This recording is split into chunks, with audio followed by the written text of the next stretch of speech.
Yes, good evening, good morning, good afternoon, wherever you are in the world. Welcome to Football Heritage TV, and not just any old Football Heritage TV tonight. It's game one, 92 days since we last played a proper game against Sheffield United. We ran out 2-0 winners on that day. And here we are on the 19th of August, 2024. And let's be fair, it's a nice game to start with, isn't it? Maybe I'm being too overconfident, but I just can't see any which way that we do not win tonight. Big up to each and every one of you. The early team news that's coming out from the Tottenham Hotspur squad is no surprise to me at all, and really does shut a lot of people up from across this summer. There is no Lancashire in the squad.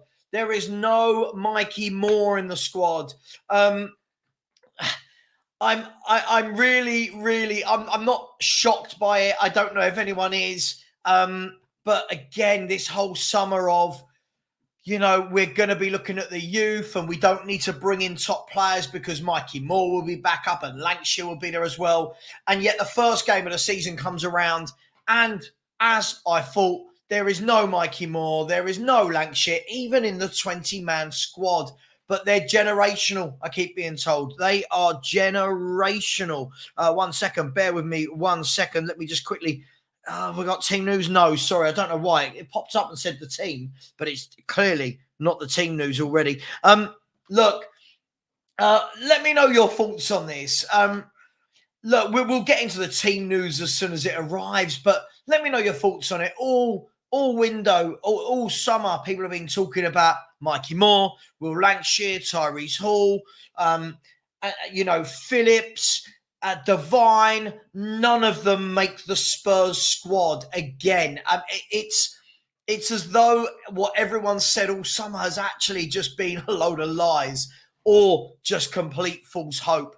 Look, I'm expecting, I've all shown you the team that I'm expecting. I think it will be Vicario in goal, Porro right back, Udogie left back, Van der Ven and Romero in the middle. This is as long as Udogie is fit. I think it will then be Rodrigo Bentancur. I think it will be Sarr and Maddison, although I would play Bergvall instead of Sarr, just to give a bit of youth in the team, a bit of excitement. And then I think it will be Kulu, could be Johnson, but Son and Solanke. Look, it is what it is. I was really expecting from the way everyone's overhyped it. But I think what we're seeing again, Ange does not want to pick the youth. I'll be interested to see if we see any players like Lo Celso still in the squad, who apparently is leaving. If he is in the squad over young players, I genuinely don't know what the process is. Lots of people are talking to me about the process, the plan, and Savva, you don't understand it. Sure, I don't understand it because the manager's not making it very clear. Let's see who's in the chat, and good morning to all of you, afternoon and evening as well. By the way, right here we've got Real Valladolid are playing Espanyol, and the reason why I say that is I'm watching Valise up front for Espanyol, and I'm sorry to say I don't know if anyone's watching it at the moment. This boy isn't that good. I've not seen anything from him again today that makes me think he's in any way competent to be a Spurs player in the future. Listen, I may be being a bit harsh, but I just don't see anything about him. Let's see who we've got. Big up to Mark Cook. Hope you're doing well, my friend, channel member. Vinny Rowley as well. Big up to you, Vinny. What the F is Ange Ball? There's a question I ask every night. Said, I know this is Spurs chat, but seriously, can someone explain what Chelsea are doing? All these signings. Yeah, again, Felix is now a Chelsea player. But apparently we're the FFP champions and we're going to make the most of Chelsea being in financial difficulty. Big up to Tony Rodriguez. Big up to Raya G as well. Hands off Gomez. Tony has said no Mikey Moore or Lancashire in the squad tonight. We knew that, right? We knew it. Small toe. I said, Winks masterclass. Oh, let's hope not. That would be awful, wouldn't it? Big up to Haskinov, my favourite photographer, who has said, so happy you're back, Savva, best YouTuber by a country mile. I don't think everyone agrees with you because, I you listen, I get so much stick, so I don't think everyone agrees. But thank you very much. That really does mean a lot to me. Big up to Finn Rickwood. Hope you're doing well, buddy. Hope you're well. Tom Thacker's in the chat. Good evening to you. And good evening to Rob Brown. Adam Jones inside the place. Rob Brown saying, would anyone be open to signing Sterling now he appears surplus to requirements of Chelsea? Listen, I would have had a Sterling over a Timo Werner all day long. I would have had a Sterling over an Odegaard all day long. I'm not saying go and get him. I think that ship has sailed. But, yeah, listen, that's a guy with serious winning mentality. He scored hundreds, maybe 150 goals in his career, loads of assists, played for big clubs, done it for England. Yeah, I don't see why not. Aussie's dream. I'm saying it now. Hashtag Ange out. Oh, gosh, it's starting. Jimmy has said no, Mickey Moore or Lancashire in the squad tonight. But Ange is making room for the youth. Yeah, I know, mate. I know. We all knew this was happening. All these people that have just buried their head in the sand. Big up to Tommy Castillo. Said, Savva, can you discuss a bit more how you think Romero would be a good captain, a better captain than Son? Yeah, we'll come back to this. We'll come back to this one, Tommy. I promise I will. Big up to Nige.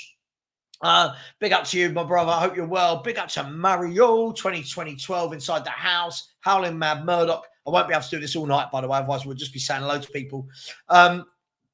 Hayden has said, live in Leicester. All my mates are Leicester fans. All say they're expecting to get absolutely hammered. I fully expect that to be the case as well. Where are we? I'm just going to see. Sorry, it has started the show on Sky Sports, hasn't it? Let's go over to, Ford. Is it still the Ford Monday Night Football? I don't know. One of the Monday Night Footballs. Is it Ford? I don't know. Monday Night Football. Who cares? Big up to absolutely each and every one of them. Listen, I think it's going to be 3 or 4-0 tonight, Lamar. I went with 4-0. I'll stick with it. I think this is a Leicester team in disarray. I don't think they've bought well enough. Hang on. Sorry, let me shut this door. I just realised how rude I'm being to the rest of the house. Sorry, 1 second. Oh, 1 second. Yeah, look, I've said it. I said I think it should be 4-0. Listen, if it's not, I'm not going to go, oh, we should have battered them. But I truly believe that this is the sort of game where Spurs really, really should be stamping their authority. I'm going to be asking some questions and putting some polls in the chat between now and kickoff. But big up to each and every one of you. You know the rules. Smash the like button and show some love. Big up to absolutely every single one of you, by the way. George just said the under-21s have an important game tomorrow. Doesn't really make sense to take them to Leicester. But again, George, this is the excuse. We were told they were going to be in our first team squad. We shouldn't be worrying about the under-21s. You know, we're saying they've got an important game. This is an important game. This is the Premier League. So which one is it? Are they going to be in the first team squad or are they going to be under-21 players? I've been assured all window that they're going to be first team players. Big up ESJ. Very good day for me, my man. Big up Ron, who's always telling us that his name is Jeff. I don't know what is going on with YouTube. Is YouTube working for all of you guys and girls? Connecting stringware to go live. I don't know what is happening. It's not... back office of YouTube is not working brilliantly, but it is what it is. Robert has said front line will be Sonny, Solanke and Kulu with Bergvall sitting behind. I'm not sure it will be. I don't know if he's going to do that. I'm quite happy to see Bergvall play. I don't think Bergvall's a number 10. I think he's more of an 8, but we'll see. Big up to Tekken, who said back to an honest speaking channel. Big up everyone. A Winks Masterclass. Big up to you. Thank you. I will take the compliment. How much was Felix? I don't know. Don't know how much Felix was, to be honest. But hey, here's what it is. Denny 20. Hi, have a great stream. Well, we've only just started, but very nice of you to say. I'm not sure. Let me know if maybe just YouTube's playing up at the back end. It's currently showing me back end that I've got no one watching, but I know that's not true because I've got all your comments. Big up to Chloe. How you doing, love? I hope you're well. Keep hanging on in there. Everybody keep hanging on in there. Big up to Ryan G. Absolutely. I don't know how many likes there are. I can't see at the moment, which is really annoying, but it is what it is. Where are we? Where are we? Oh, hang on, hang on. Let's see. Hang on. I'll tell you what. Let me 1 second. Bear with me 1 second, people. I'm just going to try something here. Hopefully, this doesn't end the stream. If you're on YouTube, you still there? We're still there. Good. It hasn't gone anywhere. I'm just trying to see what's happening. What is going on here? I don't know what is going on here. Analytics. 1 second, people. Just want to make sure that everything is cushy. Right, we're back. I've managed to get it working. So big up and apologies if I've missed any comments. YouTube every now and then has a little glitch. There's 264 of you in here, 78 likes. Let's get that to 200 ASAP. Big up to Gussigo. I said, big up, Savva. Excited about being back. Hope the players put on a convincing performance. Yeah, it would be great, wouldn't it? It would be great to see great to see them start as they mean to go on, right? I truly believe we will. I'm not worried in the slightest. I'm not just saying that. I'm truly not worried in the slightest. John, team news. The only thing we've been told is that Lancashire and Mikey Moore are not in the squad. I'm guessing that means neither is Hall. I'm guessing that means neither is anybody else. Divine. So none of them in the squad tonight. Yes, Scott, absolutely, mate. Absolutely. Yeah, absolutely. And that's the difference between Spurs and... See, this is what the club have done. The club don't pay the best wages. And then what it does is it gets certain portions of the fan base praising signing kids after kids after kids. Bigger clubs actually go and do what needs to be done. Big up to Finn Rickwood. How we doing, bro? Says you got to feel sorry for Mikey Moore and Will Lancashire. Well, look, this is what Ange does. I'm not surprised in any way at all. George, big up, bro. Hope you're well. Said most important thing for me today are the tactics. I agree. Look, I'm not expecting Leicester to have a lot there to beat us with. I'm just checking to see. Hang on, what's happening here? It looks like we've got the team news come through. I have got the team. Would everyone like the team? Let me just see. Let me double check. This is the actual team. Here is the team, people. Here is the team. It is Vicario in goal, Pedro Porro, Romero, Van der Ven, and a doggy. Sarr, Bentancur, Madison, Johnson, Solanke, Son. I was one away. It was Johnson. He started over Kulu. The bench is Austin, Spence, Davis, Dragashin, Gray, Bergval, Kulusevski, Werner, and Richarlison. Look, I'll tell you what I'm going to do. I'm going to send that to myself and put it on the screen. Bear with me 1 second, people. Bear with me 1 second. Let me see if I can do that for you. Here we go. There we go. Let's close that and that and that. There we go. Download that. Boom, boom, boom. Thanks, Ash, for sending that to me, bro. Really appreciate that. Gallery. Boom, boom, boom. Email that to me. Sorry, this is what you have to do as a YouTuber, especially when you're doing a show on your own. So please, you should be praising me for my multitasking more than anything. Bear with me 1 second. Savva, what's my email address? Let's not read it out live on air. There we go. There's Savva's email address. Let's see if that's come through to me yet. There we go. There's a screenshot. Download the screenshot. Now let's get to this. Now let's go to brand.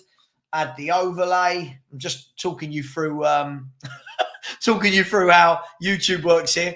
There we go. Here we go, guys. I'm going to be able to do it. I think. Am I going to be able to do it? There we go. There we go. There's the team. Vicario, Pedro Porro, Romero, Van der Ven, and a doggy as a back five.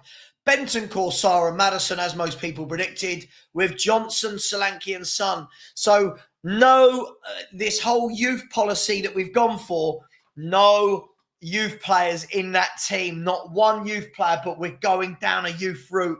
Please help me make it make sense. But, hey, this is what we're doing. Graham Bergval on the bench. Other than that, no youngsters to be seen anywhere in the Tottenham Hotspur team. Let me know your first thoughts and I'll go through some of your comments. Big up to Donna Cullen, who said, take note, I am the member, Donna Cullen. Big up. Thank you, Donna, as a member. She's gone on to say, well, Mr. Savva, There are some fake Donnas copying me. The parody Donna now to spread and spoil my friendship on YouTube. Donna, big up. You are a crazy character, but always welcome here. Big up to you. Thank you, Donna. We laugh. How we laugh. So I'm getting photos sent to me left, right, and centre. Let's see. The Leicester City lineup is this. It's Hermanson in goal, Justin right back, Vestergaard and Fayez at centre half with Christensen at left back, Winkson and Didi in midfield with three of Fatawu, Di Cordova-Reid and Buonotti, and Vardy is playing. After all of this talk that Vardy wasn't playing, was out for a while, Jamie Vardy starts. Let me ask the question then. Does this change anything for anybody? So their front three, I'm guessing they're going to play Fatawu, Di Cordova-Reid and Buonotti as a three behind Vardy. We'll let you know as we get on with it. But listen, let me know your thoughts. We will... Hang on, I'm going to send that to myself for a bit later, so please do bear with me on that one. Where are we? Gallery. Yeah, so what do you think of that? What are you making of these teams, guys? Let me know, first of all, what you think about Tottenham's, and then let me know what you think about Leicester City. I'm not shocked by the Tottenham team. The only thing that I thought that was the question mark is the only one I got wrong, and that was Kulusevski is not playing and Brennan Johnson is. Guys, girls, let me show you this. Look, how nice can you guys be to me? We're on 13. Sorry, I nearly showed you how much money I make. 13,195 there. 13,195. By the way, that number there isn't how much money I make. I wish it was. 13,195. Can we get this well above 13,200 before the game kicks off? Come on, people. And if my mods would be so kind, please do put my link in the chat. But big up to each and every one of you. Let's get some comments going. Jason Blue. Jonas? Who's Jonas? Jason Blue said Forest are getting Santiago Jimenez for 30 million. Seems very cheap. Well, Forest are trying to get both. Well, I don't know if both, but they've put in bids in the last 48 hours for both Jimenez and Eddie Nketiah at Arsenal. So watch that space. John, absolutely, my man. I knew it would be. I knew it would be.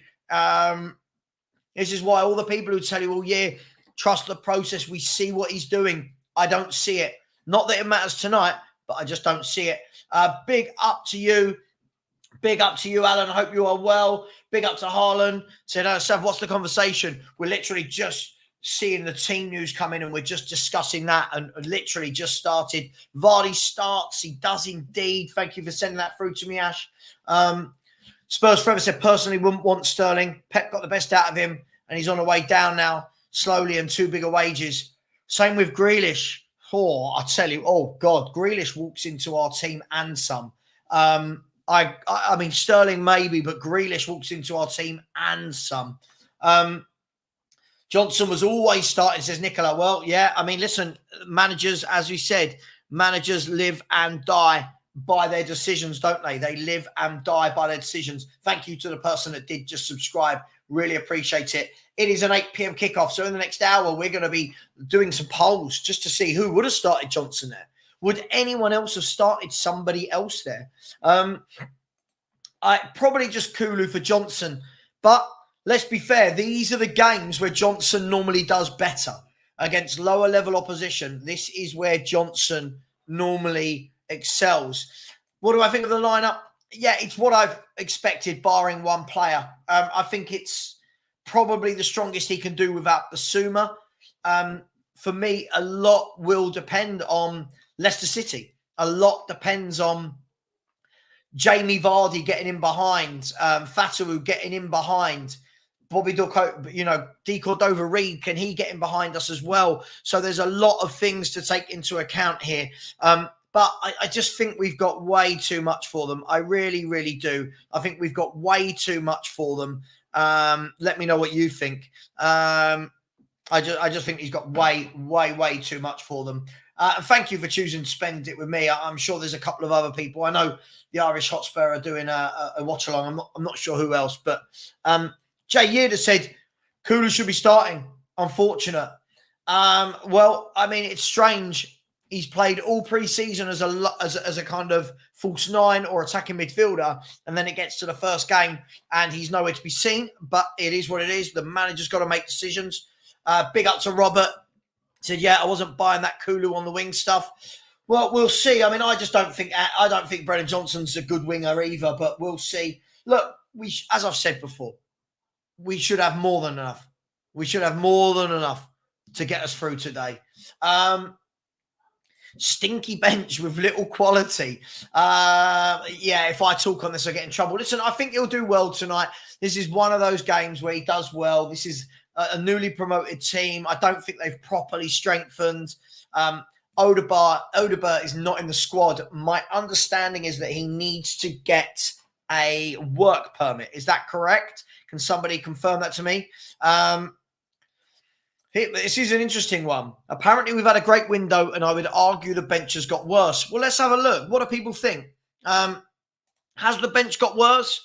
Austin, Spence, Davis, Werner, Richarlison, Kulu. I mean, has the bench even improved? There's my question. Has the bench improved? All of those would have been on the bench or in the team last year, other than Gray and Bergvall. As I've said this many times, it gets me in trouble for some reason. I don't think the squad is any better than last season. I don't see how we've improved the squad in any way, shape or form, if that's what we mean. It should be an easy win, yeah. I mean, look, Vardy, he's getting on a bit, but he's pacing behind. You've got to remember this, Jason. Anybody with pace in behind our suicidal tactics can be dangerous. I do think I'm going to have to caveat a million times tonight, because I'm going to tell you what's going to happen. When we do win convincingly, loads of people will come into my chat immediately after the game and go, see Savva in the mud, as though I've said we're going to lose. Big up to each and every one of you. Liam Atmir, can you be a mod? You can be a mod. I don't see why not. Yeah, Mavadidi on the bench, but Fatawu is playing. The Hotspur Hood. Big up, Dan. Let me know, Dan, if you want to come on and have a chat before the game starts, you're more than welcome. Said, strange team that for a manager and club that have gone from youth. Mate, this is what we've been saying all window, haven't we? Doing it in pre-seasons for second half of games is not the same as having the balls to do it in the season. Harlan has said, you're the only Tottenham fan channel I found that actually talks logic. I do try, but it does get me a lot of stress and hate. Sure, possibly. I just don't think Sar's that good for me. That's the problem for me. Yes, the lineup has been announced already. I don't know how far behind I am. My thoughts on Adingra. Yeah, he looks a decent player. I'd like to see a lot more of him this year, but he looks decent. We'll see. You know me, I don't go over the top on footballers like everybody else. Where are we? Let me know in the chat. Yeah, let me know in the chat, people. What would you have done differently in this team lineup? What would you have done differently? Liston has said Kulu isn't a starter. He's a great rotational player who can come in on many positions. Possibly, yeah, possibly. I can't disagree with that. But what I can disagree with is we're only one away. We're one subscriber away from 13.2k. Come on, people. We should be getting that really, really high. There's over 400 of you in here, and we're still only on 119 likes. People, I'm about to give you nearly 5 hours of streaming. The least you could do is smash that like button for me. It is free, okay? I'm not charging anyone to watch this. It is free, so please smash that like button, people. It really does mean a lot. And we're going to be going till 10, and then at 10 o'clock, we're going to have an instant fan call-in show, so people can come on and talk about what they thought about the team, the tactics, how the game went. Was it a good result or not? Daniel, I don't see how. I don't see what's stronger about it. Can someone explain to me what's stronger? Again, bench is way stronger. Bench has improved. I don't see it. I don't see it. What's changed about it? Again, I'll bring this up. What's changed? 1 second. When we say the bench is stronger, all of those were on the bench last year, other than Graham Bergvall. I mean, 18-year-old kids. What's stronger about it? Again, I don't know if people are just lying to themselves to make themselves feel better, but why is that stronger? I was expecting Spurs to buy 3 or 4 real first-team signings this window, and then we would have seen it better. Will we see any new players as starters? Yeah, Solanke, the one we thought. Yeah, absolutely, mate. Yeah, absolutely. Can us Arsenal be yeah, listen, I'm not one of these who listen, it's football chat, right? People can be wherever they want. By the way, I'm just going to send a link to, hang on 1 second. I'm just going to send a link to Dan. He's going to join for half an hour. StreamYard, login. Boom. God, I'm having to do a lot on the fly here, people. A lot on the fly. And hopefully when Dan comes, I can relax a little bit. Invite guests, copy. There we go, Daniel. There we go. There's the link. So yeah, the link has just been sent to Daniel. Come on, please explain to me how the bench is stronger. I don't see it. Are we saying that Gray and Bergvall make the bench stronger? I'm just not sure. I don't see it.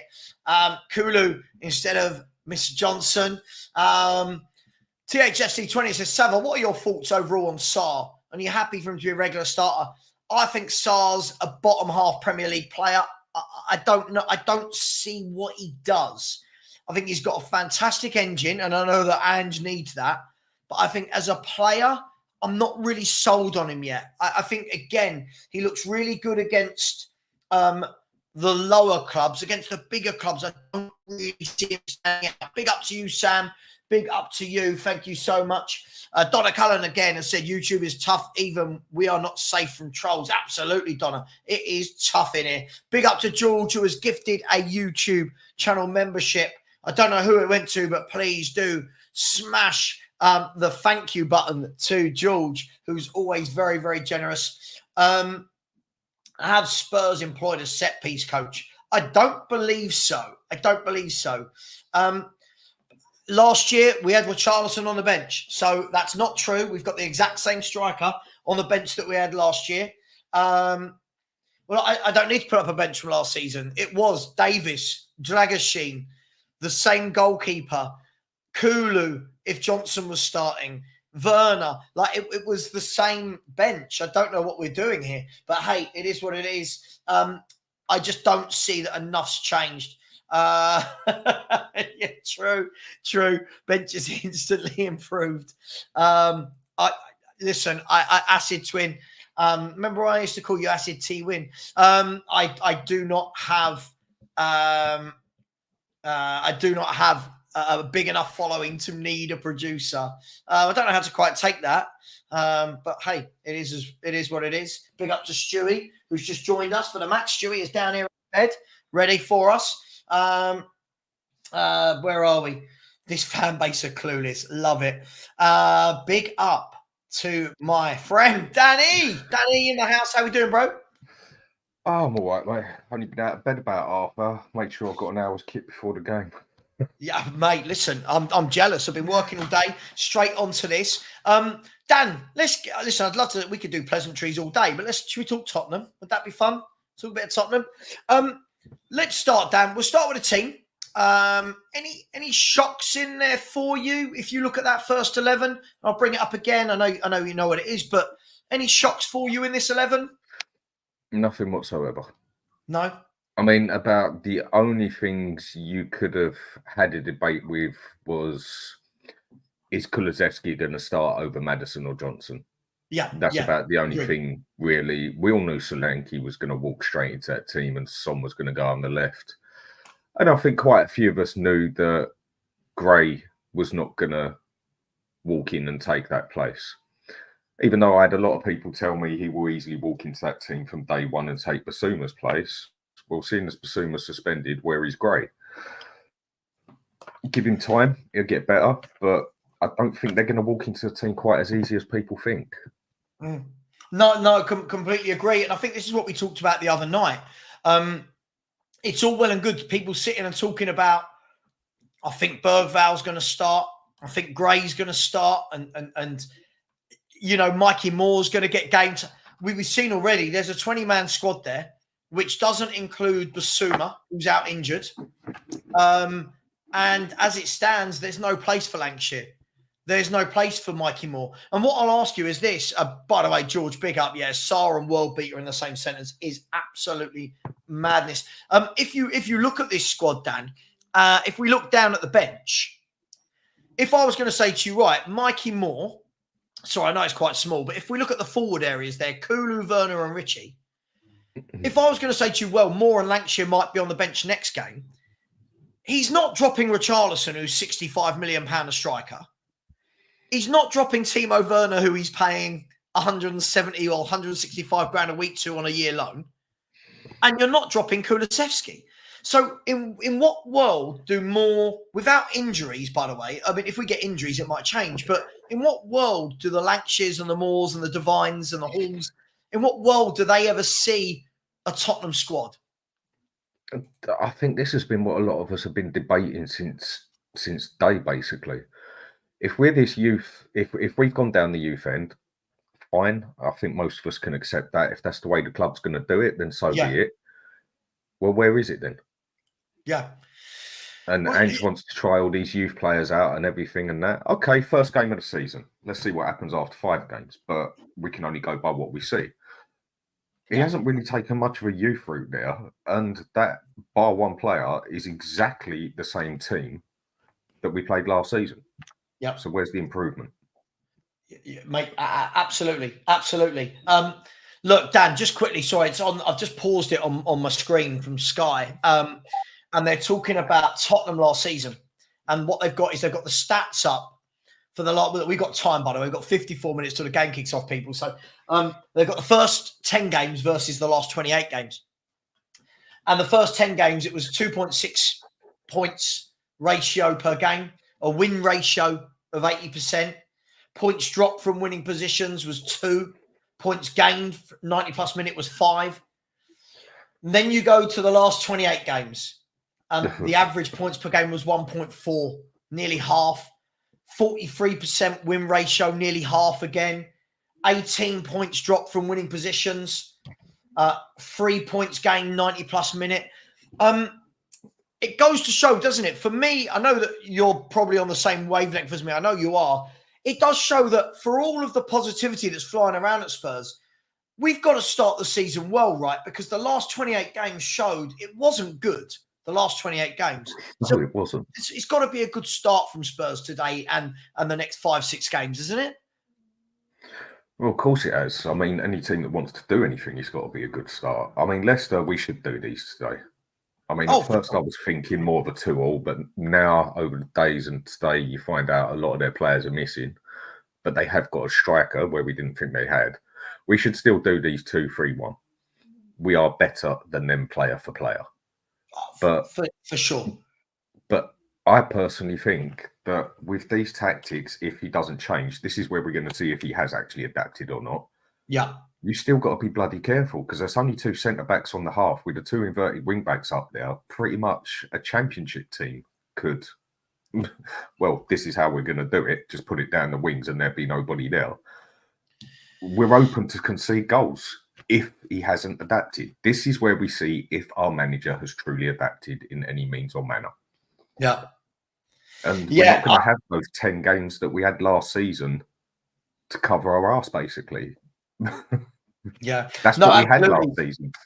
I think that is one of the key points. Let me just get this back up to speed. I think that's one of the key points, Dan, is, look, again, this will be perceived negative, but when you break down the season, you look at the first 10 games, and it was sensational. It was title-winning form. Now, I'm not saying we were going to win it or we were in a title race, but that's the sort of form that City put together, Arsenal put together throughout the whole season, right?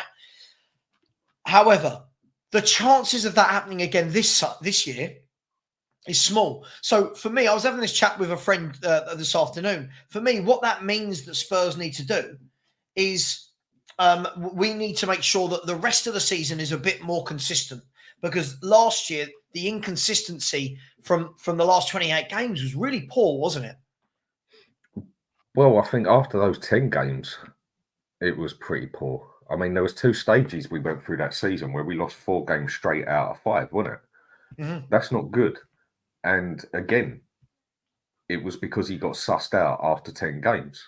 He's really got to adapt here. And if we carry on from the way we did last season, because teams are going to come at us the way they did last season, or sit back and counter attack us, basically, we could be struggling this year. And I don't mean by no like 11th place or getting relegated or nothing, but for improvement, we could definitely be struggling. Yeah. No, Dan, absolutely. By the way, just really, really quickly, I mean, Ray has said, would you rather lose and be right about Ange or win and be wrong about him? Look, I want Spurs to win trophies. I don't know. One of the things that's always leveled at is, negativity. I think the reason why I want better players, and the reason probably why Dan wants better players, is we want to win things. Wanting better players isn't for the sake of it. We want better players so we can go and challenge and win things. The fact that that's ever misconstrued as negativity is quite astounding to me. So I don't really get your question. Look, Dan, Johnson starting over Kulusevski. You could say it's a shock, but it's also not, in terms of Johnson started every pre-season game there. Kulu sort of had a blend of attacking midfield and false nine. Is Kulu a bit unlucky to be left out? He scored quite a few goals in pre-season. Look, one of our more dangerous players. Are you feeling a bit sorry for him, or? I think he was probably one of our best players over the pre-season games. He looked one of the most consistent out of it, but again, it is only friendlies. You know, you can look at a player through the friendlies and say he's been brilliant, and then all of a sudden through the season he gets totally destroyed. I mean, look what happened to Aston Villa season or two ago. They absolutely smashed their friendlies, and then with Steven Gerrard, they were lucky they was basically in relegation until what's his name took over, and then. Kulusevski, it's a 50-50 one, basically. I mean, it's not as though he's gifted for options there. And you just know it's going to be one or the other. Is the difficulty with him, Dan, that I don't know about you. This might just be me. People in the chat, let us know what you think. Let's talk about Kulusevski. Is the difficulty, Dan, that he doesn't have a set position? And what I mean is, in his time at Spurs, he's played off the right, he's played off the left, he's played in behind, in the middle. Can that be a detriment when you don't have this is my one set position?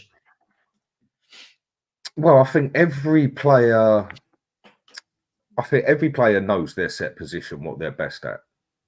And he's blatantly said on TV, the attacking midfield central is my place. He's blatantly said it. And again, sticking him on the right-hand side, I think when you see the best out of him on the right-hand side is when he's told to come further back, sort of thing, as more of a right mid instead of an attacking right mid, and to hold on to the ball and to give other players time to get past him, because he's quite a solid player, and he's not that easy to get the ball off. Yeah. But we don't seem to. His set place for us is mainly on the right-hand side. That is mainly where we play him. And for me, that is where you're not going to see the best out of him. I mean, at least we ain't got Werner on the left. No, absolutely. Again, listen, we won't go too deep into this, but it really does make you wonder what made Spurs want to pay the loan fee and 165 grand a week for a player that's just going to sit on the bench behind Son most weeks. That, for me, would have been, if you're going to say Odegaard comes in, get him in at the beginning of pre-season, let him be Son's number 2, right? Rather than Werner. But listen, let's having a look. Ray said, getting better players is only part of the answer. If you got in all the players you want or Ange wants, you're still limited by Ange. Sure. I mean, look, the manager's tactics have to play a part this season, Dan. We've talked about this countless times.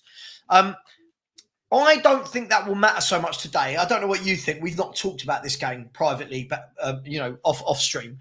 I think these games are the games where it doesn't matter as much. I think we're going to have so much of the ball. And I know they're going to try and counter us, but we will have most of the ball. Do you think it's games like this where will we actually be able to see if anything's different in a game against this level of opposition? And will we only be able to see it if we lose, if that makes sense? I see where you're coming from there, because I suppose it's games like this that we did win last season as well, using those tactics, wasn't it? And with that, yeah, I suppose in a game like this, it might not show as much. I didn't really think of it from that side. It's going to be the bigger games where you're going to see how much he has really adapted. But it is also with games like this, we've got to see some sort of adaptation to it, because it was also games like this that we did struggle in as well. Yeah, absolutely, mate. Look, absolutely. Wolves absolutely cooked us twice, didn't they? Yeah. No, absolutely. And look, I put out a post yesterday predicting my first 6 results. And for me, I think we've got 6 points off the bat. I do. I genuinely don't see us losing tonight. And I genuinely can't see how that really poor Everton team comes to White Hart Lane. I'll always call it that, by the way. I don't see how they come to White Hart Lane and take anything from us. For me, the bigger test is going to be the 3 games immediately after that. 3 of the 4 after that, where we've got Newcastle, Arsenal, and United. That, for me, those 3 games are going to be the games where we see, have we learnt anything? Because you've already seen how United want to play. United will counter-attack with the pace of Rashford, with the pace of Garnacho. They are going to counter-attack. Arsenal have got pace galore in their team. You know how Arsenal are going to play. Newcastle with pace in Isak, in Gordon, Harvey Barnes. So have we got a bit of a bye in the first 2 games here? Am I being a bit overconfident, which people would never have thought about me? Do you think we've got a bit of a bye the first 2 games and we've really got to take advantage of that? Yeah, I mean, it's games like this with a club of our size and what we're meant to be doing and what Ange has promised and everything else, that we should actually be walking through it, really. I'm not saying any game in the Premiership is particularly easy. That is why the Premiership is such a big league, because on its day, anybody can actually beat anybody. And that is why the Premiership is that good. But really, and if we're having this winning mentality and everything else, we should actually destroy games like this. Yeah. Yeah, no, I agree. For me, there should be no excuses. Look, and if people go, oh, it's only the first game, we should be ruthless. This should be a game where we go, hang on, they've just come up. We're Tottenham Hotspur. We've been told, and again, most of the fan base are saying they like this level of signing. They want the youth route. If that's the case, and if you're not going to strengthen your first 11 and the only one you're going to bring in is Solanke, he's got to get it right. You know, and I'm not saying he won't today, but questions will be asked, Dan. If we don't win the first 2 games, questions will be asked as to why we didn't sign stronger. Well, with the early games we've got, there's 2 relatively, out of the 6 first games we got, there's 3 really we should be winning and 3 where there's going to be some sort of struggle to it. Yeah.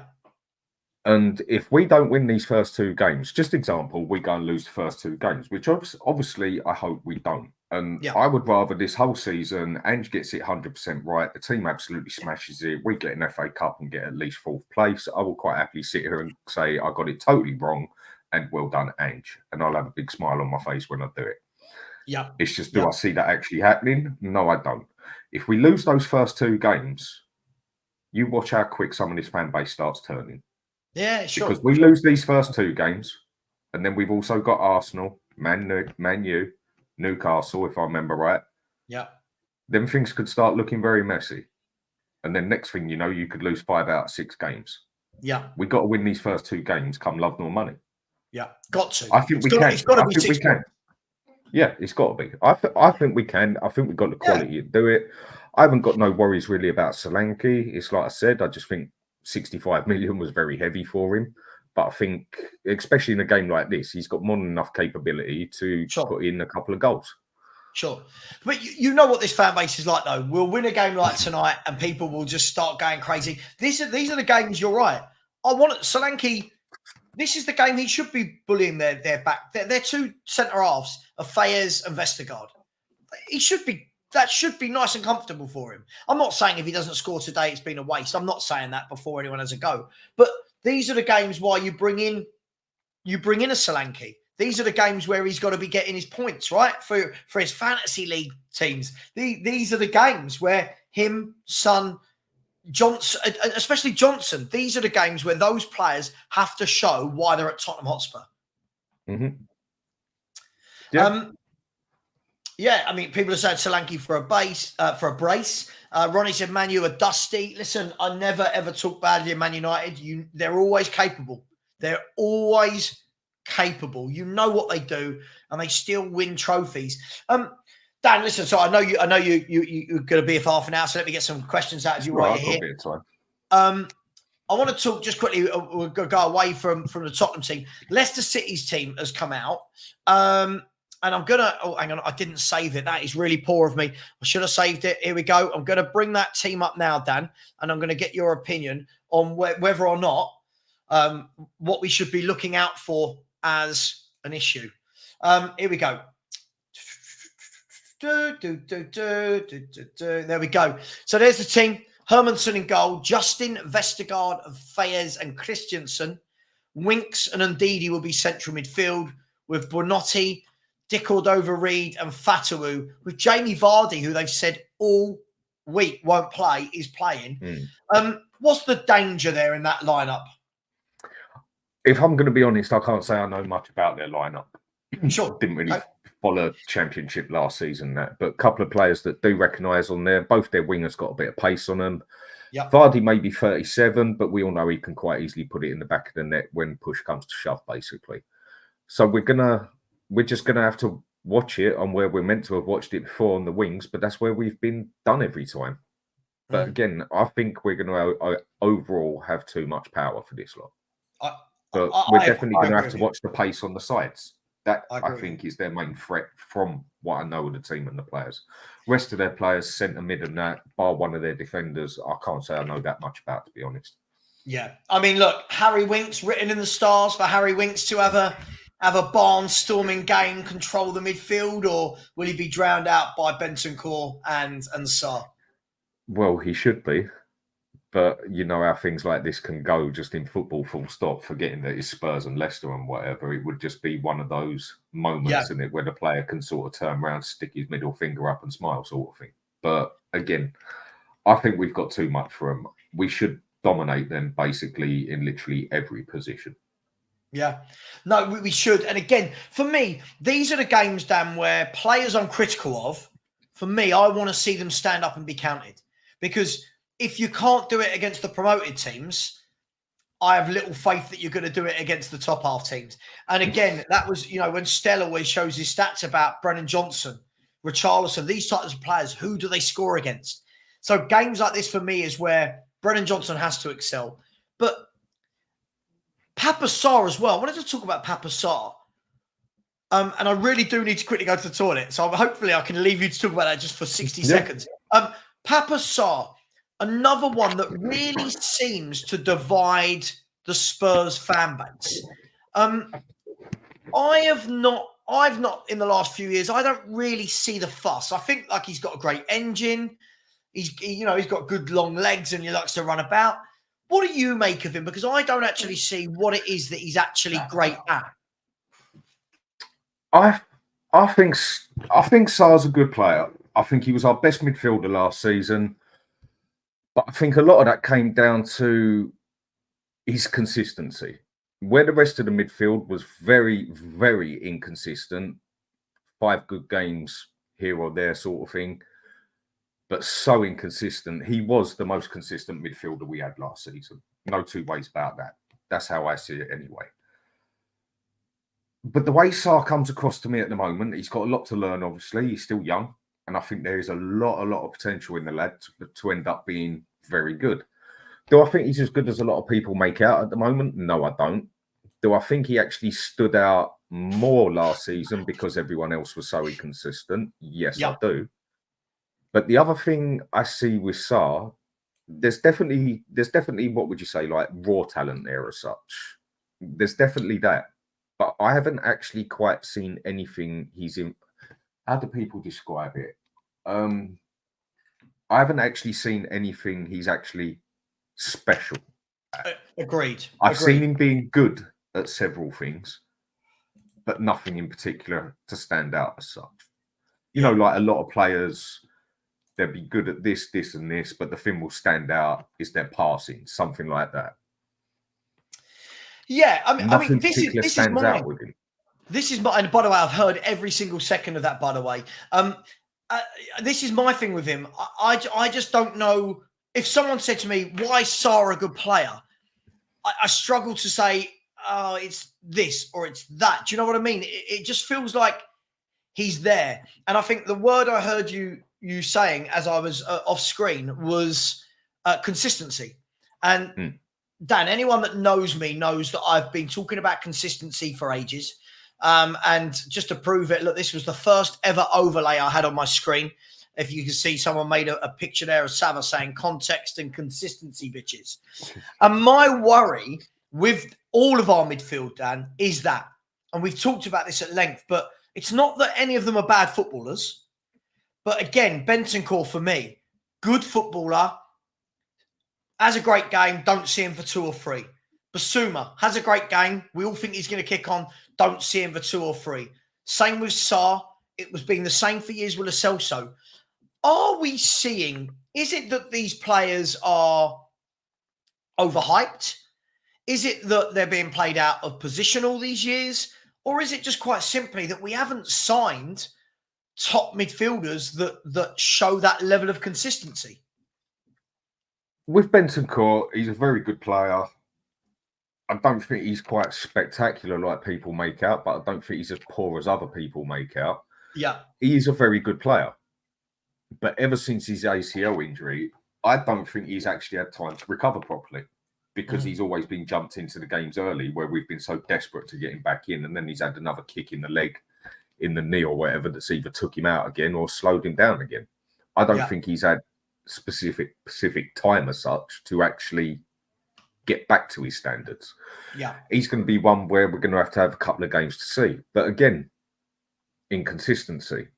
Maddison, brilliant 10 games, had his injury. Now, I know a lot of people use his time out as why he didn't get back together, but no.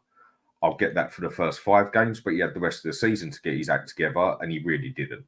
Yeah. He was a proper letdown for me last season after the first 10 games, because he was a player I was very happy, excited about getting, basically. Yep. He's one that I'd wanted for a couple of years. Other midfield, we got Sarr. He looked the most consistent out of everyone. That's why he definitely stood out. I think he was. But then you look at other midfielders. We had Højbjerg, inconsistent. That whole midfield has just been inconsistent through and through. Basuma, the only thing he was consistent about really was being poor bar the first 7 games. How he even made the first team so many times, I must admit, I was quite shocked. Yeah. And he's another player that at the start of last season, I spoke very highly of and just couldn't understand why Conte left him out of the team, because he's a very good player, but he just obviously doesn't have the mentality for it. And I think it now shows why Conte left him out of the team. Yeah.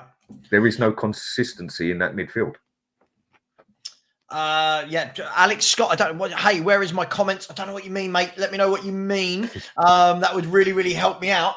I'm just checking that I haven't missed any super chats or anything, because YouTube is playing up a little bit. I don't think I have.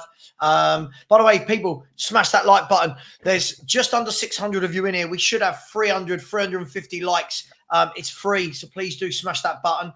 Dan, how long have you got? I've still got 20 minutes. Okay, cool. Good. So Dan will see us up to 10-2. Look, by the way, that's not me saying I think Sarr's a bad player. What I don't want to do, Dan, is get to the point where whenever we discuss a footballer, if it's not a glowing reference, people think, oh, you hate him. Yeah? You know, I think he's decent. I just think that area of the pitch, Dan, I've been very vocal about this all summer. I did a video about it today.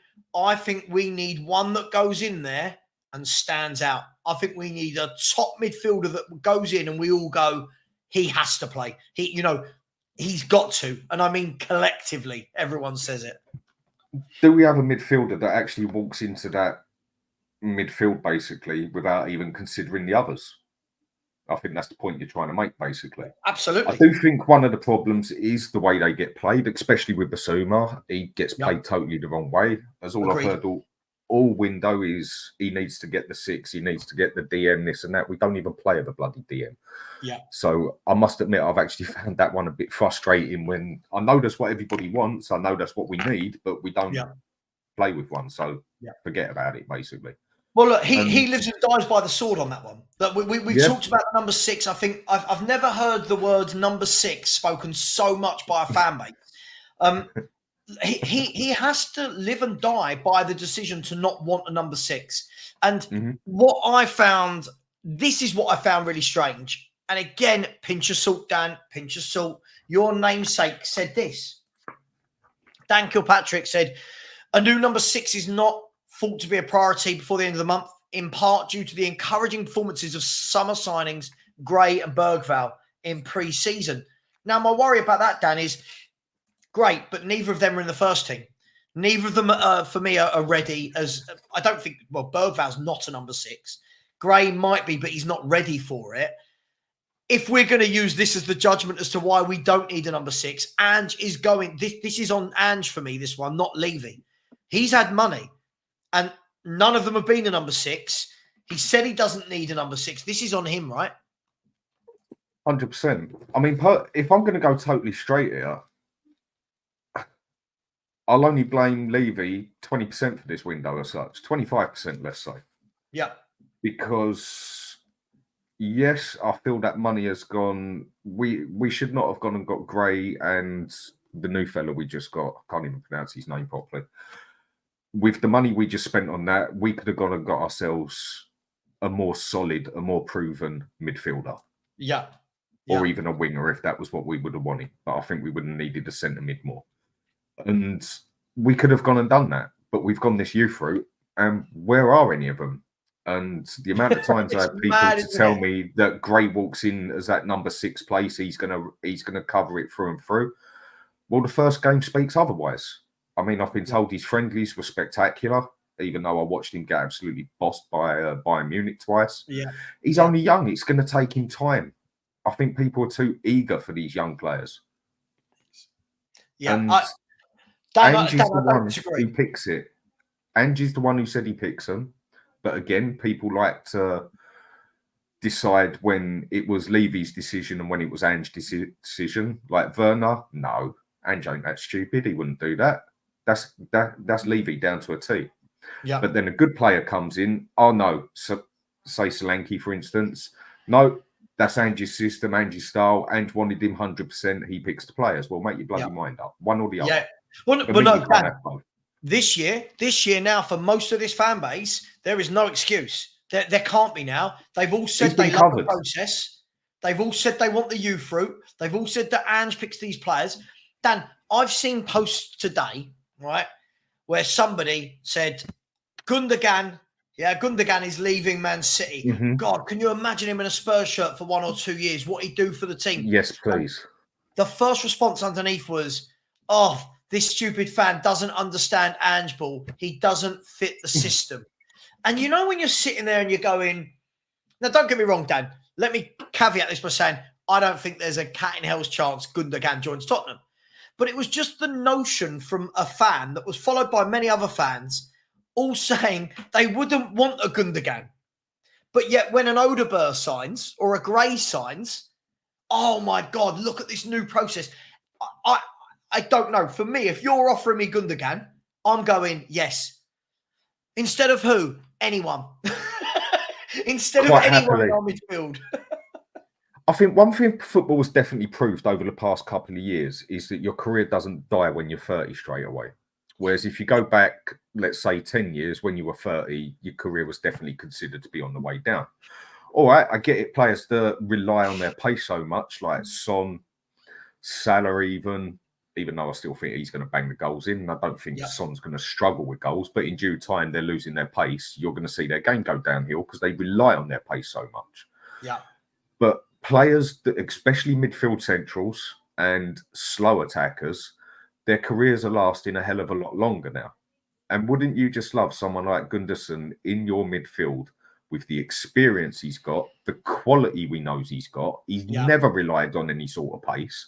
So he don't really need it to control and dictate a game. He can score goals. He can pass the ball. He's got a good direct on him. He's got a good long pass on him. The only thing the man can't really do is run. He can also tackle. You know. Well, listen, if you're good enough, anyone who say no to that, If you're good enough for Pep Guardiola, and you know he's in talks to go back there right now. I don't know if you've seen that since I know you said you woke up half an hour ago.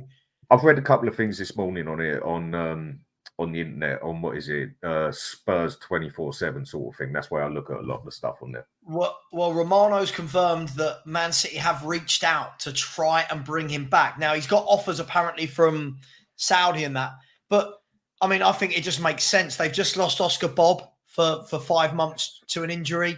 Broke his leg, didn't he? Yeah, Alvarez went. I mean, Gundogan again. It's a player that comes in and he doesn't need to learn the Man City way, right? So, but that point, what it wasn't. Oh my God, Spurs should get Gundogan. It was just more about that's our fan base.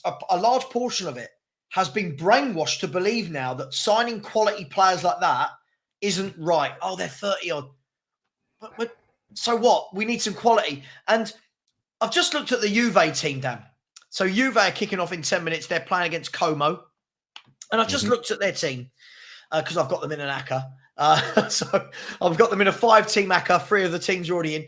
And Juve's midfield starting 2 today in the double pivot, if you want to call it that, is Locatelli, who I really like, and Kefrem Thuram, who has joined there this window.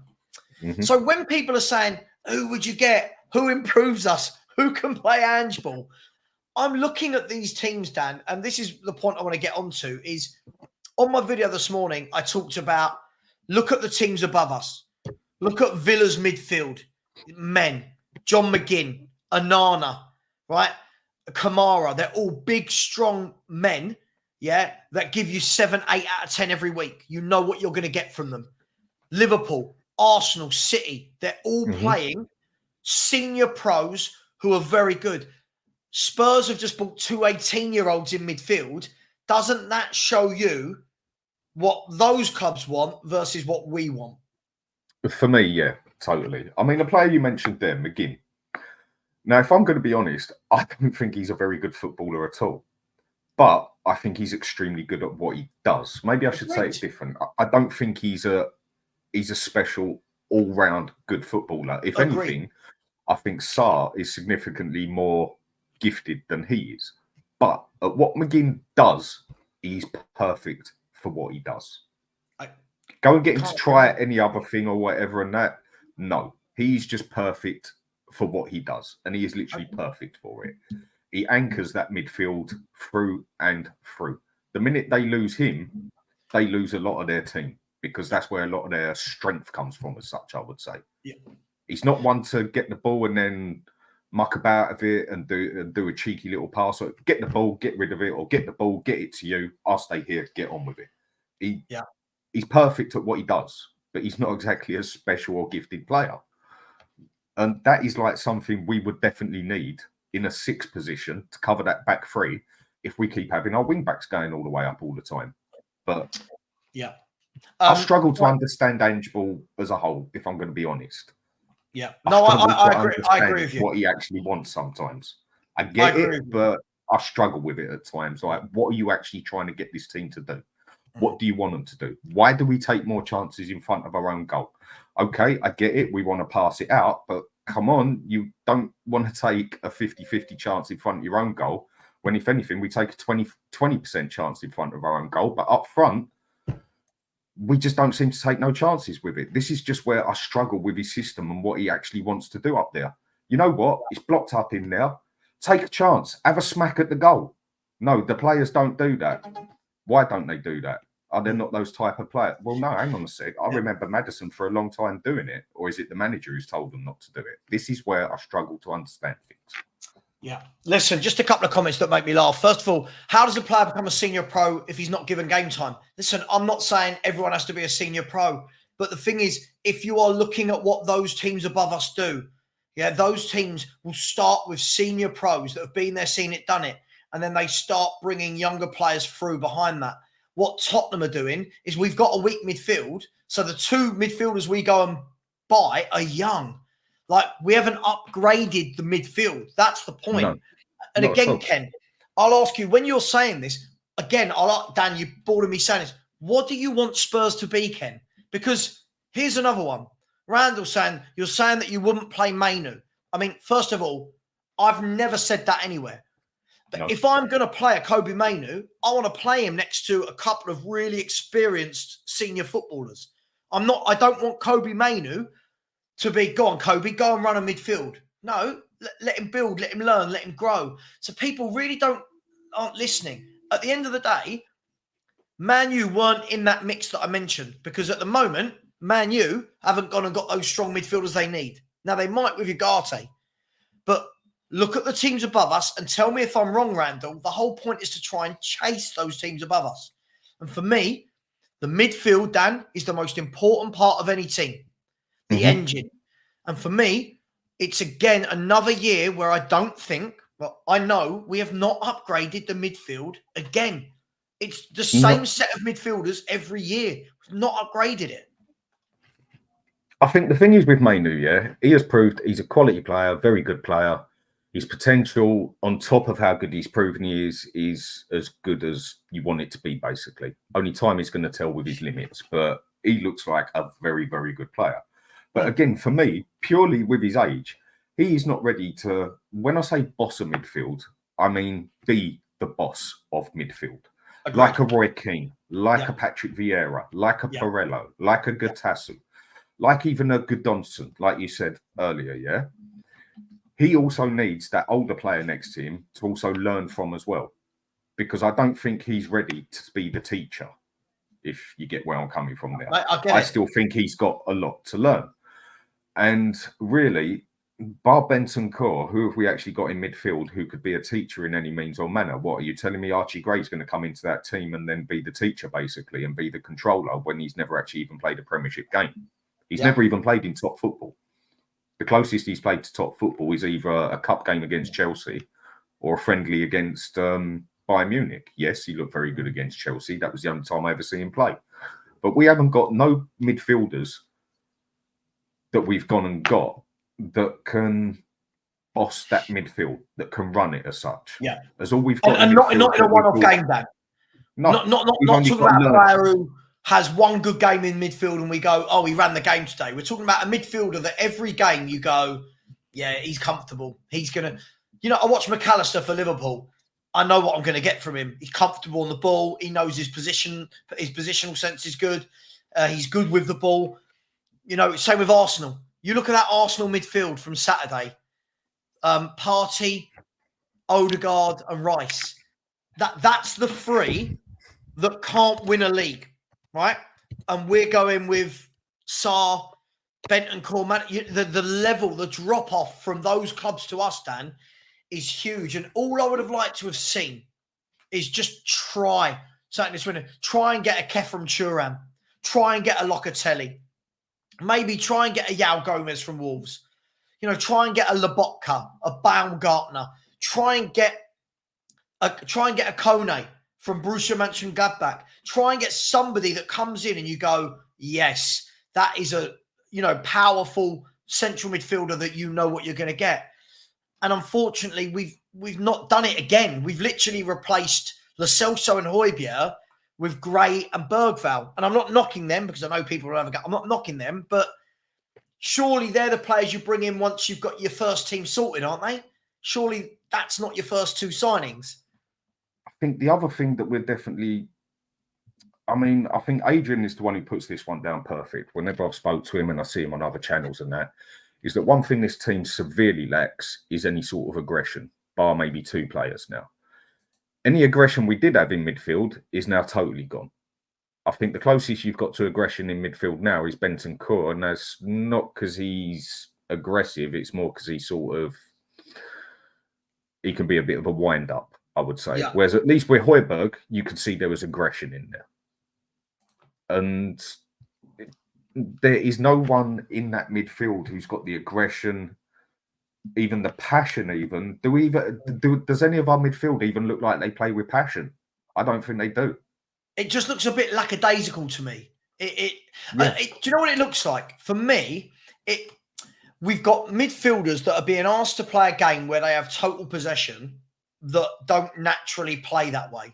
And what I mean by that is, again, to use City and Arsenal as the benchmark, these clubs completely dominate every game they play. You look at it, Rice is very comfortable on the ball. Partey's comfortable. Odegaard doesn't give it away. Rodri, De Bruyne, these people, I'm not saying we can get them, by the way, but these people play a possession style of football, and all of them, Dan, when the ball goes to them, you don't think, oh, God, are you going to control? All of them are super comfortable. Even look at Rico Lewis, who Man City have brought through from the youth team. Look how comfortable that boy is playing at right back, midfield, technically brilliant on the ball, can receive it in tight areas. I look at Sarr receiving the ball in tight areas. Doesn't fill me with anything. Højbjerg was the same. Bentancur at times, again, Bentancur for me is an anomaly. Sometimes he's brilliant. Other times it just looks a little bit lackadaisical. For me, I think he's going to live and die by this decision to not, of all of his 400 million that he spent, or 380 million, whatever it is he spent, Dan, he's not bought 100. Well, he's not bought one top midfielder with all that money. Well, it's like we said earlier, yeah. I mean, people say to me, why do you keep going on so much about Ange said he's the one who signs them and he's the one who wants them. Why? Because I just hold a man to his word. That's me showing respect to him.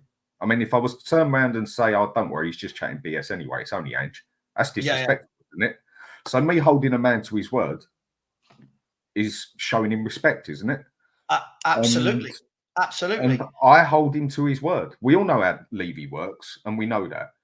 But with the money we have gone and spent, are you seriously telling me that if he was that desperate for a number 6 DM, because that's what he was going to change it to, or someone who could totally boss that midfield, that he would have been quite happy with Gray and the other fellow we just got?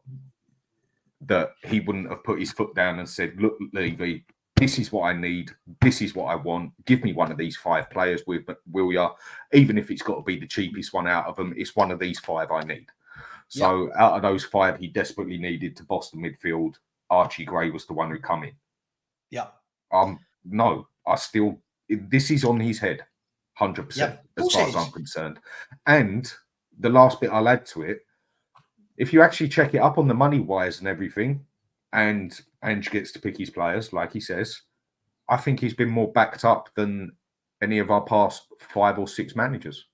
He's been more backed up than Pochettino was in the end. Mate, he's had just under £400 million in 14 months.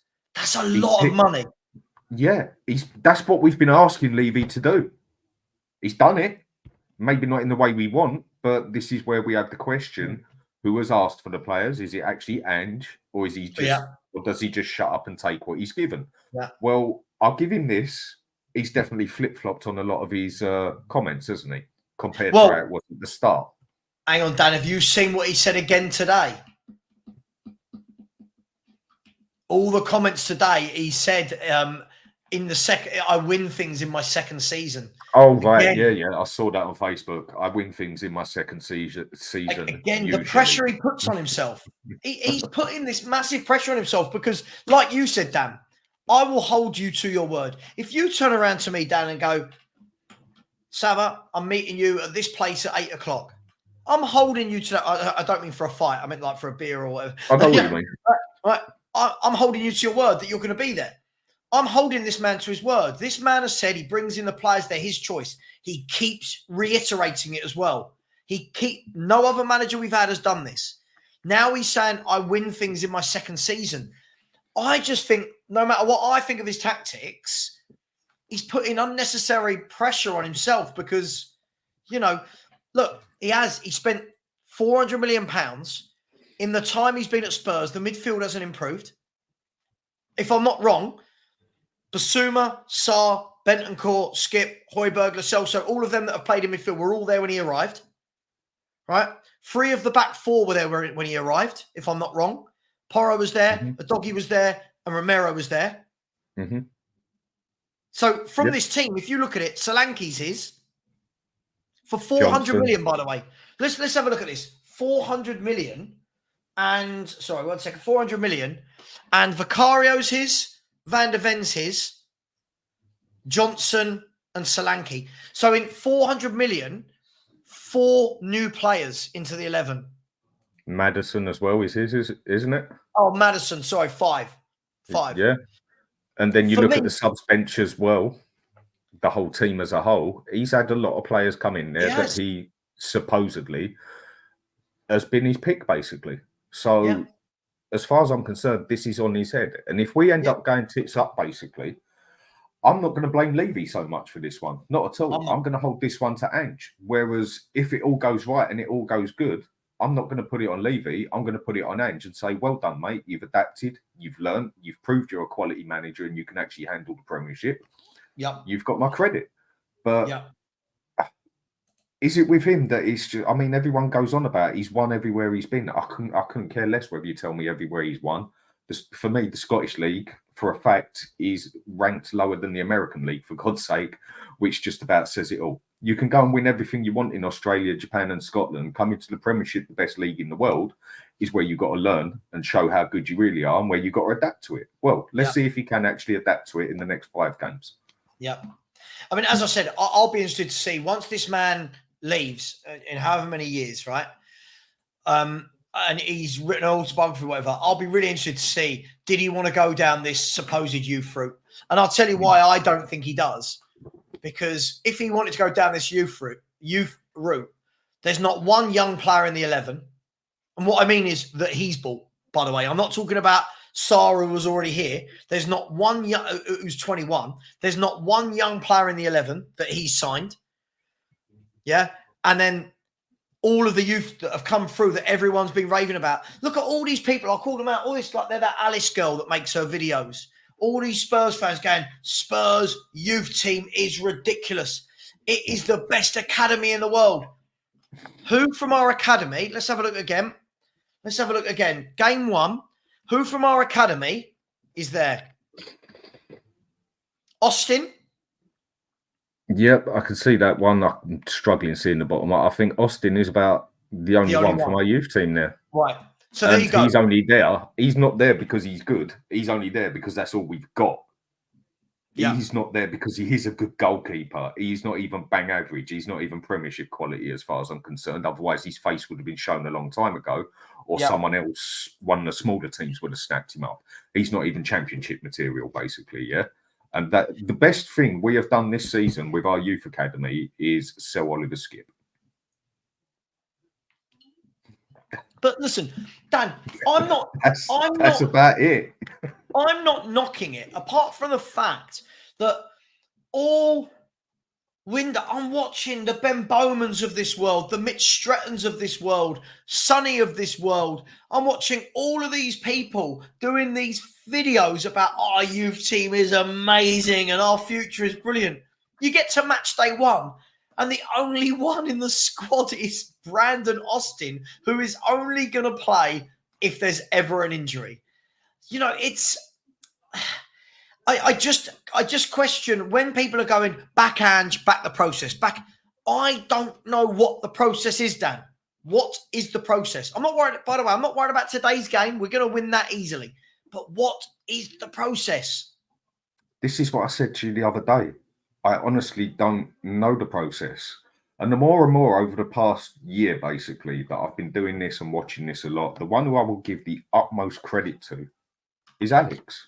Because I think he's the one out of everyone that has got the most right out of everything. And one of the main things he says is he will start having faith when he sees the club has got faith in its own manager. And at first I used to think, seriously, mate, what you're talking about, you're taking it too far. But then as time's gone on, it actually sort of clicked for me in the aspect of, I actually see where you're coming from. Because you know, if we lose, let's say 5 of these first 6 games, you know that fan base is going to start turning, because that is our fan base through and through. Even the happy flapping ones or whatever, they will start turning. And do you know what half of them will do? Make an excuse. If half of them will then turn it from, if we're mid-table at the halfway stage in the season, half of them will turn it to, they'll do one or two things. Oh, it's only year 2 of 5, this imaginary 5-year number. Or, but Ange wasn't backed with the players he wanted. Well, hang on. All summer, I've been told Odeberg is brilliant. I'm being told that Gray and Bergvall are excellent. This Yang from South Korea. But look, let's move off that, Dan. I'm going to let you go because I'm going to get ready for the watch along. Thank you so much for keeping me company for half an hour. That's fine, mate. Really appreciate it. Enjoy the game. Before you go, I will try. Let's get a score prediction from you, please. I'm going to go 2-1 Spurs. 2-1. I just cut. Do you know what I'll be most impressed with? Is if we actually, I'd be more impressed winning this 1-0 than 2-1 or whatever. Why? Because we wouldn't have actually conceded a goal. That's what would really impress me here. A clean sheet. Because the last bit I'll add to it is what? By the end of last season, I think we had, 2 clean sheets in 25, 26 games? Awful, yeah. Yeah. Only time will tell on this one. All right, mate, thanks for letting us on. I'll speak to you soon. Take care of yourself. Take care. I'll see you later. Thank you. Later. Right, guys and girls, Dan's gone for 2-1. Give me your score prediction. The game is going to be kicking off in 6 minutes whilst they're actually showing on Sky Sports right now how Spurs concede from so many set pieces. So I'll talk to you instead of looking at that. Let me know your score prediction. Get them in now.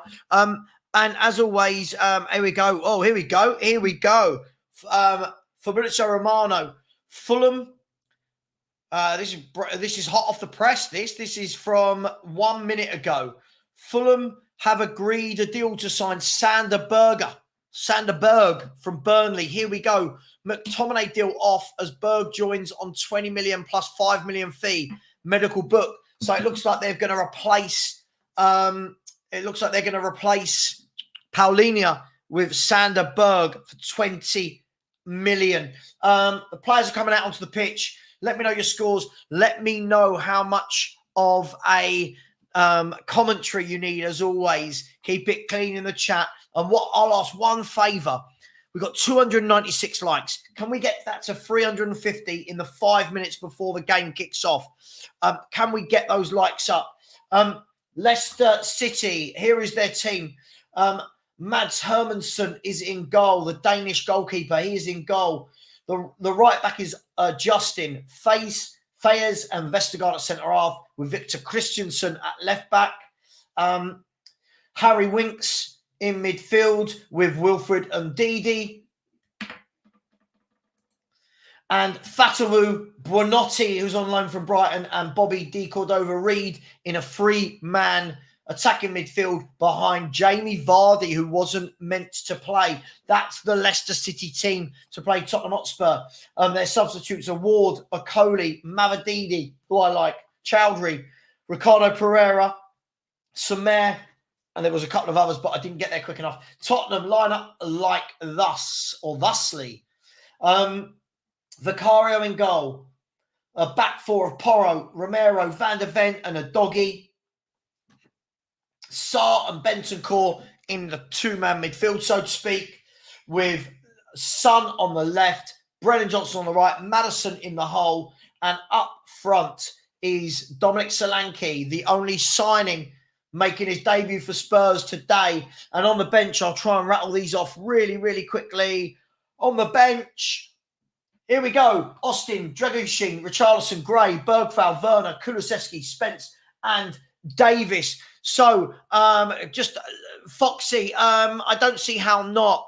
Paulinho was their holding midfielder, right? And Sander Berg's a holding midfielder. Is that not the obvious go-to?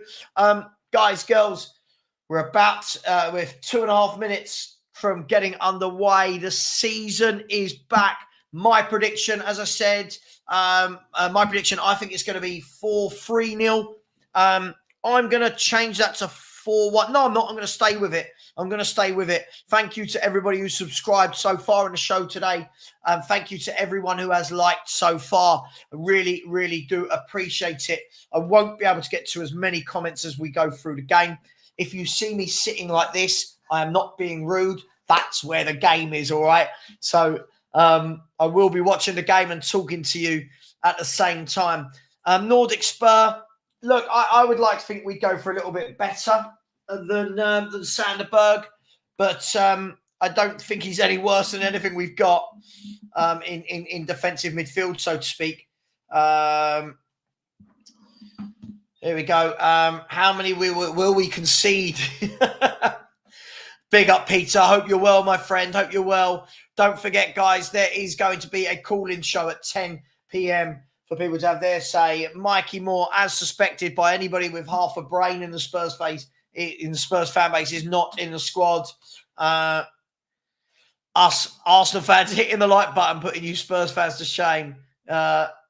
Foxy, for sure. Sorry, no. For sure. I'm not talking about the quality, mate. I'm not talking about the quality. I'm just talking about positional sense. But big up to you, bro. Hope you're well. Angus, how you doing, mate? Nice, comfortable win for your lot of the weekend. Savva, what was your opinion? I just thought you were comfortable. I think as far as opening days go, 2-0, home to Wolves, you'll happily take that. And you're neck and neck with City. With Brighton leading the way. Daniela Stewart has gone 1-0 to Leicester.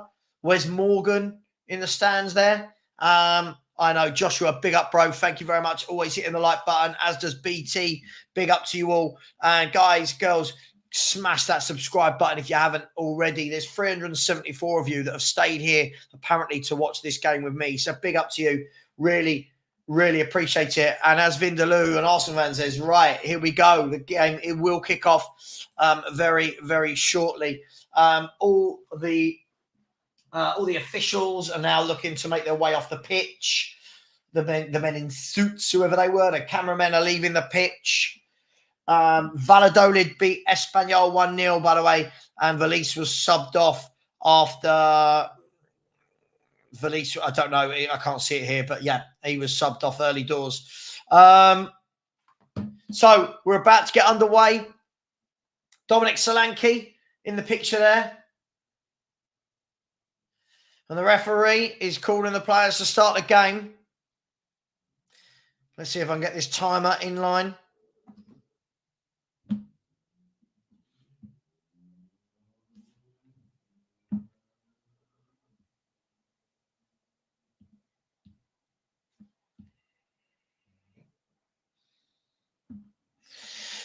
So, guys and girls, just bear with me. And we're about to kick off. Dominic Solanke is going to get his first touch as a Spurs footballer. And we are off. We are off. Tottenham Hotspur away to Leicester City. Game 1 of the season. Spurs got the ball at the back. Just spraying it around. Van der Ven pops the ball into James Maddison, who's drifted out wide to the left. Maddison plays a nice ball down the line to Udogie, who's nicked it past into Solanke. Can Solanke keep it on? He can't. Looks like, did that go for a corner? No, I thought he might have kept that on, but he didn't. And that was Solanke's first real touch as a Spurs player. Someone's just sent me, I bet Harry Winks scores after 3 minutes. You know. Big up to whoever. I think it would have been George. So big up, George. Here's Leicester City. There's the first ball over the top. Here's Jamie Vardy with his pace. Cleared by Porro straight away. You can see their plan. They're going to try that ball over the top. Here is Fatawu. Brings it wide to Fayez. Fayez out wide to Christensen. Christensen pops it into D. Cordova-Reid, into Ndidi. Leicester popping it about nicely, actually. But again, there was the first warning sign. The ball over the top. Here's Ndidi. Pressed well by Sarr, but Fayez can get the ball back to the goalkeeper. Hermanson. I always forget his name for some reason. Hermanson. Jamie Vardy. That was the first real test there for Spurs. You could see the ball played early over the top. Let's be brutally honest. If you were playing against Tottenham Hotspur, what's the first thing you'd do? You'd pop it over the top, wouldn't you, to someone with pace? Let me move this chair back a little bit. I feel like I'm a bit too close to my screen. Sorry, Stewie. Sorry, mate. Sorry, Stewie's a dog, by the way, if you ever hear me talking about Stewie. Vicario now gives the ball to Christian Romero. He goes out wide to Porro. Porro pops the ball into Sarr. Sarr is fouled, is he? But the referee plays on. The ball goes back to Sarr. He's back up on his feet. The referee gave the advantage. Sarr pings it over to Van der Ven. Is he going to go again? He is. He's going to go one more left to Udogie. Udogie back to Van der Ven. Back to Vicario. Nothing really happening at the moment. Only 2.5 minutes gone.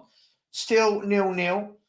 Spurs with a lot of the ball across the back. Romero into Van der Ven again. Van der Ven punches it out wide again to Son, who's come deep to the halfway line. Sonny cuts in on his right. Back to Van der Ven, back to Romero. It's a lot of the ball, just spraying it across the back. Here's Romero, pings it in to Solanke, his first real involvement as a Spurs player. Was it Solanke? I think that was Solanke. Sorry, that all went very quickly, and he was fouled anyway. No, it wasn't Solanke, was it? I don't know. But he was fouled. Tottenham have the ball. Here's Son. Son pops it into Van der Ven. Van der Ven back to Romero. I don't know how many times these two pass to each other. Romero back to Van der Ven again. A good ball out wide to Son. Son can whip it in left-footed, and James Justin blocks the ball, and it's out for a throw into Tottenham deep on the left-hand side. So where Sonny would be. Oh, has it gone for a corner? Looks like it might have actually gone for a corner. Apologies. It went for a corner. So a corner kick to Tottenham Hotspur. James Maddison's going to go out there, take his first corner of the season at his old stomping ground, so to speak. So James Maddison. Ball floating across, headed clear, but it's only as far as Porro. Porro back to Son. Sorry, what do you mean? When you say man-to-man commentary, I don't know what you mean by that. What do you mean? I just always assume that there's some people that haven't got the game, so they want to hear what's going on. Here's Adogi. Again, the game has settled into a pattern here. The Tottenham are going to have most of the ball. How long can Leicester hold out at the back? Here's Christian Romero. Romero into Brennan Johnson. Does a little Cruyff turn, goes back to Romero. Romero, this time back into Porro. Porro whips the ball in. It's hit Sarr and given away. Winks then gives it away again to Porro. I don't know what man-to-man commentary means. Do you just mean every pass? Sorry. I'm just going to let you know what's going on. Van der Ven into James Maddison. Maddison dropping very deep to get the ball. Leicester have kind of settled into that low block. This is what Spurs are going to have to face a lot this season. Romero pops it in and given away this time. Here's Harry Winks for Leicester City. Harry Winks trying to slow the game down. Goes into Ndidi, who's quickly tackled. Now Spurs can break. Solanke puts it out wide to Son. Son is one-on-one with Justin. Son... No, he's just wasted that there, and eventually is closed down for the corner. I thought he could have whipped that ball in a bit earlier there, Son, but he didn't. Rich, who you called him Rich? Big up to you, Martin. I hope you're well, brother. So 5 minutes, 40 seconds gone. Another corner for Tottenham Hotspur. James Maddison will go out and take this. The first corner wasn't too dangerous for Leicester to defend against. Can this one be better? This one is a shorter corner. It's flicked on and off the line. It was flicked on, I think, by Bentancur, and then it was off the line. Here's Porro, saved by Hermanson and cleared by Leicester City. Spurs, just two chances there in very quick succession. And now Van der Ven at the back being chased by Buonotti, but back to Vicario. Could have scored there with two chances. One off the line, I think it was Bentancur flicking it on. The second one, Porro, straight at the keeper. But again, the first chance is for Tottenham. And the game has started pretty much how I thought it would here.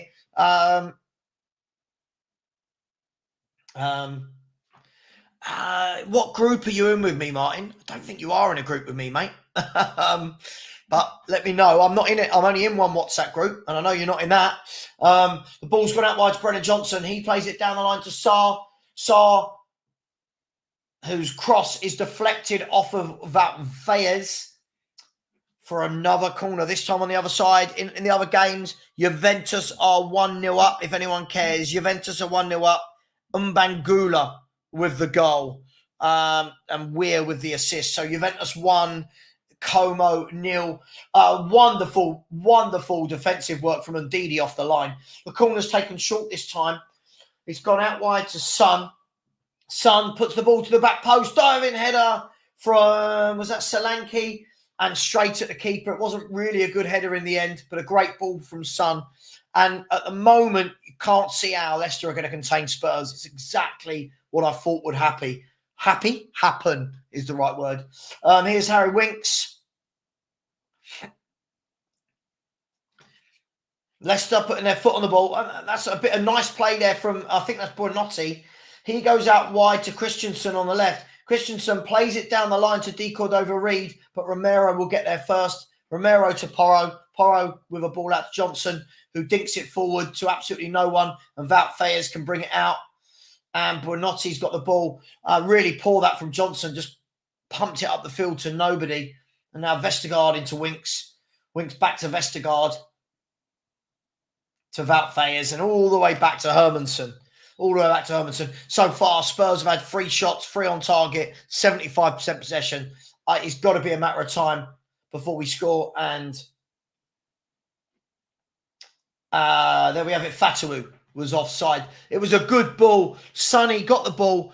He dinked it over the top. I think he would have been off. I think he would have been off if he had scored. Yeah, I think Solanke would have been offside there. But a great ball nonetheless from Sonny. Here is Udogie down the left, gives it to Sonny. Sonny's going to play it once to Maddison. It was a poor ball. James Justin can clear it. Oh, he's played it nice and calmly. Here's Wilfred and Ndidi. Spurs are pressing well. I'll give them that. Lovely by James Justin there, and then gives it away. Sonny into Udogie. Udogie crosses it low, defended really well from Christensen. And I tell you what, Leicester City will need to see out this. They're really going to have to play well to see this out, because it looks like a matter of time before we score a goal. Here is Papa Sarr with a ball. I mean, on the halfway line, Leicester City have got everybody behind the ball. This is going to, if they're going to do anything, it's going to be a counter-attack. You know it. But all Spurs at the moment. Bentancur to Son. Son goes backwards to Van der Ven. And guess who Van der Ven passed to? That's right. It was Romero. Romero to Sarr. You haven't missed anything. Sarr to Van der Ven. Van der Ven pops it out wide to Sonny. Sonny wants to get it on his right. Dinks it to Maddison. Maddison, nice little turn to get away from his man. Is he going to get the cross in? Lovely ball down to Son. Son tries to put it back, and Vestergaard gets it away from a corner. Lovely reverse ball from Maddison. I think Maddison started really brightly here. Really brightly. On this left-hand side, the play between Udogie, Son and Maddison has looked very good indeed. Another corner for Tottenham Hotspur. And James Maddison's going to take it again from the left. He whips it in. It's flicked on to the back post and no one was there. And the referee's given a corner. The Leicester players were asking for a goal kick, but it's gone out for a corner kick to Tottenham. I think this is going to be like our 5th or 6th already in this game. Can they? I don't think they can withstand this pressure. They really can't, can they? Maddison's come over to the right. He's taking a short corner this time to Porro. Porro whips it in. It's gone all the way over to Romero, whose header goes just wide. Another shot for Tottenham, this time just wide from Romero. There's a good ball in from Porro. Romero, to be fair, he had to really twist his head to get to it. But relentless pressure from Tottenham. Oh, well, there you go. As it said, relentless pressure. It's what we thought we'd have. And at the moment, Leicester struggling to get a foothold on the game. Nice from Harry Winks this time. Oh, a tackle gone in. Oh, full-blooded from Van der Ven. Ball's gone down the line this time to Fatawu. Fatawu is livid. He's livid with the lino for not getting a throw-in. But it's a throw-in to Tottenham Hotspur. And it looks like Udogie's going to take it. Udogie with a throw down to James Maddison. He gives it to Sarr. Sarr back into Van der Ven. Van der Ven with a wild pass all the way over to the other side of the pitch to, guess who? Romero. Take a shot if you're playing that game. Bentancur, lovely ball into Sarr. Sarr, one more pass out to Son. They're asking for offside. It's not. Son's going to cut in on his right. Gives it to Maddison. Maddison drives it across. Great defending. Great defending this time. Good football again. The link up with Udogie, Son and Maddison has looked very good. No doubt people will just want to pick on James Maddison, but he looks very lively here. Son played in Maddison. Maddison drove the ball across and Wout Faes with very good defending there. Yeah, he drove it across to his left, in towards Solanke, and it came off Solanke. Good defending from Faes. I can't imagine it's going to be too long before Tottenham score a goal. It has been all Tottenham. Here's Van de Ven driving forward. Lovely footwork. And in the end, Fatawu has clipped him and given away the free kick. So a free kick to Tottenham on the left-hand side. Tell you what, I need a bit of a break. Great footwork from Van de Ven and blatantly tripped. So James Maddison, who's been heavily involved. For me, he's been a standout player so far. I think he's been involved in everything. He's going to take a free kick just to the left of the box, about 20 yards out. Sonny's to the left. I don't know if he's going to try and clip this into the back post.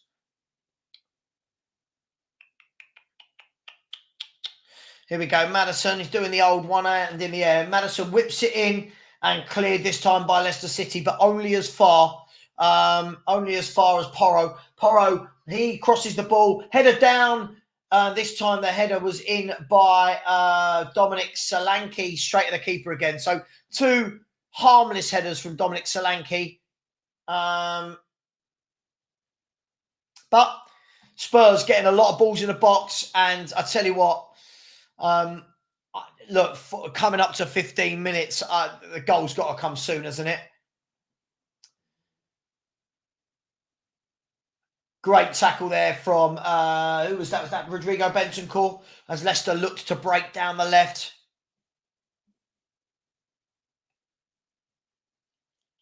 Look, this is what you'd expect. We're playing a promoted team. I would fully expect Spurs to dominate, but we've got to score while we're on top. Harry Winks showing some nice touches. Goes back to the goalkeeper there.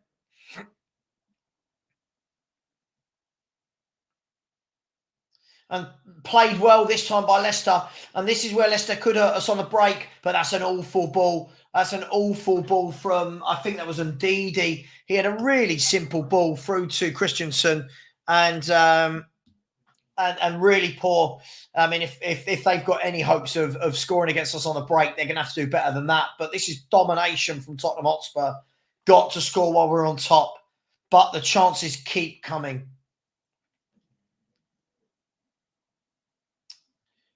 So Tottenham in complete control. Romero passes it to Van de Ven.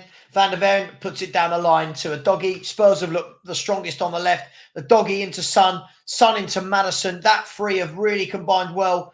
And the ref's not given a free kick there. And Leicester on a break. That was surely a free kick, but he's not given it. There's the ball over the top to De Cordova-Reid. They're on the counter-attack here. Porro's standing his man up. De Cordova-Reid lays the ball back to Christensen. Wasn't the best ball, and they've lost all momentum. They've lost all momentum there, but warning signs there. Here is it Buonotti? Buonotti goes into Justin. Justin back to Buonotti. Buonotti tries to beat his man, but Bentancur is too experienced for that. But Bentancur giving the ball away needlessly there. Again, that's when I say I just think sometimes for me, Bentancur's a little bit lackadaisical on the ball and got caught napping. He got caught napping there. So it's a throw-in deep in the Spurs half to Leicester. This is the first time they've really had the ball for longer than 30 seconds in our half. James Justin's going to take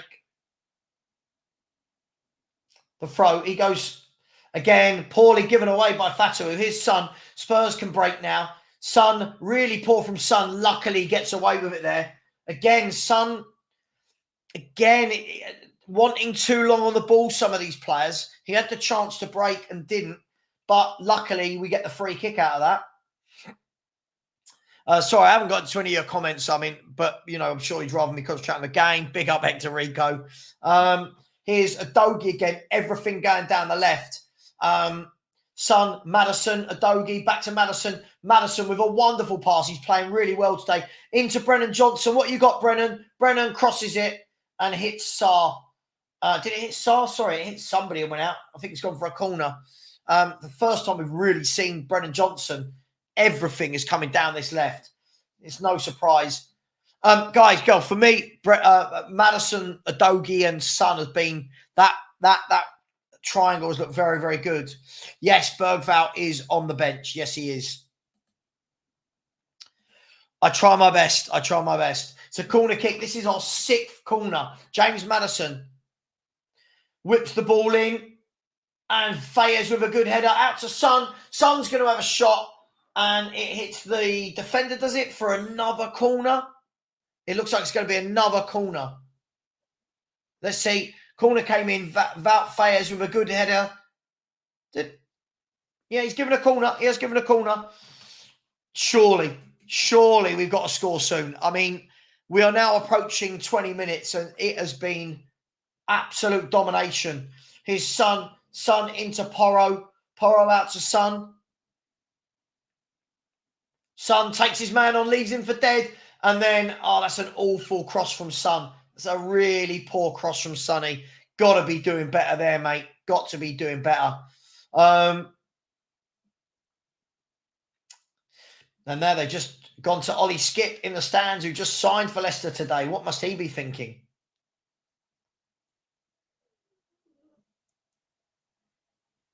So, just coming up to 19 minutes. It's 0-0. Spurs are pressing really well. Of course, got to score goals, of course. I think it's a matter of time before it comes. It's a matter of time. But this is always the danger. This is always the danger. But at the moment, they're showing no signs of that. Here's James Maddison. Another good ball out to Brennan Johnson. Brennan Johnson back to Maddison. Maddison pulls it back. They're asking for a foul. I don't think it was. I don't think it was. No, not a foul for me. Get up, Let's have a look. Maddison again. For me, the ball. No, that's not a foul on Solanke for me. You've got to be stronger than that if I'm on it. No, not for me. Not for me. I think Maddison's been the standout player here today for me. I'm just going to say it. I think he gets a lot of stick. I think he's been a standout player. Jamie Vardy knocks the ball on. Udogie can clear but gives it away. And now Leicester have got a chance to break. Here's Fatawu. And Udogie has given away a free kick. A bit soft, but he's given away a free kick. And Leicester, first real opportunity for Leicester to put the ball in the box. Fatawu looks like he's got good footwork, but Spurs were very quick in the press there. Been a real good feature of our play today. The pressing has been brilliant. I just hope this isn't a classic smash and grab. Philly. Oh, Philly. Big up to each and every one of you in the chat. Do please smash the like button. The fact that I'm commentating the whole game for you surely gives me credit in the bank. And please subscribe if you haven't already. Everyone in here hopefully has subscribed. Here is a free kick from Harry Winks. He's gone short. The ball's dinked over by D. Cordova-Reid. Romero stretches, clears it. Not a great clearance, but it's gone out for a throw-in. Leicester trying something a little bit different there. Here's Buonotti. Is that Buonotti? Yeah, I think it's pronounced Buonotti. Sounds nice. I'm going to put the Italian bit on it. Buonotti. There's a throw-in by Justin. Nice turn by Buonotti. He's gone to the back post. D. Cordova-Reid's not going to get there. Good idea. But that's better from Leicester City. And with Spurs, we just need to guard against being hit on the break, right? That was I like Buonotti. I think he's a good player. It just didn't hang in the air enough. It had a bit too much on him. Here's Leicester again, though. They're starting to get into this a little bit. Here's Winks. Here's D. Cordova-Reid. He's lost the ball, though. So has Bentancur, but Bentancur's shirt was pulled, and it's a free kick to Tottenham Hotspur. Leicester trying to get a little bit of a foothold in the game. Yeah, I think he's Argentinian. Let's have a look. Yeah, he's Argentinian. He is Argentinian. By the way, I just need Juventus and Atletico Madrid to win for £900. Juventus and Atletico Madrid for £900. Juventus winning 1-0 and Atletico kicking off in 7 minutes. Here's Romero with a long sweeping ball. It's a great ball all the way to Son.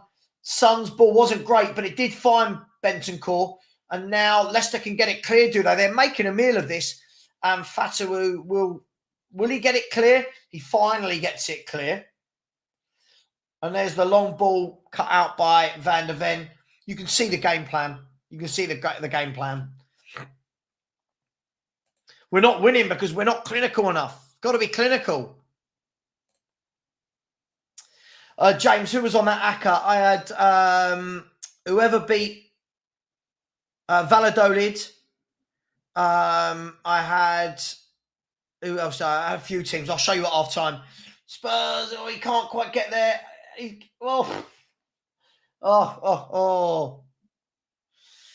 We've got our first silly person. Of course, we're destroying Leicester. They've just come up. We should be destroying them. Got to score though.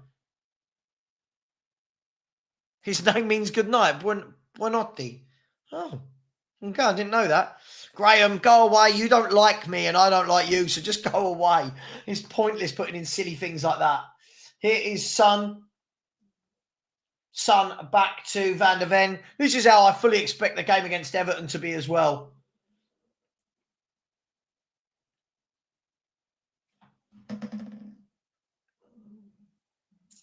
Here's Maddison. He's creeping through. He's dinked it over and cleared from Christensen. Maddison's having a very good game. He's having a very good game here. Fatawu can bring the ball clear. Maddison wanted the free kick, didn't get it. Leicester are really fiddling about with it when clearing. And they've done it again there. A doggy wins it back. And it's a throw into Tottenham Hotspur. Graham, stop. I don't want these childish comments in my chat. Just stop. When Spurs win what Liverpool win, have a pop. Oh, it's just people like that really wind me up. We should be battering these. It's Leicester City. This is not a great Leicester City team. But you've got to score goals.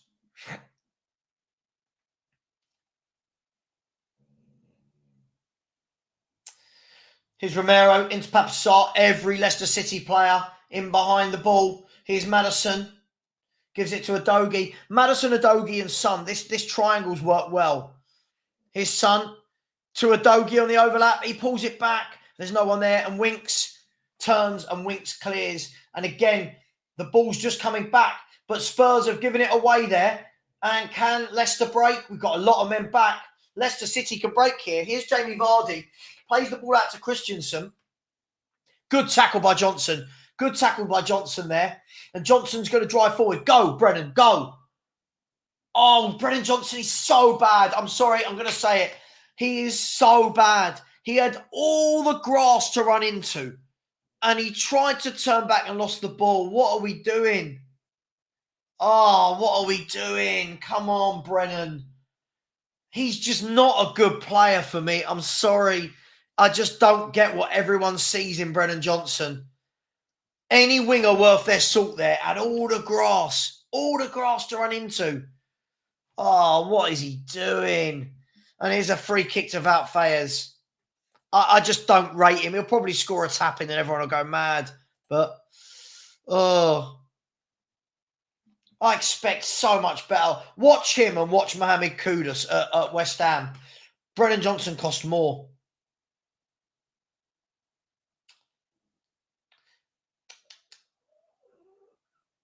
And there's Papasar giving the ball away this time. One back by Bentancur. Lost by Bentancur. Here's Ndidi. It's very tight in there. One back. I mean, the pattern of the last minute is we win the ball and give it away. They win the ball and give it away.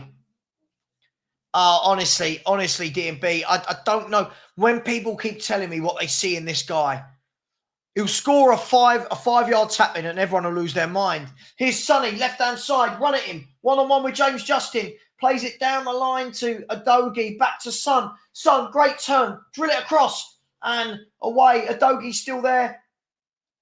And cleared by Leicester City. This is, surely we've got to score soon. Surely. 47 million, 50 million, I think. I just think he's such a weak link. I think he's so poor. Here is Romero. He goes all the way back to, I think Vicario's got so bored. He's nearly on the halfway line. Oh, Daniel, you just different class. Here's Harry Winks. He's won the ball in midfield. He's played it out wide. Leicester have a 4-on-4 here. There's the ball through to Vardy, and his touch wasn't good enough. And it's a goal, and the goalkeeper has the ball. Just seeing what the lineup is for Atletico Madrid. Oh, Nino Barrios. So Tottenham Hotspur away at Leicester. Leicester 0, Tottenham 0. Thanks, Len. I try my best, mate. I should be spotted by Sky Sports or something, right? Yeah, I just don't enjoy watching him play at all, George. I really, really don't. I don't enjoy watching him at all, but that's just me. Listen, he'll score goals against some weaker teams, but I just don't enjoy him as a player. His son into Maddison, edge of the box. Maddison digs it in. That's a great ball, 1-0. Maddison, who's been the best player on the park by a country mile, has dinked it in. Porro was ghosting in, and Porro with the header, and the breakthrough has come. Tottenham take the lead. A great ball from James Maddison, I think, who is... some people need to wind it back in again. James Maddison being given a lot of freedom here and has looked very, very good. And Porro, as usual, is our best attacker. Tottenham Hotspur have taken the lead against Leicester City. It's been coming. It took until the 29th minute, but it was lovely. Son gave it to Maddison. Maddison dinked it in, and Porro from the edge of the, from the penalty spot. Lovely played there. Again, lovely ball from Maddison. He's got his first assist. Porro's got his first goal. Much better there from James Maddison and much better from Porro running in. And Leicester City will be annoyed that that's the way they've conceded. But it's 1-0 to Tottenham Hotspur.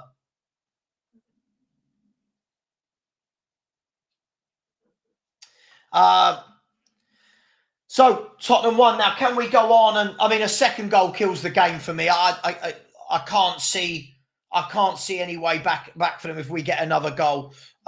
Really good finish from Porro. Lovely little depth header. All made possible by Maddison, who's playing a lot more. I mean, Maddison's dropping really deep left-hand side to get the ball, but he's controlling the game here. He's controlling the game here. Again, Maddison's on the ball again now. He's been absolutely brilliant here. Sonny plays the ball back to Van der Ven, back to Romero. And Juventus have gone 2-0 up against Como. If anyone cares about that game, Timothy Weir with the goal there. It is Timothy Weir, isn't it? Timothy Weir. So Juventus 2, Como 0. Someone says Maddison lost his pace. I mean, he's never been the quickest player, has he? Yeah, woo! We're going to win the league. Yeah, I think, look, get a second by half time, and I think we'll kill the game off. There's a free kick came in. It's beaten everyone. Gone all the way over to James Justin, who puts it out for a throw-in. And Sonny looks like he's going to take the throw-in. And Porro, again, looking like the best player. The most attacking threat for Tottenham. Here's Sarr. Tottenham haven't really been able to get Solanke in the game. And again, one of the things I talked about during the summer was against Bournemouth, teams won't put 10 men. A free kick to Tottenham, fouled by Ndidi. Teams against Bournemouth won't put 10 men behind the ball. So the question is, how can Spurs get Solanke into the game when teams have 10 men behind the ball? Papa Sarr played it into Maddison. Again, Maddison involved in everything. The foul from his old teammate Ndidi. And it's a free kick, and I'm guessing James Maddison will take this as well. James Maddison and Porro over this.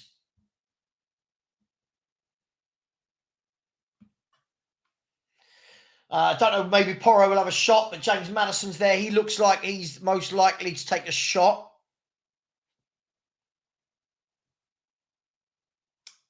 James Maddison just standing over the ball. Got a little bit of grass on his eye. You know when you just want to get a bit of grass. By the way, I walked into a cupboard earlier. Can anyone see? I walked into a cupboard. What an idiot. James Maddison dinks it to the far post. He's all alone. Oh, and it should have been 2. Brennan Johnson skewed his shot. Should have been 2. Again, he was onside. A lovely ball by Maddison, who's been my man of the match by far. And Brennan Johnson, good effort, just not quite accurate enough. Really good idea, poor execution.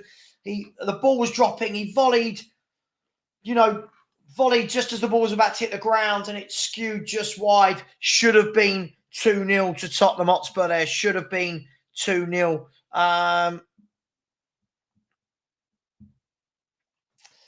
And here go Leicester down the other end. They just can't get enough of the ball, but we've lost it there. Here's Fatawu. Fatawu's going to run at Udogie. Beat him quite easily there. He's going to try and beat him again. Much better that time. Udogie wins the ball back, showing good strength. And Udogie then loses the ball immediately. Luckily gets it back. Oh, I'll tell you what, we've got to stop giving it away. Better teams will punish us. Here's Van der Ven out wide to James Maddison. What's wrong, mate? Sorry, the pug's getting a bit aggy about something. What's wrong, mate? What's wrong?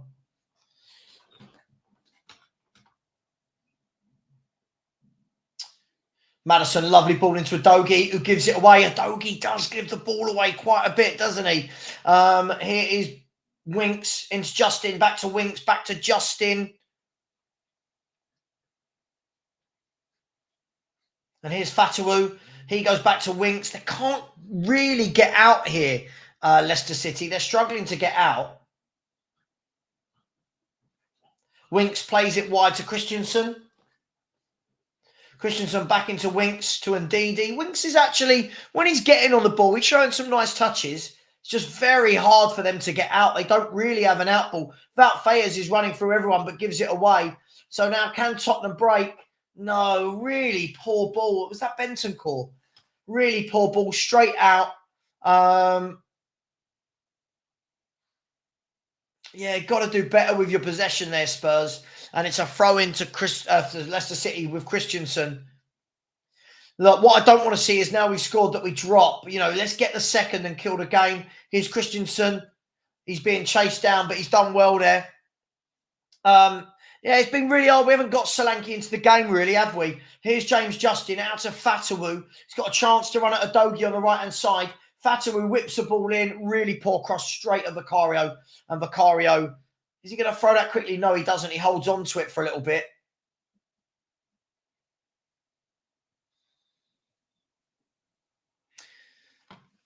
Colin Miller, I'm not going to show Stewie. He's just settled. Oh, is Vicario. Always worries me when he plays it out. Van der Ven dinks the ball into midfield.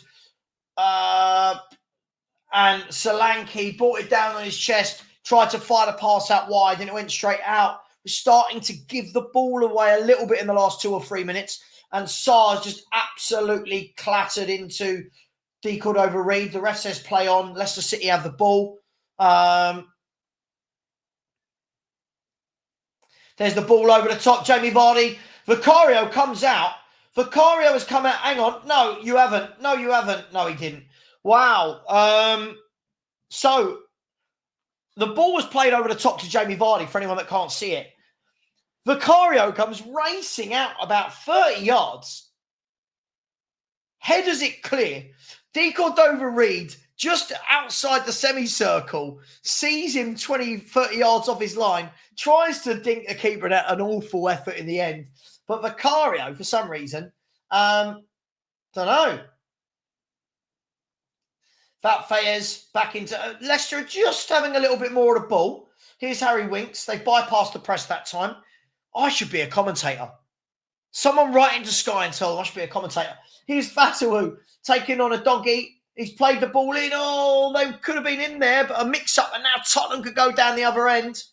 And Sonny has got the ball. He's one-on-one. Here's James Maddison. Beats his man. Pulls it back. Oh, it's just off the line and cleared by Leicester City. James Maddison's been sensational here today. Absolutely brilliant performance from him. Udogie, I think, has been good going forward at the back, giving the ball away a bit. But again, can we get another goal in the next 8 minutes? I think that kills the game for me.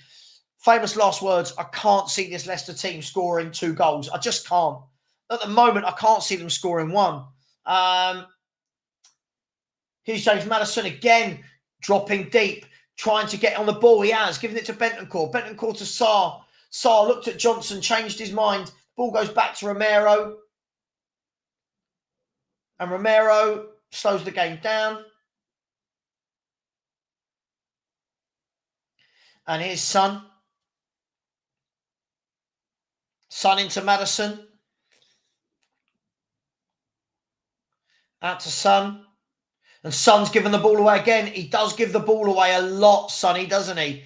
And is this Buonotti running through? He's done really well there. And to be fair, Bentancur tracked back, won the ball, and it goes to Vicario.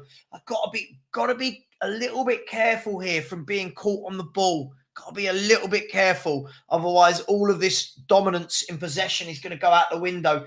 Here's Maddison to Udogie. Udogie to Son. Son back to Maddison. Maddison's having all the game. Maddison here spreads it wide. Lovely ball out to Brennan Johnson. Brennan Johnson loses the ball to Christensen, who puts it out for a throw-in. Sorry, guys, just not for me, Johnson.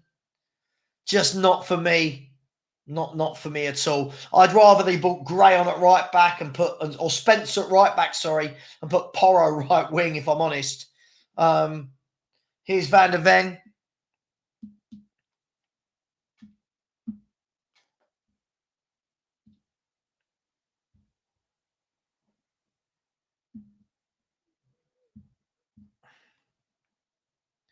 Please keep smashing that like button and the subscribe button. I'm literally commentating the entire game for you. I'm trying my best. The ball goes out wide to Son. Son plays it into Van der Ven. I'll tell you what I'm going to do, actually, guys. I'm going to cancel the 10 o'clock show and just let this run through. I don't know why I set a second show. I'm just going to let you know that now.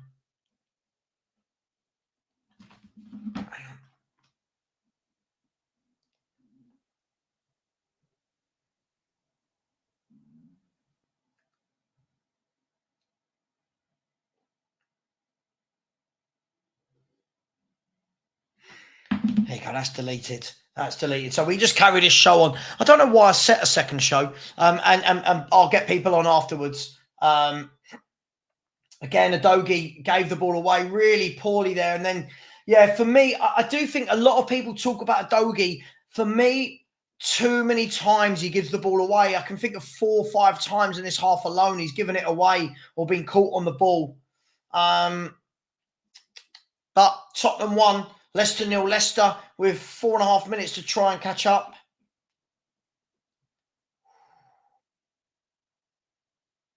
So it's going to be a free kick. Looks like Harry Winks. He's dinked it to the back post. It's gone all the way through to Vicario. Nice and easy for Vicario, that. And he's rolled it out now to Papa Sarr.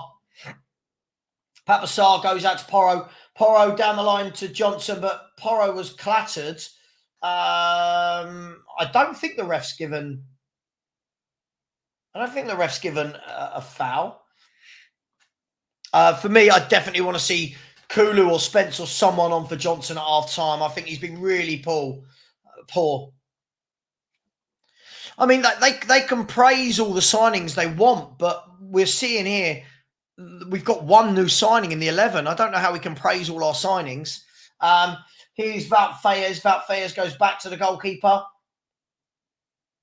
To James Justin. Justin plays it in, gives it away. Spurs on the attack here. Solanke, again, really poor touch from Solanke. I don't know if he's unfit or what, but really, really poor from Solanke again.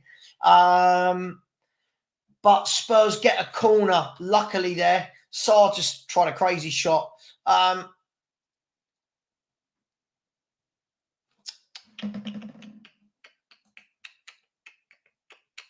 Please smash the like button if you haven't already. Please do keep subscribing as well, as we're 270 away from 13,500. So please do smash that button if you haven't already. Here's a corner kick for Tottenham Hotspur. James Maddison with, I guess this is corner number 8 or 9. Corner comes in. It's headed over everybody to the back post. And it looks like it's gone out for another corner. Solanke battling well there. Be great to get a second. Look, there's going to be tougher tests, but we've started well. Look, we're knocking it about nicely. Just get the second, kill the game off. Listen, I've got a feeling this is exactly what the Everton game is going to be like. We'll see what it's truly all about when we play Newcastle, Man U, and Arsenal. But Jessica, yeah, what a surprise! Yeah, I agree. We look the weakest there. Maddison with another corner, and Wout Faes clears this time. Matthew? Who's Matthew? Porro can keep it on. Porro's lost the ball, but Bentancur can retrieve it. It's hard, isn't it, to judge against a team like this that don't want to play or that don't play. It's really tough to judge. Saturday Night Football being advertised, Aston Villa v Arsenal. That should be a good game. And next Sunday is... God, do I work for Sky? I'm advertising Sky's games for them. Bournemouth v Newcastle was the 1 o'clock game, and Liverpool-Brentford is the 4:30 game. What am I doing here? It's like I work for Sky.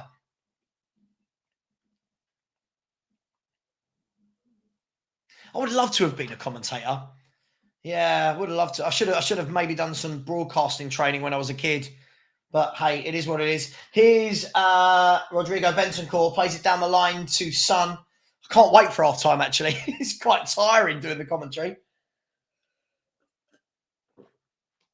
If I go quiet, it just means nothing's happening. The ball to Romero. Romero, again, he looked at Johnson. Decided not to, gave it to Maddison. Maddison puts it out to Johnson. Johnson's first touch gives it away. He is shocking. Please tell me, there's nearly 400 of you in here. You all saw that. That first touch from Brennan Johnson. People are going, oh, but look at his goal contribution. Oh, God, he is dreadful. He is dreadful. And someone at Spurs paid 50 million for him. Here he is again. He gives it to Bentancur this time. Here's Van der Ven. Van der Ven back to Romero. It's going to be half-time very soon. I can't imagine there'll be a lot of injury time, maybe 1 minute or so. Not as much these days, no. Not as much. Yeah, not as much. Big up, Anthony. Hope you're well, man. Stephen just saying he's rubbish. He's just, when he gets it, I don't expect anything from him. I just don't expect anything from him. I've never seen a winger so scared. Like, to get on a ball, beat a man. I just don't get it. Absolutely crazy. 1 minute of added time. We've got 35 seconds left till half time. Looks like Tottenham are going to go and 1-up unless we can do something here. We've given the ball away, and Leicester have got a free kick just in the middle of the park. Sorry, the middle of the sideline. Look, I didn't expect a lot from Leicester. I mean, can they be this bad in the second half? I think we've completely outclassed them. This is why I said 4-0. We should be scoring some of these chances. And it's another throw-in. There's 10 seconds left. The referee's going to blow the whistle here, surely. There's no point letting the throw-in take place. The referee blows the whistle for half-time, and it is Tottenham Hotspur. Sorry, bear with me 1 second. Let me change this. 45. Boom, boom. I knew I'd do that. No, I knew I'd do that. Oh, so annoying.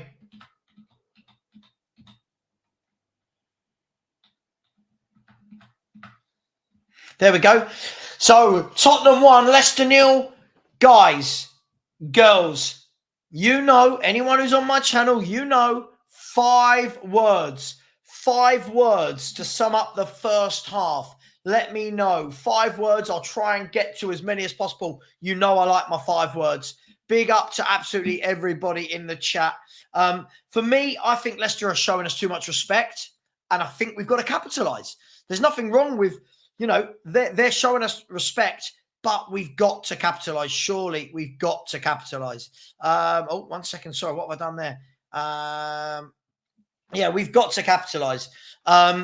At the moment, we're just really not. So, got to get that second for me, and I think it kills the game. By the way, smash the like button, smash the subscribe button if you haven't already. Guys, girls, look, here we are. I don't know, I've got my charger in. I've got nearly 100% or 96%. There we go.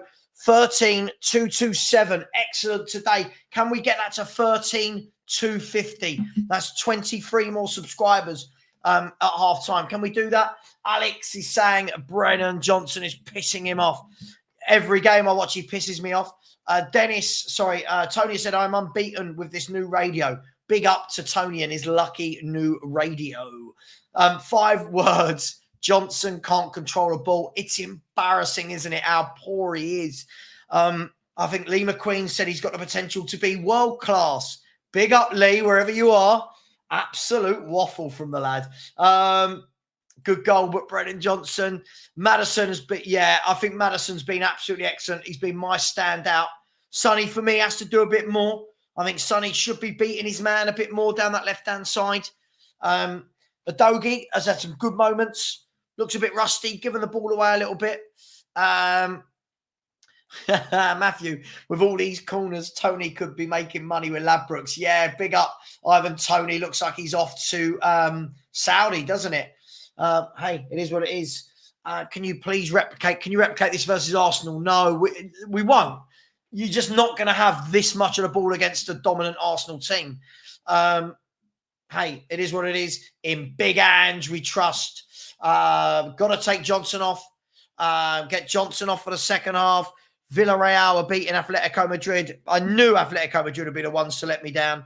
I knew they would. For anyone that doesn't know, I've got an ACCA, and the last team to come in is Atletico Madrid. Absolutely shocking from Atletico Madrid. And Juventus have just gone 3-0 up. Bloody hell, Atletico Madrid. Chloe, absolutely a typical Steve Cooper team. Absolutely. Absolutely. Joe has said BJ is world class at being average. Kulu on for Johnson.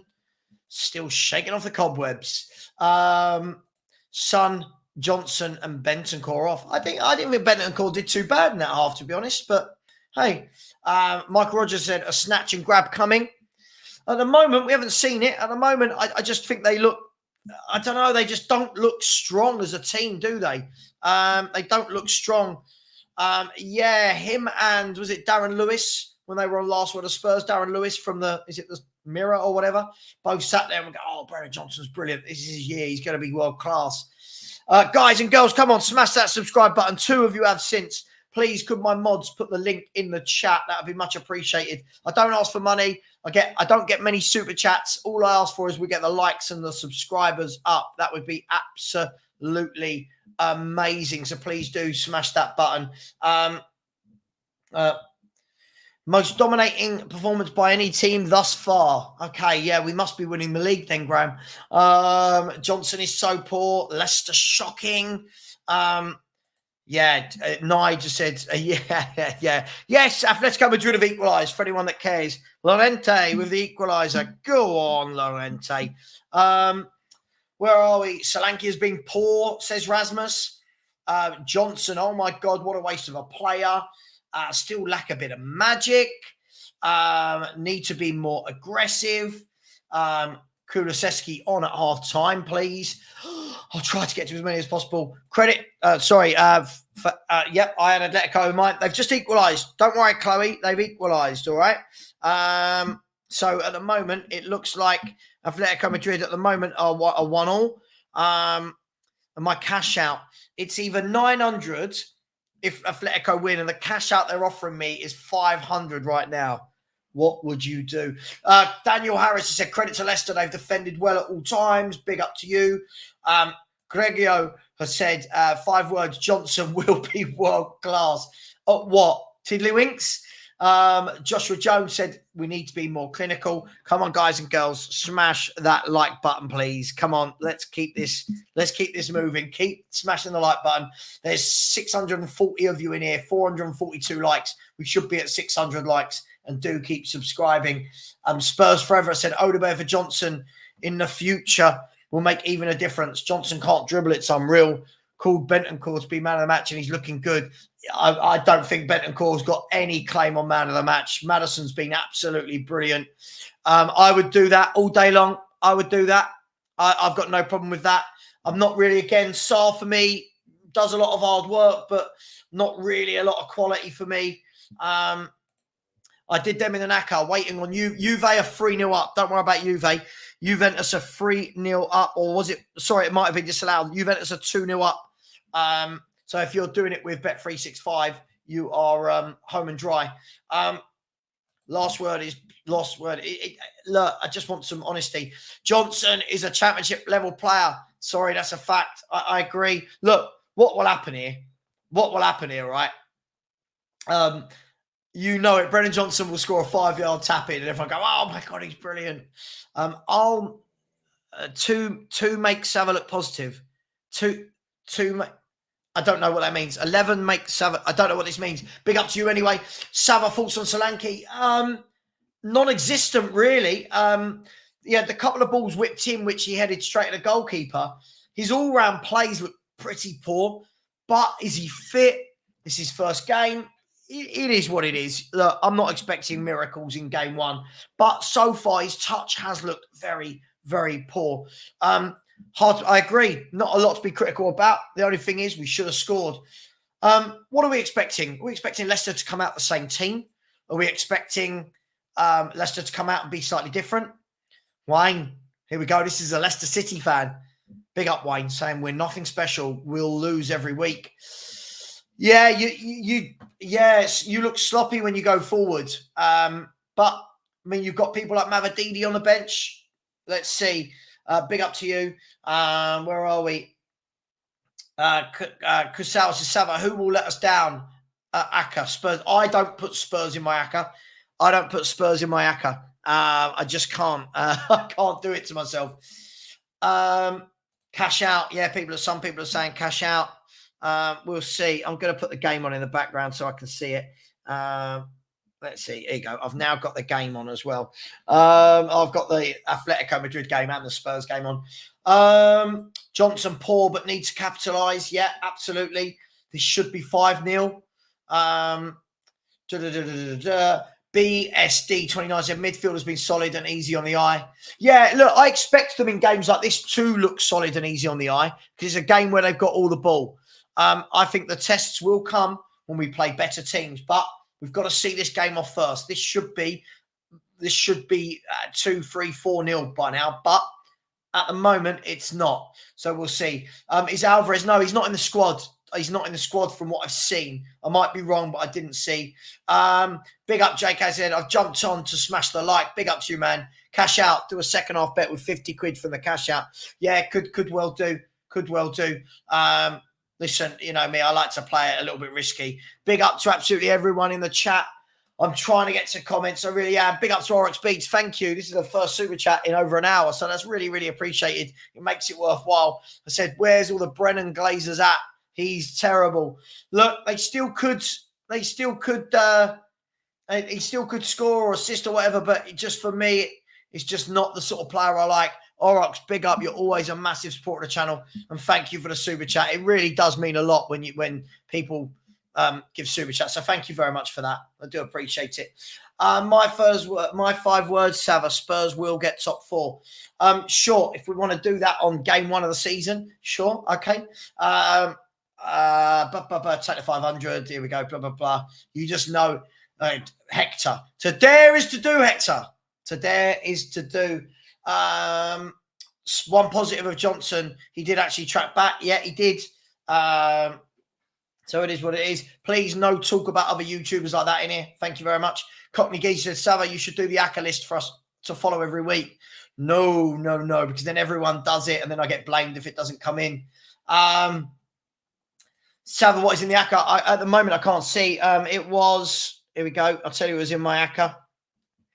My ACCA was Atalanta, Juventus, AGF Aarhus from Denmark, Valladolid, Atletico Madrid, and it's not showing me the last one. It was someone from Brazil last night. I can't see who it was now, but who was it? Crusade? No, Hurricane from there. Yeah. So yeah, keep smashing the like, people. Please keep subscribing if you will. We are only 20 away from 13,250, so that would be much appreciated.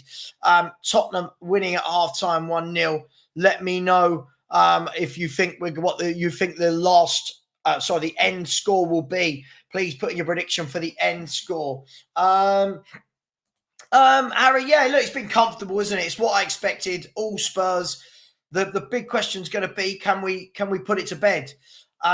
Look, we've got to. You know, we can't come out of it. To not win this game now would be dreadful. I think we will win it comfortably. Haskinoff, big up, bro. So we need to be more clinical, or else it'll go down to the last minute. Look, what we don't want is to get to the last minute, winning by 1 goal, and they start lumping throw-ins and corner kicks into our box. That's what we don't want.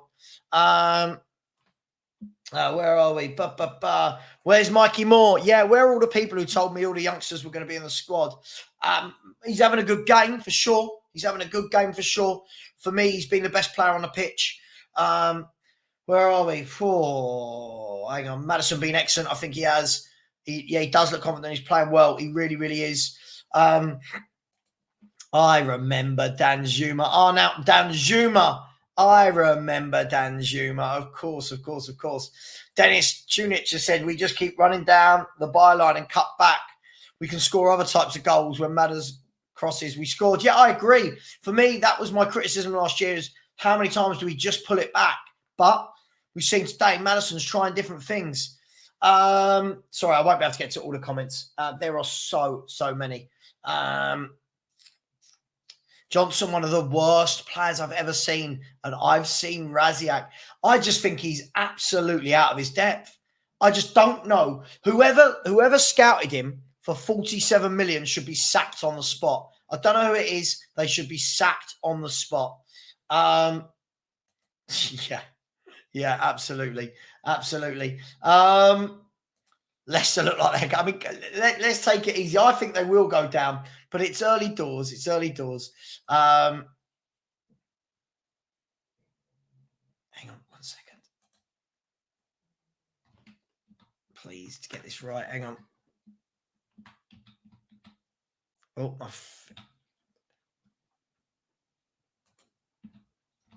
there we go. So I was just checking that I had everything ready for the second half. It looks like they're going to be kicking off very, very shortly. Daniela Zito's gone for 3-0. Andy's gone for 1-1. Nordic Spur for 2-0. 2-0 from Shiley. John Smith says, I'm pleased with 1 up, but it's against the team favourites go down. Look, games like this, for me, that's where you get your goal difference up. But listen, there's 45 minutes to go. I fully expect us to run out 3-0 winners here. 4-0 winners. James Maddison is now working his way back onto the pitch. Solanke as well. Papa Matsart is praying on the sideline at the moment. Sarr and Johnson poor. Yeah, I've never been a massive fan of Sarr. This game is screaming for an Archie Gray, is it? For what reason? Phil, yeah, VDV is a Rolls Royce. He is absolutely a Rolls Royce. So I'm just trying to catch up. There's so many. Big up Paul Reeves. Said, good to see you back, Savva. Just stay off. I won't be going on to any panel shows of other clubs. No, I won't be doing that. I learned my lesson. Big up Matthew. I would as well. I would take a retired Raw Fox over Brennan Johnson. Graham Pennett's gone with 4-0, which was my scoreline. 4-0 from Jamie as well. It goes to 4-0. Ha ha. Maddison looking good. Yeah, based on the first half, Scott thinks it's just going to be the one. Doesn't think we're going to score any. I'm thinking a nice early goal, second half. Look, I don't mind Ndidi. I just think that ship might have sailed a few years ago for me. But looks like we're about to get the second half underway. Sorry. I've peaked well too early there. Leicester City just coming out. Leicester City just coming out onto the pitch as we speak. Well, what annoyed me was that we went to Nottingham Forest and didn't take their best player. That's what annoyed me. I said it this year as well. I'd rather have taken a Somerville to play on the left and be in rotation with Son rather than Archie Gray. But hey, that's just me. Atsu has Savva frozen. Have I frozen? I don't think I've frozen. Have I? I don't think so. I can see me. So it looks like we're going to start the second half. Jamie Vardy just trying to cajole his team. It doesn't look like there's been any changes from either team. What have Leicester got? What have Tottenham got as we go back for the second half? We're going to kick off. I don't know why this is not working. I don't know why that did not work. That's really frustrating.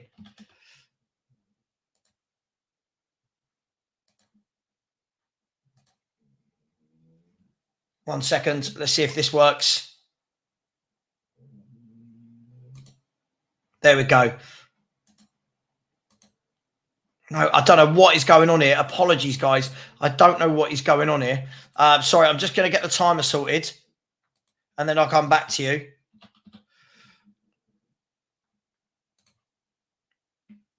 Here we go. 1 second. I'll just get this sorted for you. Give me 1 second.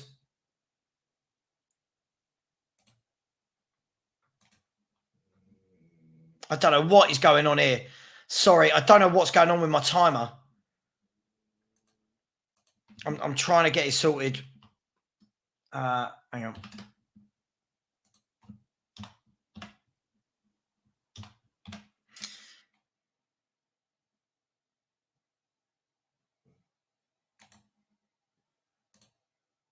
I don't know what's going on. I'm so sorry here, guys. I don't know why I can't get this to work. I don't know what's going on. Here we go. Let's try this time.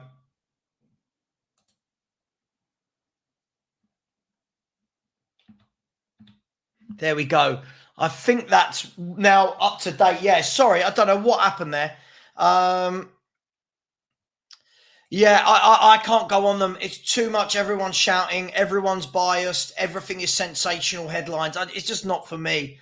And that's no one channel. That's all of the channels. Tottenham can come forward here. Leicester City wanted a free kick.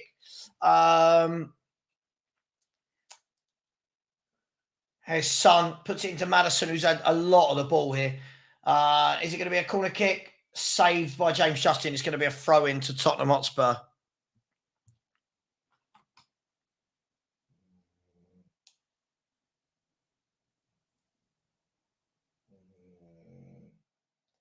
So nothing's really happening at the moment. Nothing's really happening. You know, it's just the start of the second half. Spurs lose the ball. Do we? No, it's a free kick. Fatawu on Udogie. Been a good battle, that one, those two.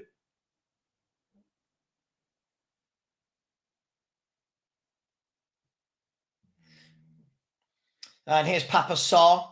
Spreads it wide. This time to Brennan Johnson. What have you got? Brennan Johnson cuts inside, passes it 5 yards. He's nice and safe when he cuts inside, and the free kick given away. I don't know what this means. Are you any content when the NLD comes? I don't know what that means. Sorry. What do you mean, Angus? Here's Udogie. Udogie goes back to Romero. And Van der Ven now, it looks like he's going to go all the way home.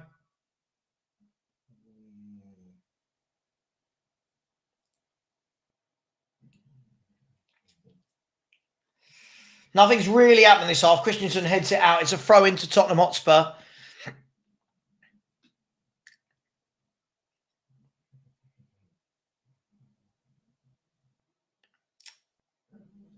Hasn't really got into a flow in this and Atletico Madrid have hit the post as well, by the way.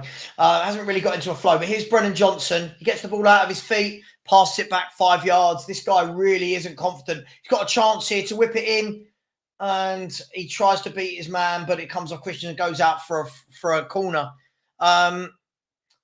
Just not for me. If I'm a right winger on this Spurs bench, I'm looking and thinking, why am I not playing? If I'm brutally honest. But it's still Leicester City 0, Tottenham 1. Here's Porro. No. I don't know what the Lino's calling it back. He wants the corner retaken. I don't know why. James Maddison's having a laugh. There's Bergvall on the bench. Maddison with a short corner. Porro flicks it in first time. Headed away this time by Ndidi, I think. I think Ndidi. He's had a good game, Ndidi. He has. Yeah, Ryan, I'm not a fan. I'm not a fan. Are you talking about Brennan Johnson? Yeah.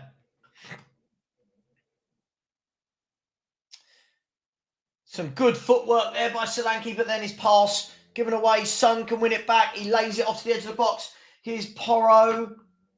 Porro goes out to Johnson. Johnson cuts back in. He can't beat his man, can he?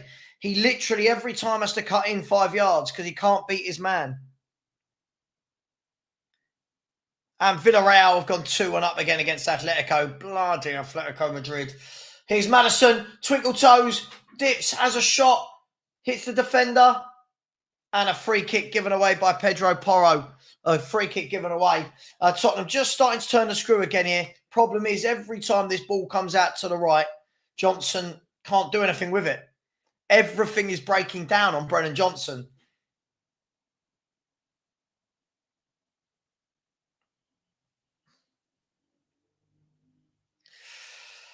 So it's going to be a goal kick.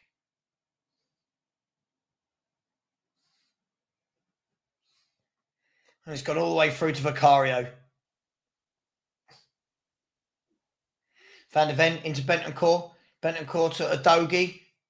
Udogie plays it down the line. Son loses it this time. Again, Son, I'm not really been impressed. Leicester are on the break. They've got men over. Here's Jamie Vardy. He's played it into Cordova-Reid. Really good defensive tackle there from Papa Sarr. Really, really good from Papa Sarr, but the linesman has got his flag up. Again, Son losing the ball, just not looking sharp and sloppy, really, from Cordova-Reid. He went too early, and Jamie Vardy slipped him in, and he was offside.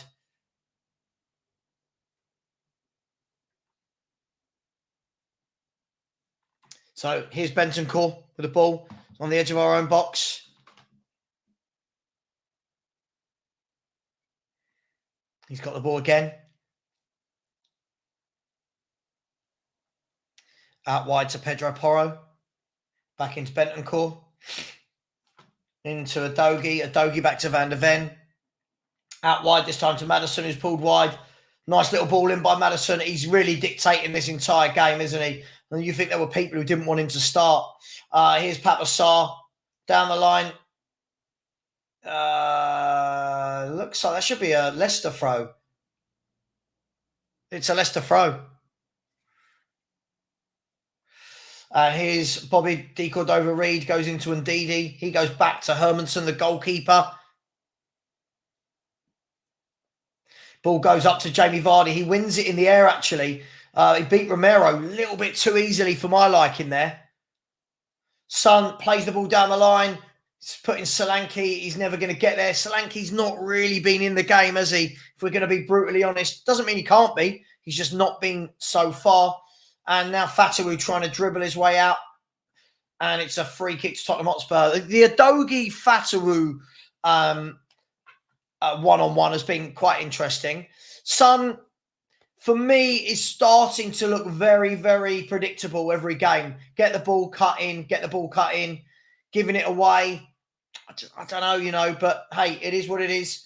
Long ball, brought down on his chest by Mickey van der Ven, and back to Vicario. And at the moment, Spurs are under no danger here at all.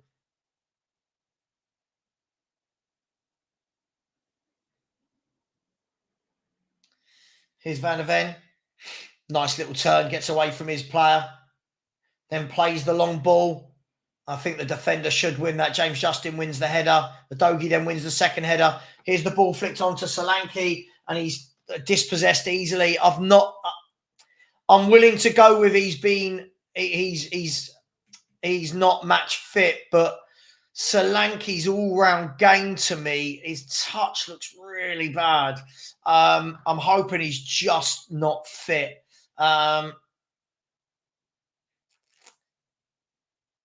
Maddison plays the ball through. There's the shot from Solanke straight at the keeper. Poor finish. Good movement there from Solanke, but the finish wasn't very good.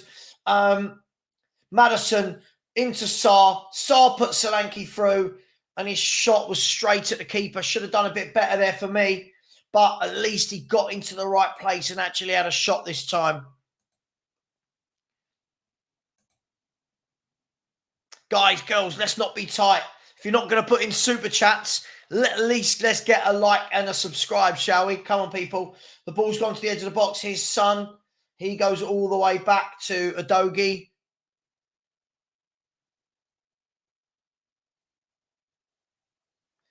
Vicario plays it out to Pedro Porro. Here's James Maddison. Plays the ball into Son. And again, Son, I don't know what he was doing. It luckily got through to Porro. But, yeah, Sonny's not really done anything there. A cross goes right away to the far post. And De Cordova-Reid can knock it away for a throw-in. Tottenham take it quickly. Here's Udogie to Sarr. Sarr into Maddison. Maddison plays out to Brennan Johnson. Johnson back to Maddison. Maddison dinks it in. Cleared by James Justin, I think that was. Brennan Johnson lays it back 5 yards. Any chance you could beat a man at any point, Brennan Johnson? Lovely ball by Maddison into Bentancur. Here's Johnson back to Bentancur. He's had a shot. Really tame shot. Really tame shot. Really. I agree. I think both wide men have been very... I think the front three have been poor, if we're going to be brutally honest about this. There's the ball over the top. Van der Ven in a one-on-one race with Buonantony. The ball's broken to Buonantony. He's gone to the back post. Jamie Vardy's headed it down. And it's cleared. Really good defensive work there by Maddison. Again, he's been excellent today. He's been absolutely brilliant. Here's Ndidi. Plays it into Christensen. Christensen whips it in all the way across. And that was close all the way across. It's gone back to Fatawu. Fatawu dinks it over. Jamie Vardy, it's 1-1. It's 1-1. Tottenham Hotspur 1, Leicester City 1, and Spurs were caught napping. Really, really poor from Tottenham Hotspur. Jamie Vardy, 412 years of age today. Again, Spurs were caught napping and Leicester City made them pay. My 4-0 is out the window. Out the window. Let's have a look at this again, guys and girls. We'll see who should have been marking. But Leicester, the fans are going crazy. There is motion at my front door. So if you hear some dogs barking, it's the wife coming in. There we go. And Ndidi played it down the line to Christensen. He put in a great ball. It missed everyone. Then Fatawu dinked it over. I think he's onside. He dinked it over. Head at the back post. For me, it's a good goal. I don't think that was... No, he's being played onside by Romero. Porro, as good as Porro was going forward, he was nowhere to be seen marking Vardy. And it's 1-1 and Tottenham need to sort this out. Tottenham need to sort this out. This could be... Well, look, there's still a long time to go. Look, there's a lot of time to go. I still think we'll score. Scott, you're not wrong. You're not wrong. The defending again. The defending again. The defending again let us down. People not marking in the box. Sorry if you hear the dogs. It's the front doors going. And the problem was, I tell you what, this is a great spot. Yeah, George, for me again, crosses that come into our box, whether they're corners, whether they're free kicks, crosses like that, we just don't defend them well. And again there, Jamie Vardy completely unmarked. And Romero playing him on. And it's now we've got a free kick. Hello. Just saying hello to the wife. She's been sitting in a sauna at the gym, that one, while we've been here watching Spurs. Here's a free kick to Leicester City. It looks like, I want to say Winks is over that. Winks is going to whip this in. No, he leaves it. Oh, gosh, whoever he left it to, he shouldn't have. He left it to, I want to say maybe Buonantony, and he skied it. That was more like a rugby try. Again, we talk about our defenders, how great they are. The ball watching is criminal from world-class centre-halves. For me, Romero and Porro, they're dreadful defending.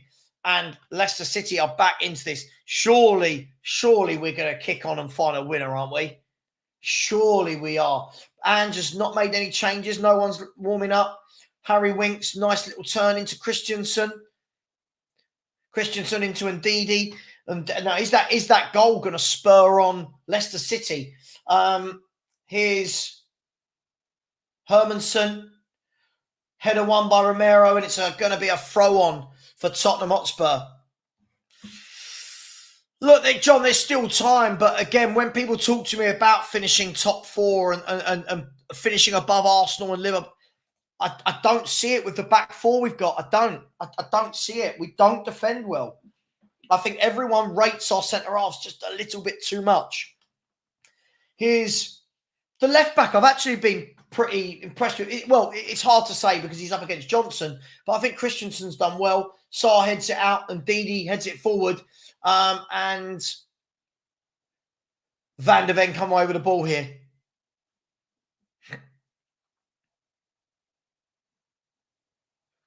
Yeah, lots of people in the chat saying the same thing. That's what happens when you don't take your chances. Tony saying, imagine what happens. And look, this is the thing.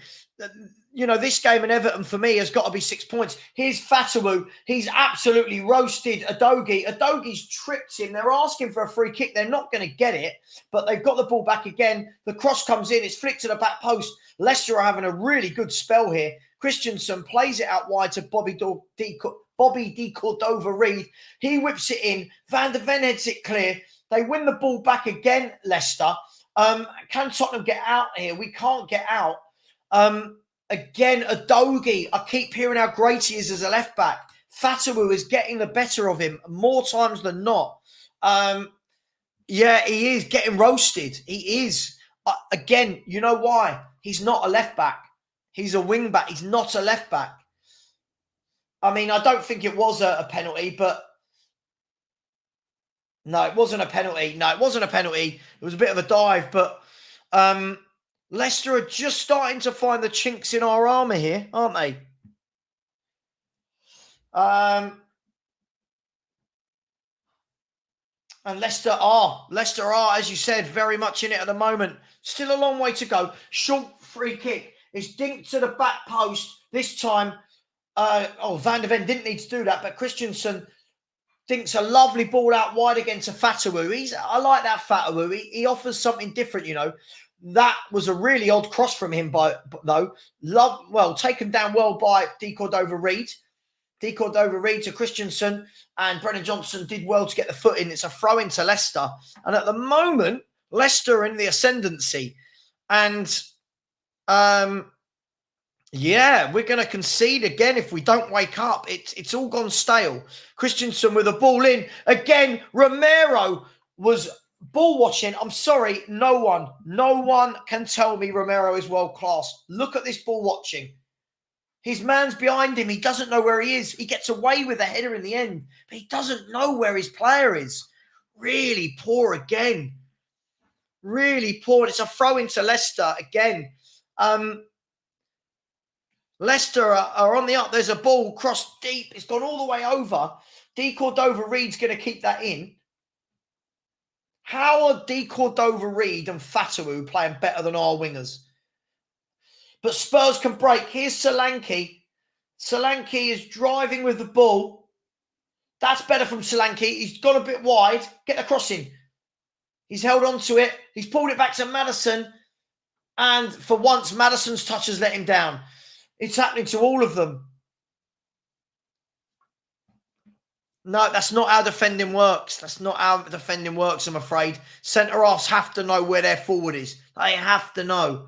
And Bentancur with a free kick. It's all very Spursy right now, isn't it? I know people don't like that word, but it's all very Spursy. And Atletico Madrid have equalised. Alexander Sorloth, the signing from Villarreal, has made it 2-2. So I think that's right. I think it's 2-2. Can someone confirm?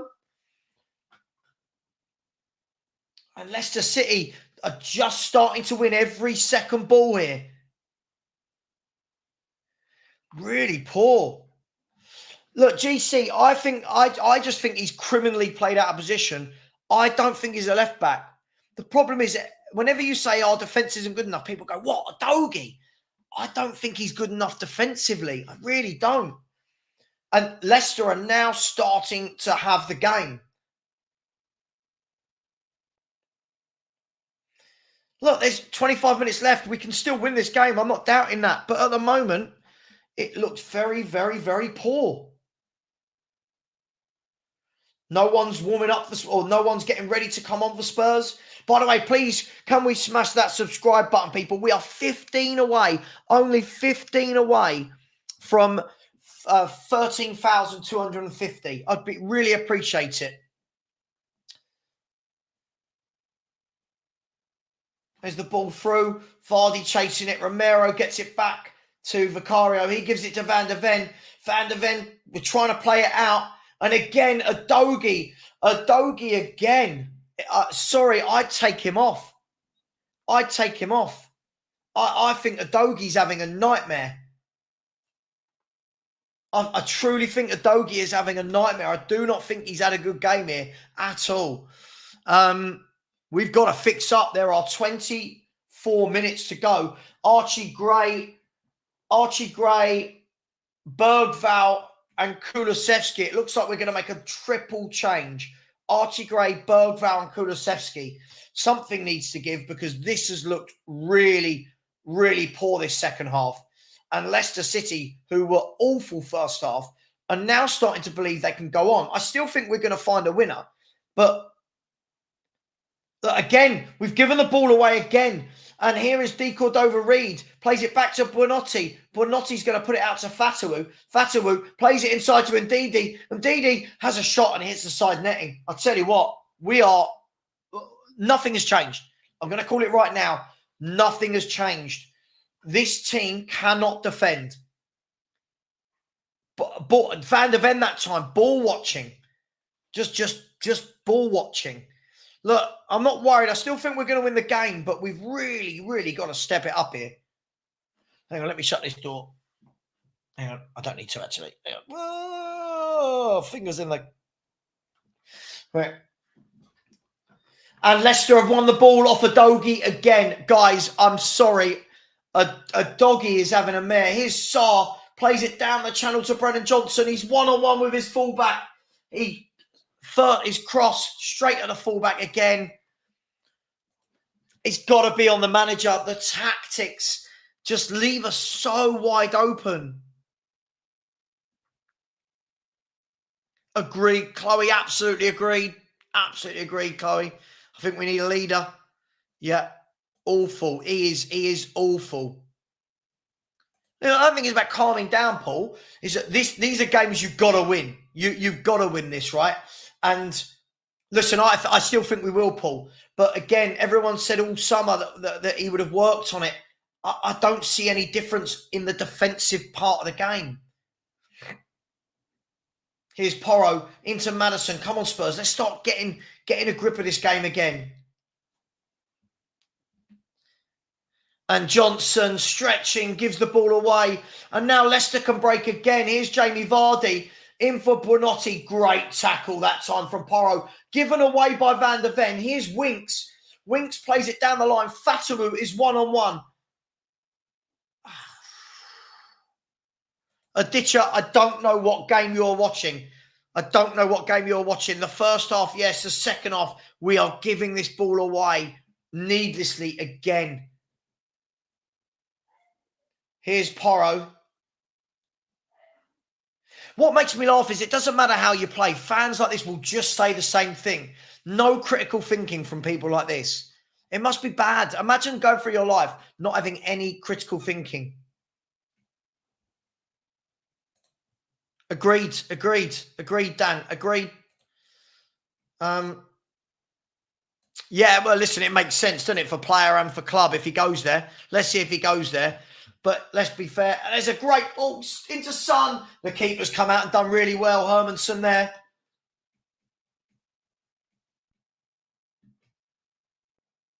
Big up. Is that Stel? Stel, you in the chat?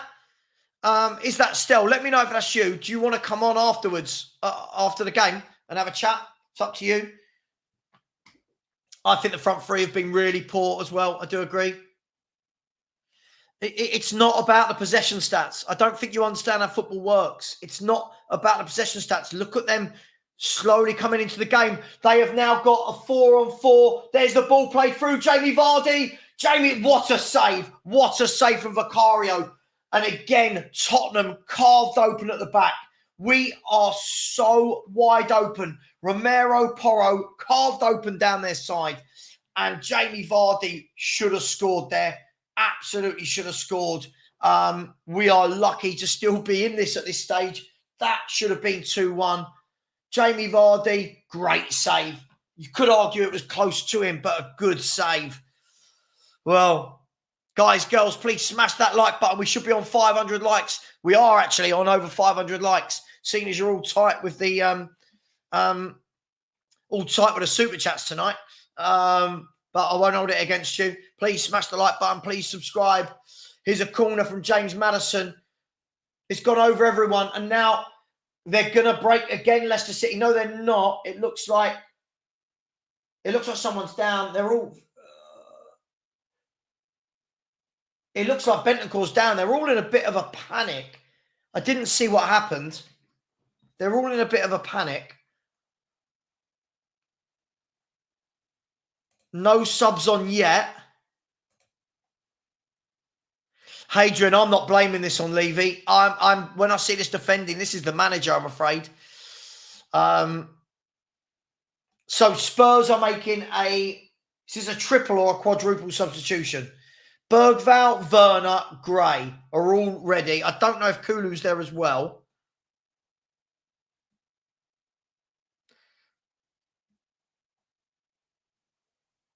Let's have a look. They've got the stretcher on. Players are laughing and joking, so I'm hoping it's not too serious.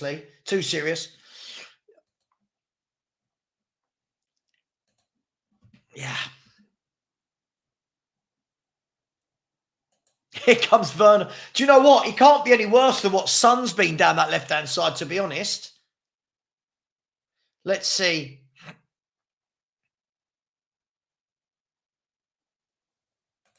Mate, absolutely. It's not even that. All summer, everyone's been crying and praising over these kids, and none of them are in the squad. It's just absolutely mental. Matt, agreed. I've said many a time. Look, I still think we'll win this. I still think we'll beat Everton. I don't think this is a manager that takes you the next level. I really don't. I think the players are much better than the kind of defensive calamity we're seeing. Bentancur is still down.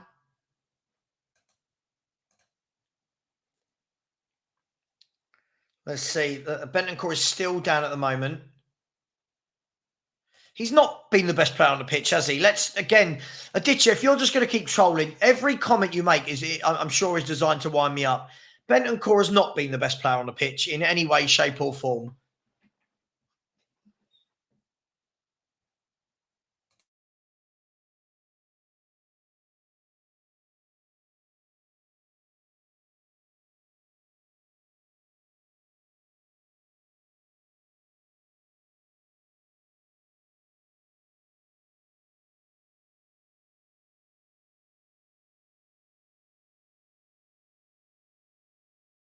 Sorry, I was on mute. Sorry. I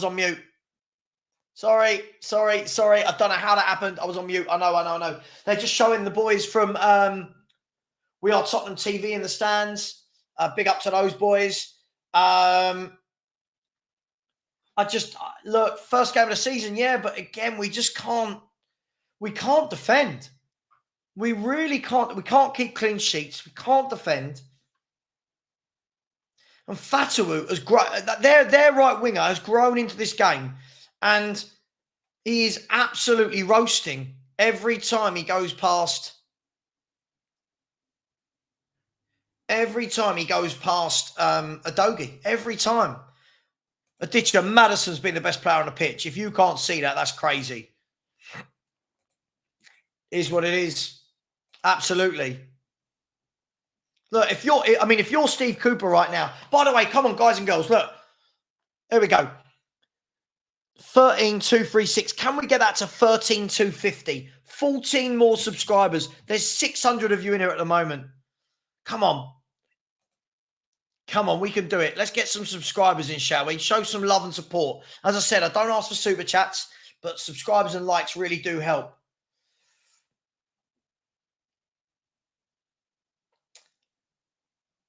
I just think Adogi's had an absolute shocker here. That Bentancur hopefully gets to his feet soon. It's going to be a lot of... And the winger they're bringing on, Mavadidi, he's another one that likes to go at a player. Their wingers do what our wingers don't and actually beat a man with a bit of skill.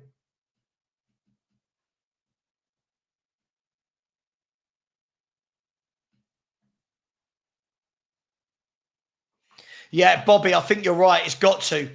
The break has come at a perfect time for Spurs, and you'll be really gutted if you're a Leicester City fan. At the moment, if you asked any Leicester City fan if they take 1-1, I think they're going to take it. I am not taking a 1-1 at all. I think a 1-1 is an awful result. I still think we can win it, yeah. But, you know, it's... Yeah, Odeberg could beat a man, so for sure. But what's his end product?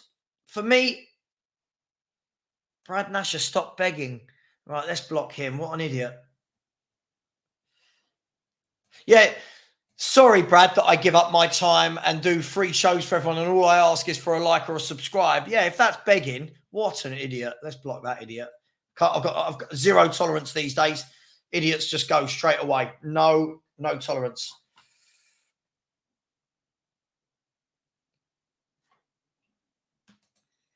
But the width isn't coming from our fullbacks. Porro's not out wide right. Porro's playing in the middle of the park. Adogi's playing in the middle of the park. So this whole width comes from the fullbacks. That's not how we're playing. He's had a lot of shots at the keeper. I'll give him that. Absolutely. Big up, Shreyas. Really appreciate you, my man. Of course, as they're stretching Bentancur off, so it looks like Spurs can make all the substitutions. Of course, a DM. How anybody in this fan base or this manager doesn't think we need a DM is absolutely beyond me. Bentancur's coming off. Archie Gray is coming on.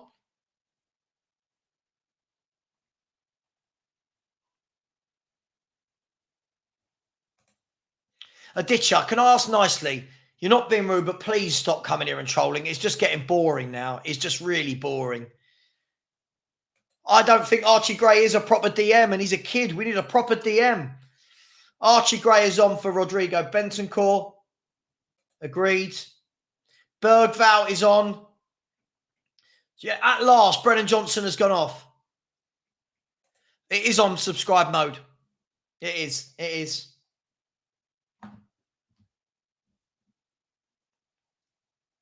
And he's taken Maddison off. I wouldn't have done that. I think he's been the best player. See, that sort of a signing is one that we never go for, isn't it? What do you mean if these substitutions always win the game? They bloody well should do. What do you mean? We're playing Leicester City. They've just been promoted. What are you doing here? Yeah, I don't know. I don't get it, if I'm going to be completely honest. I don't get some of the things he does. Maddison, for me, has been the best player on the park. Romero and Vardy having a nice little row with each other. And I'm sorry to say it, Vardy got the best of Romero in that game. Lost him 2 or 3 times in that game. Lost him completely. Gung-ho tactics don't win games. I still think there's a lot of time. We can win this game. We can win this game. But I'm just not seeing that anything's changed if we're going to be brutally honest about this. I'm just not seeing it. Jorginho Rutter is confirmed as a Brighton player, if anyone wanted to know. He's just not what he was. But again, we decided that we weren't going to buy proper wingers. We bought Werner and then Odeberg, who's a kid. For me, this was the window to really go out and buy some top players, and we didn't again. I think we'll win this game. We've got to win this game. There is no excuse. Look, again, this guy's got to go. He's a troll. Sorry, he's a troll. He's got to go. I've had enough. Here's Kulu. Indeed, he was in quick on him. Here's Solanke. Here's Bergvall. Bergvall out to Werner. Werner's gone on the right-hand side. So this should be interesting. No, Jason.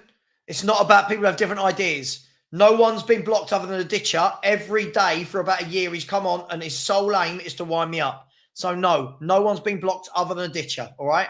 No one. So please don't lie and start saying I'm blocking people. One person. Oh, sorry about that, Simon.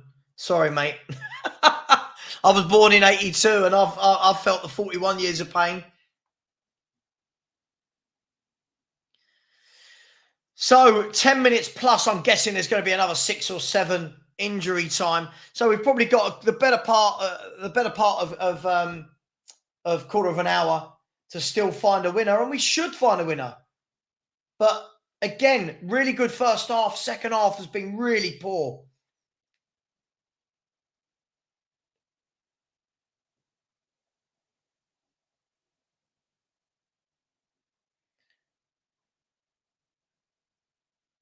Here's Kulu. He's trying to dribble through. He's working hard. He's got 2 men on him. And in the end, Leicester City get the ball away. Here's Mavididi. And he's given away a free kick. I'm not sure it was, but he's given away a free kick there.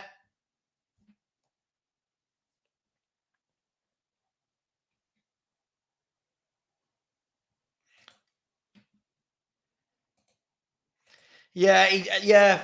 Son will probably score a tap and everyone will go, oh, Sonny. I think he's been poor today. Look at that from Werner. First pass, gives it away. One back by Bergvall. Look at that from Werner. What are we doing here? Who decided to buy Werner and Johnson? What are we doing? What are we doing? Oh, here's Gray into Romero. We're now deep in their half. Romero with the ball flicked over. It's going to fall, is it? To Udogie. It's gone to Son. Son plays it back to Bergvall. Bergvall into Archie Gray. Archie Gray, a 5-yard pass into Van der Ven. Van der Ven with a 5-yard pass to Romero. Romero goes out wide to Werner. He plays it down the line to Porro. And Porro, his pass wasn't good, but it made its way through. It's Solanke. There's not a lot of room. Into Kulu, into Solanke.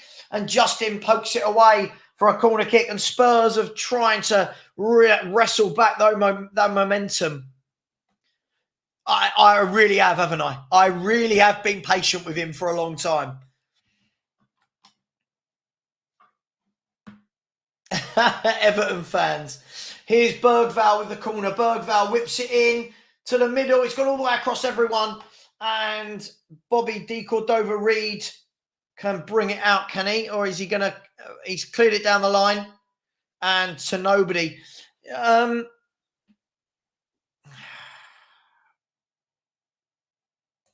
I agree. I agree. I don't understand. He signed Werner. He signed Johnson. I don't know. I just don't know.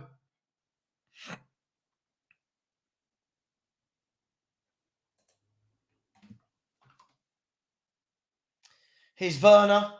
They're pressing well. Here's Van der Ven. Van der Ven lays a good ball into Udogie, who, again, when people say our width come from our fullbacks are in centre mid. Look at Udogie and Porro. They're both in centre mid. And Spurs try to get the shot away, but it's deflected into the keeper's arms. Leicester City, you can imagine, will be very happy to hang on to this. And unfortunately, so far this game pretty much sums up Spurs, doesn't it? I really thought we'd come out there and put them to the sword. Really disappointed. Oh, you know what's going to be in comments of all shows tomorrow and whatever it's going to be. It's only one game. It's only one game. Here's Fatawu on the wing. Fatawu takes on Archie Gray.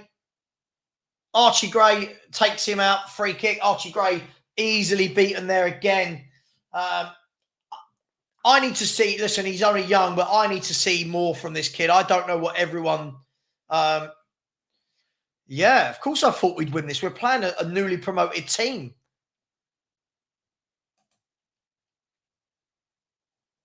Max, absolutely. And Yusuf, absolutely. Got to win. We've got to find a winner. At this stage, it's by hook or crook. We've got to find a winner.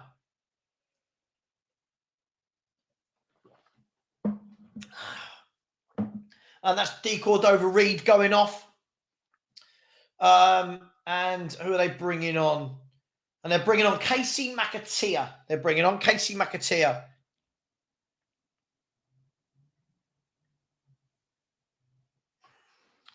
Yummy. So Bournemouth are laughing to the bank knowing that they scammed Spurs.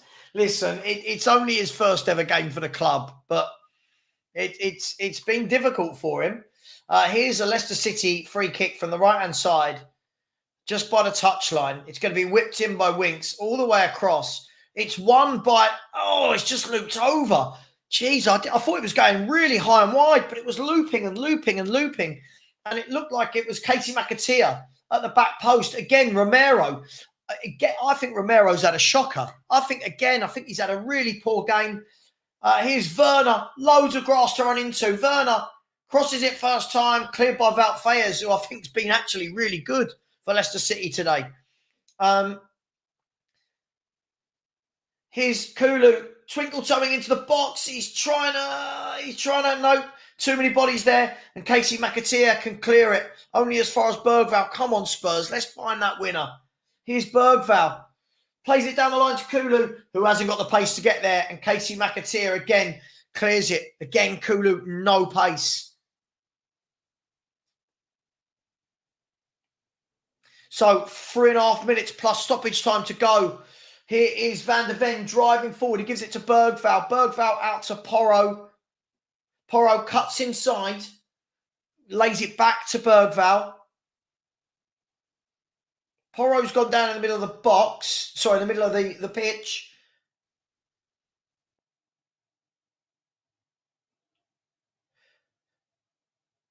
Porro is hobbling badly. There's the ball out to Son. Son, that's an awful touch, Son. That's an awful touch. Sonny has looked so poor again. One back by Van der Ven. Van der Ven, no foul given. He's not given the foul. Leicester can break here. No, we've won it back. They're giving it away. We're giving it away.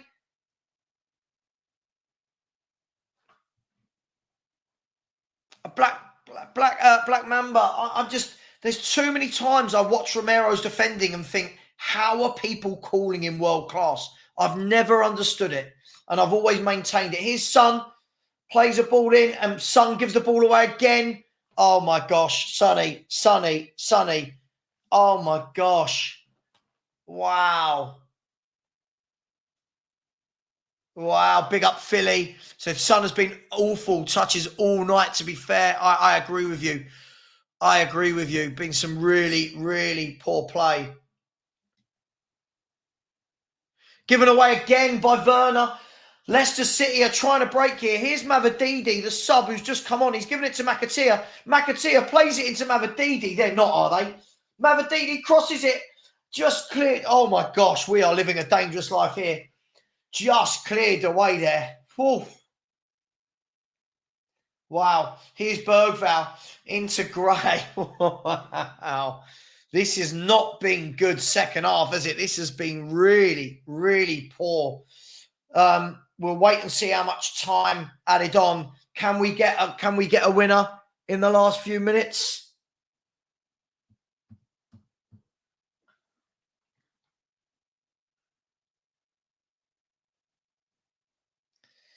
So the ball's gone down the line. Here's Timo Werner.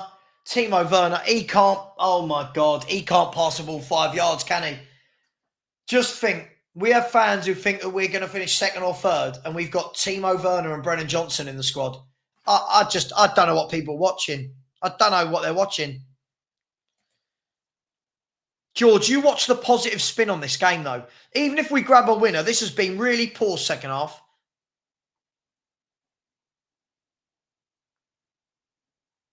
Given away by Van der Ven. Given away by Adogi. Given away by their player. Come on, Kulu. Tackled. Given away by Kulu. Honestly, we love giving the football away. We really, really love giving the football away. The ball's lumped long there. Romero again. Romero is he has been awful. I'm sorry. If anyone in the chat tries to, he has been awful. He tried to go for a header there, completely missed the flight of the ball. People tell me he's better than Saliba. Wow. Miracle Mile, isn't it? Isn't it funny? Nearly everything I've said has come true. 9 minutes of injury time. Come on, Spurs. 9 minutes Spurs have got here. And my TV's saying, press a button before your TV powers off. 9 minutes to save this. Bergval's given the ball away. Here's Mamadidi. Bergval, what were you doing? The ball is hooked in. Oh, my God. And Vicario saves from the diving header. I'll tell you what. Benjamin, I will drink some water. This is shocking. Nah, sorry. No.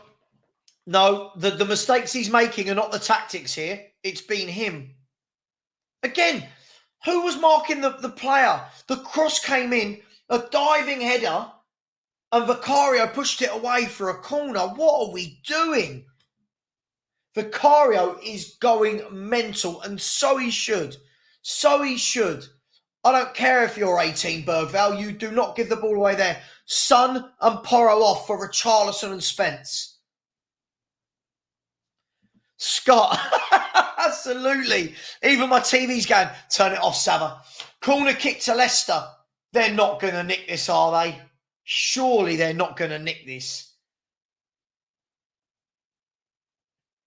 We got given a really nice game, first game of the season. Corner in. Richarlison clears it for another corner.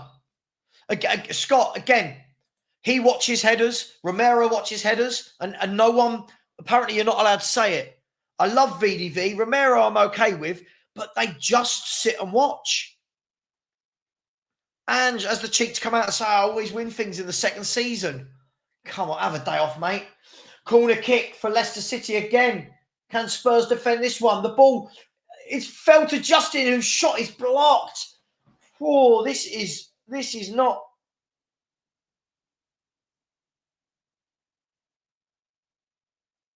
A Dogie with a real, he's cleared it. Just play it back to the goalkeeper. I tell you what, I think the back four, I thought Porro played well. I think the other three have had a mare here. I really do. I think they've had a mare. So there's 6.5 minutes to go of injury time. Surely we don't even look like scoring. Here's Fatawu. Gives it away this time. Here's Kulu. Archie Gray playing it out there to Adogi. Adogi to Kulu. Come on, Spurs.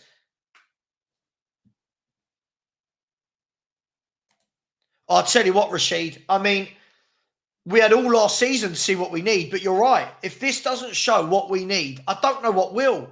But no fans will wake up. Trust in Ange ball. We look. What has happened? There are 6 minutes to go. And Leicester have had more shots than us this half. Come on, here's Jed Spence. So we've now got a right-hand side of Spence and Werner. And a left-hand side of Richarlison and Adogi. And Bergval losing the ball again. Here's Archie Gray. Bergval, for me, has given the ball away at a rate of knots since he come on. Here's Kulu. Here's Kulu trying to make something happen. Here's Bergval into Gray. Good turn by Bergval this time. He plays the ball to Werner. They're asking for offside. Werner is awful. The defender took it off him like candy from a baby. Candy from a baby. Wow. Just think how many YouTube channels laughed when I said, I can't believe we're signing Werner. Oh, you're so negative, Savva. Oh, my God. Here's Jed Spence. 5 minutes to go. Here's Jed Spence. Archie Gray. Everyone's seeming to play where they want now. There's the ball across for Solanke. And the defender plays it off of Solanke for a goal kick. Look, it is what it is. It is what it is. I'm not saying anything. I'll get clipped and get told I'm embarrassing and I'm not a Spurs fan, but hey,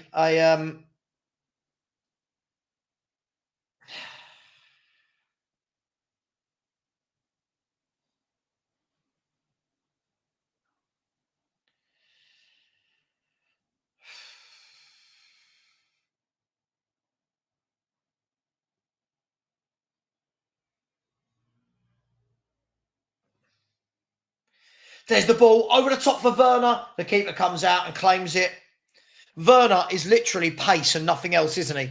Him and Johnson are literally the same footballer.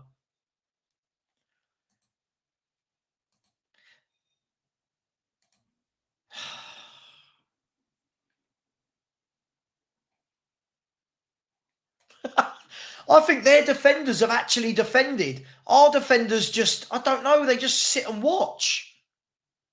Here's Bergvall. Come on, we've got 3.5 minutes left to salvage what will be a terrible result if we're going to be brutally honest.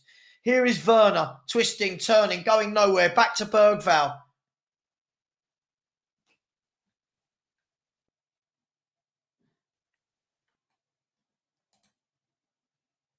And it's a free kick to Leicester, given away there by Kulusevski.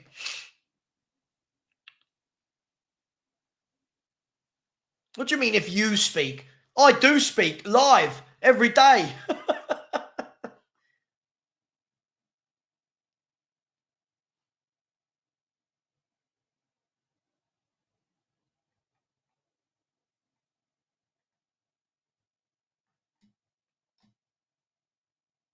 So a free kick, 2.5 minutes gone. Sorry, a throw-in. I don't know, I said free kick.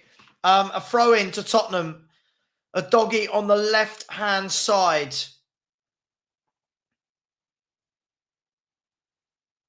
Gives it away. James Justin then loses the ball. Here's Richarlison. He's played the ball all the way back to Romero. He's gone into Van de Ven.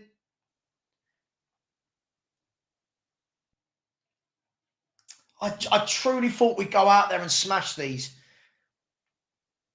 Here's Jed Spence. Plays it into Gray. Gray into Spence. There's less than 2 minutes to go, people. We need to get this ball forward. There's the ball. It's played into Spence. And Wout Faes, I'm going to be honest, I think has been brilliant tonight. I think Wout Faes has been absolutely exceptional. And also, I do not know why he took off Maddison. Gray giving the ball away. Gray loves giving the ball away. There's the ball down the line. He wins it back. And then, is it a foul? No, he's won the ball back. That's what Gray does very well. He gives it away and wins it back. And now Wout Faes with a foul. Here's Kulu still playing on. No, the ref's given the free kick. The 81 points we're going to get. Oh. Credit to Leicester, but we shouldn't be crediting Leicester. Now, we've got one last chance here. We've got 50 seconds of the game left, and we've got a free kick. 50 seconds of the game. We're into the last 45 seconds of the game. We've got a free kick. Mate, if that's what you want me to be in the mud for, cool. I'll be in the mud for that. I agree. A real reality check.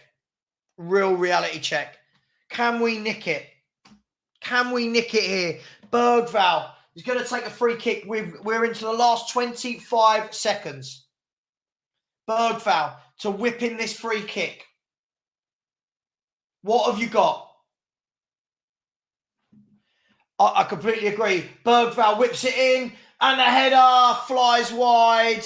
The header flies wide from Richarlison. These two kids are giving it. Listen, it's not just them. But this is what we signed in the summer.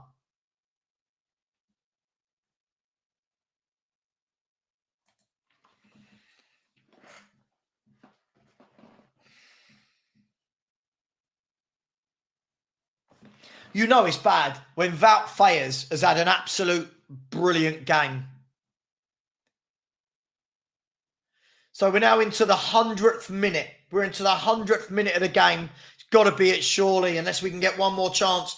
And it's 1-1. Absolutely terrible from Tottenham Hotspur. Jason, I know it was a joke, bro. I know you. I know it was a joke. Just makes me laugh. Savva, be positive, be positive, be positive. I'm positive for once, and Spurs let you down. Guys, Villa won their game against West Ham. Arsenal beat Wolves. Liverpool beat Ipswich. Man City beat Chelsea. United won their game. And we get Ipswich. So we get a promoted team. Wow. That was really, really poor. You know, the saving grace is that they've got Everton at home on Saturday. That is the. By the way, there won't be a watch along from me Saturday. I am not about. I've got an event to go to, so I won't be about Saturday. But wow, guys, big up! Smash that like button. Dare I ask? Dare I ask for this? Dare I ask? 5 words. I'll give you 10. No, 7. I'll give you 7 words. Everyone who watches my channel knows 7 words. By the way, was that Stella in the chat? Did I see Stella? I might have made that up. So many comments. Big up to absolutely everyone. Please smash that like button. And I will invite a few people on to have their say. People not happy. Ange is rubbish. This is disgusting. Ange is exposed. Ange out. I mean, look. It's difficult, right? Because it's one game. We've got it. It's one game. The problem is I didn't see anything today that suggested we've actually learned. The defending was absolutely awful. And that was Van der Ven and Romero and Udogie. I thought Porro had a good game. But I thought that the other 3 I thought were really poor. Really, really poor. Hang on. By the way, sorry, is that? Hang on. Sorry, bear with me 1 second, people. Bear with me 1 second. Is that? 67. Yeah, sorry, I thought it was. I thought the other 3 had a really, really poor game. Mojo said, what's happening in the second half? Look, the first half was really good. It was controlled. It was measured. We didn't put them to the sword. And again, you know, you've got Brennan Johnson who does nothing. Sonny just looks... All pre-season, I thought Sonny looked poor, apart from the 2 really good goals he got in that one game. Again, I'll just ask this question. Have people... Who came on? Gary came on, telling me how great we are and how we strengthened the squad. Yeah, Tottenham Logic, big up to you, bro. No, not having a go at you, but again, coming on saying how we've strengthened the squad. I don't think this looks like a squad that's stronger. It looks like a squad that's exactly the same with a lot of kids. Harry, what can you say to it, mate? I mean, without going too negative, it's what I've come to expect from Tottenham in a game that we should have been winning. Big up Dietrich, just saying Ange out. Big up Dietrich, hope you're well, brother. Hope you're well. Aaron, big up DJ Aaron Lawrence in the house. Spurs happened. Big up absolutely everybody in the chat. Smash that like button now. Please subscribe if you haven't already. Look, we should have won that game. I've got no excuse for Tottenham there. I'm going to credit Leicester. I thought they were excellent second half, but we've got to beat you. I don't care if it's the first game or not. You've got to beat Leicester City. You've got to beat Leicester City. A team that, let's be brutally honest, before the game, I saw people going, oh my God, Wout Faes and Vestergaard, they're awful. They're championship defenders. And we didn't lay a glove on them, really. We didn't lay a glove. Kate has said, I never wanted Solanke rubbish. Look, there'll be better games to come from Solanke, but today I didn't see anything that showed me he was that great. Now, look, again, I'm going to caveat that and say it's his first game. He might not be completely match fit. But again, that's on the manager, right? That's on the manager to know if he's fit. Listen, there's 1,000 of you in the chat. Thank you very much for being here. I will try and get to comments. Unless they're super chats, I can't guarantee them at the moment, people. I'm so sorry. Savva is negative. I wonder why. Is it also called telling the truth? Yeah, telling the truth is negative. Jimmy has said it's not one game, Savva. Even if we had won, the worst team in the league on a 50. Look, Jimmy, you know my feelings, Jimmy. I'm not making excuses for them. Look, look, I agree. I thought he was dreadful today. I thought it was absolutely dreadful with Dogie. The number of times that his man beat him, the number of times he gave the ball away. Gray and Bergvall came on, gave the ball away. Werner gave the ball away. Johnson gave the ball away. Son gave the ball away. I just think it was really poor. Again, I agree. I don't know why he took off James Maddison. He was our best player on the day, and he took him off. Big up to Jerome. Thank you very much for the support. I said as soon as Leicester scored, they fell apart. Still the same mentality. Nothing has changed. What made me laugh was we didn't even learn from the first goal. Leicester, at the end there, had better chances than us. They should have won the game, in all honesty. Big up, Jerome. I really appreciate you, my friend. Thank you very much. Look, there's over 1,000 of you in here. Has anyone are there any positives from today? Ayan has said that's 2 bad points dropped. Look, I get it. Joe has said, all you mugs who thought, well, listen, I'm one of those mugs. Now eat your crow. Why? Listen, if I'm negative, if I predict Spurs to lose, it's negative. If I predict them to Spurs, I'm a crow or whatever. Come on, man. Can't have it both ways.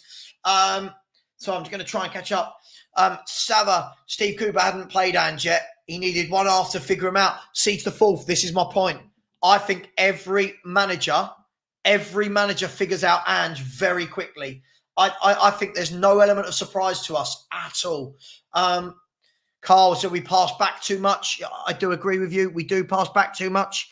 Let me see if I can send. Hang on. Sorry, 1 second. Oh no, hang on 1 second, people. I just don't know what to say. If I'm brutally honest, I don't know what to say. Look, I'm going to get Wayne on for 5 minutes from a Leicester City point of view to talk, and then I'm going to open up the floor to other people. And we'll go till 11ish. I can't go too long, otherwise I might turn into flames or something. I'm just sending it through to Wayne. Hang on, I'm going to see if Stell's about as well. I'd like to get his take on that. Hang on, Pete's going to come on as well. Big up, Pete. Let me see if Stell's about. I'll chuck it into him. He might not be, but I know what I know what Stell's going to say. Big up, Stell, wherever you are. Don't know if you're still in America, mate.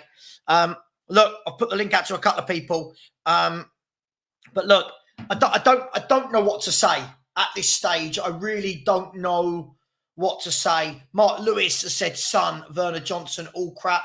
But again, people saying we didn't need to buy better forwards. This window, we bought in Werner and Odegaard. We bought in Bergvall and Gray. We're not bringing in players that make the 11 better. Now all I need you to do, people, is pray for an Atletico Madrid goal. Pilch has said arrogant performance. Johnson and Son terrible. 2 points thrown away at the minute for Leicester. Look, I agree with you. I don't know what else to say, people. I don't know what else to say. It's just poor, isn't it? It's just really, really poor is all I can say. It's really, really poor yet again. Mark Breezer said Son was shite all game, kept giving the ball away, and his first touch was poor. I don't disagree with you. So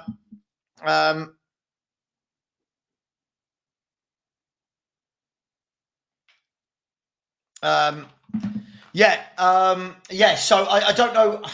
I don't know what to say. I agree with you. I thought Son was awful. I think Son's been poor for a very long time, but because of his reputation, because he's captain, he just gets away with it. I thought he was awful today.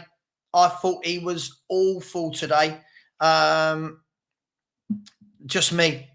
I thought he was awful. That was, yeah. You've been anged. Oh God, don't. I can't wait to see what the excuses will be for this. I mean, you look at Liverpool. First half, they weren't at it at all. Second half came out like a really professional team, put Ipswich to the sword, dominated, could have scored loads more. Aston Villa got their win against a decent West Ham team. We go to a team that should have been there for the taking. Should have been, and they weren't. They absolutely weren't. So, I mean, it's just absolutely madness. I've got a couple of people coming in a minute, but I don't know what to say. I don't want to sit here and be really negative.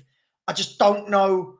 Yeah, well, these boys just, again, they've got 160,000 followers. They're bound to say it, because if I say we're going to finish 7th, I'm negative. If they say we're going to finish 3rd, they're positive. Unfortunately, I'm going to be more right than they are. And that's really, really a shame of it all. I'm more shocked that people were saying 4-0, but why? Look how much possession we had. Look how much. Look how many chances we had in that first half. We should have won. Again, we're cut open far too easily every game. I'm trying to get to as many comments as possible. Sorry, there are a lot. I agree. I think his passing is awful. Look, the young kids need time. The young kids need time, right? But the problem is that's what we've bought. We've gone and bought kids to put on the bench. People loved this transfer window. I wonder if my mate Gary will come on tonight, giving it the big one, how great we are. And that's what Spurs are. Paul, if ever a team needed a proper number 6, I'm waiting to see. Pete said he was coming on. There he is. Big up, Pete. How you doing, mate? You all right? I'm good. Can you hear me? Yeah, I can hear you, mate. I can hear you. Long time since you've been on the channel. Is that what an Ange performance does? It draws you in? Yeah. Fucking hell. Just about. Pete, I'll hand over to you. What did you make of it? What happened? What do you make of it all? It's pretty much where we was last year, isn't it? Nothing's changed. Just really average, really good at first half, a bit of bluster, but reality is we don't really defend properly. We don't take our chances, and then lucky enough, we probably didn't get punished in the end. Same old story. But this is probably what you get when you don't go out and buy players that move you on another level. You stay where you are. So we see what we've always seen last year. Yeah, I mean, look, Pete. I am mindful, right, that it is one game. I'm mindful, but I'm also mindful that if we want to kick on and do better, you don't drop 2 points to relegate to the promoted teams. You've got to, especially when it's your first game of the season and you have so much possession in the first half. We should have taken them to the cleaners in the first half, right? Yeah, I don't think we created many big clear-cut chances, but I just thought the possession deserved a bit more than what we got out of it. A couple of sniffs and that, but we, I don't know, it just don't seem, something's still not right. Do you know what I mean? I don't think Son works out on the left, like being stuck there.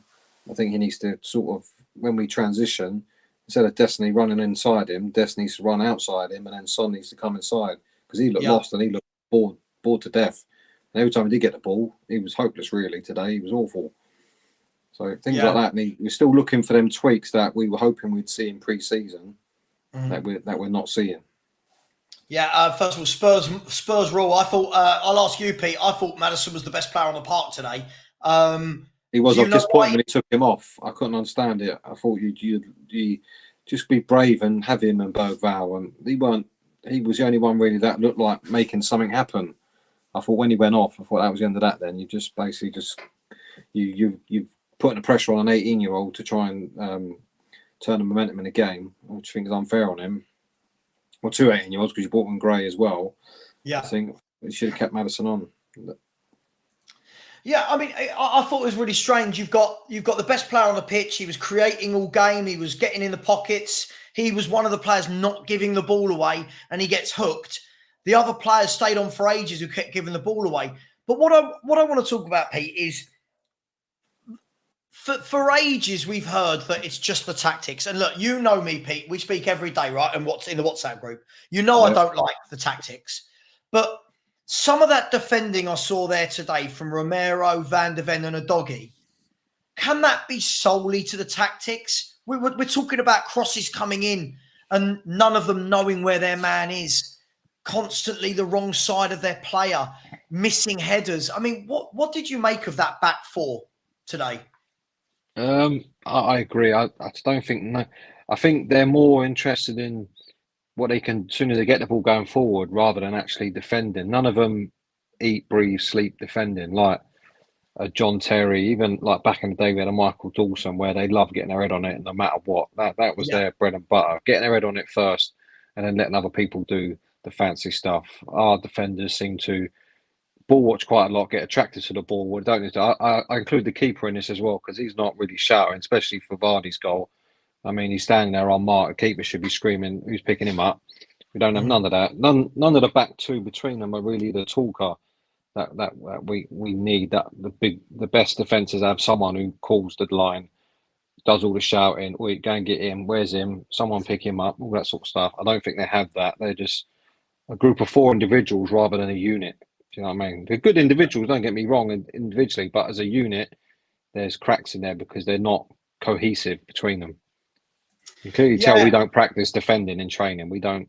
It's not something we worry about. I mean, the thing that gets me, Pete, is some teams concede a goal like that, and then it's seen as a warning, and they tighten up and they learn from their mistake, right? Yeah. If you watch what happened there, Jamie Vardy, about 5 minutes after the goal, the wrong side of Porro and Romero again, and luckily his shot just didn't have enough power to go past Vicario or not enough accuracy. We're not learning, Pete. Like we're at no point are we saying, right, let's drop 5 yards or guys, keep it tight for a minute. We just keep doing what we're doing. And people keep saying, I love that he does that because we'll keep doing it till he gets it right. But can you see this tactic ever working, Pete? No, it's not. It's not.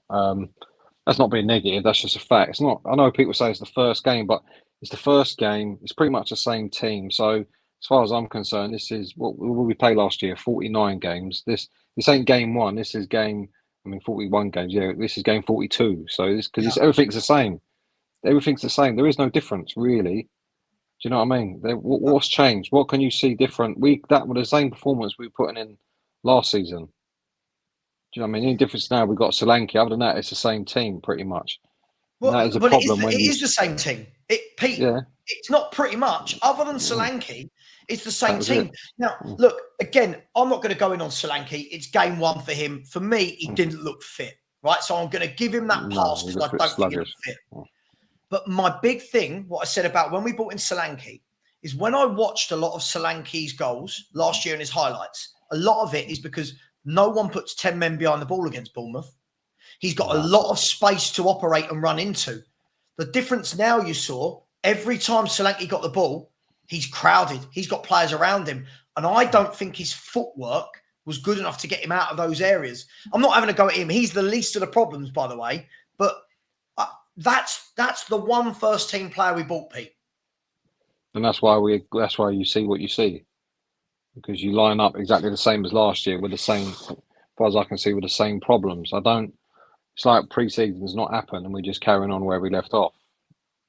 I really thought we might. I knew we wouldn't, but I was hopeful that in the summer we've sort of nailed down some of these issues. The only thing I thought did see change today is one corner we did defend. I think we went man for man because I think they'd only had one corner at the end, and that was the only thing I think seemed different. But other than that, it was more of the same really. It was puff and puff, loads of possession without really.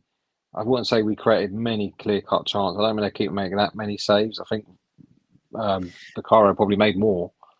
I don't know what the XG and all that was. Not that I'm interested in that, but I think the reality is we should have put them to bed quite comfortably, and we haven't. And that's probably one of the worst teams we're going to play this year. So Pete, let me ask you then, and I'll bring in Wayne as well from a Leicester City perspective. So big up to you, Wayne. I'll come to you in 1 second. Hello, Wayne. Mate, it's all right. You can smile. You can smile. Don't worry. Listen, look, some of us have supported Spurs so long, Wayne, that it's not a surprise. But, Pete, I don't get it. All summer, what I've seen is all of these videos. Ange's perfect system and this player's perfect for a system and it's genius. What we saw there tonight, Pete, for me, was a team that once they conceded a goal and got rattled, didn't have a clue. We lost all shape. We lost all belief. The subs didn't do anything. I mean, Pete, is this going to be a signal for what we're to expect all season? I think so. And to be honest, if it weren't for Bentancur's injury, that took the sort of sting out of Leicester's momentum. Who knows what could have happened in that game? Because we were overshot by that point. That was probably our saving grace in that game. I think. I don't know if we come out of a point from that because they were all over us at that point. Yeah, that was a blessing in disguise, I think. Because then after what was it, 9 minutes or whatever it was, they were all thing. But what I will say, when you saw that, you all our players are standing around. Bear in mind, we've just been battered for the last 15 minutes in that half.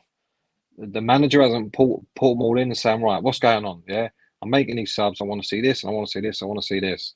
The captain ain't. He's just standing around laying his hands on his head. yeah. All of them are standing around drinking, eating them silly little squirty things.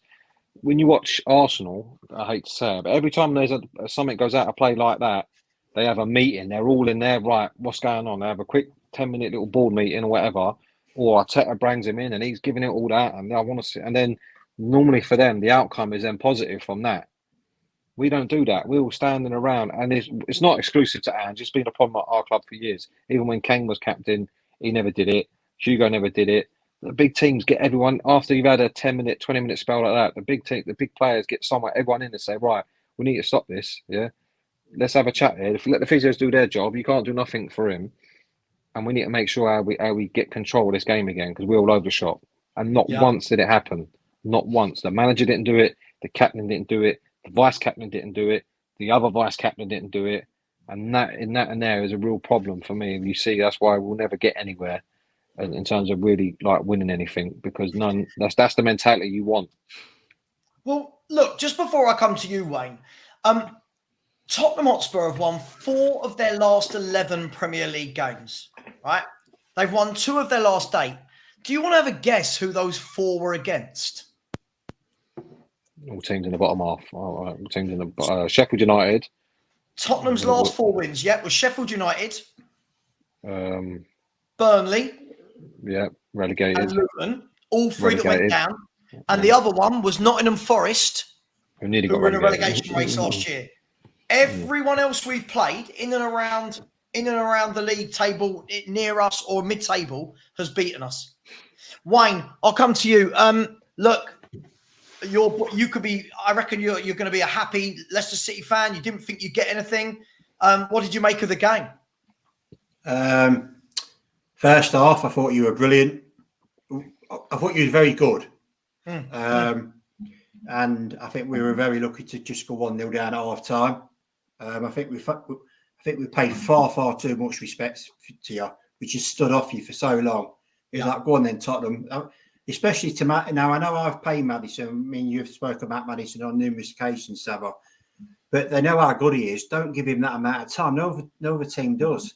Yeah. And something had to change at half time. I would say second half, they just seemed to click into gear.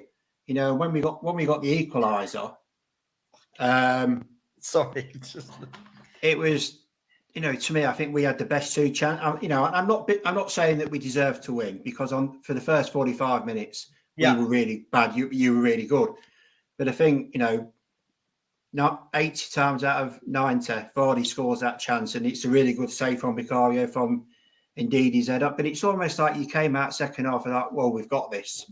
We don't need to.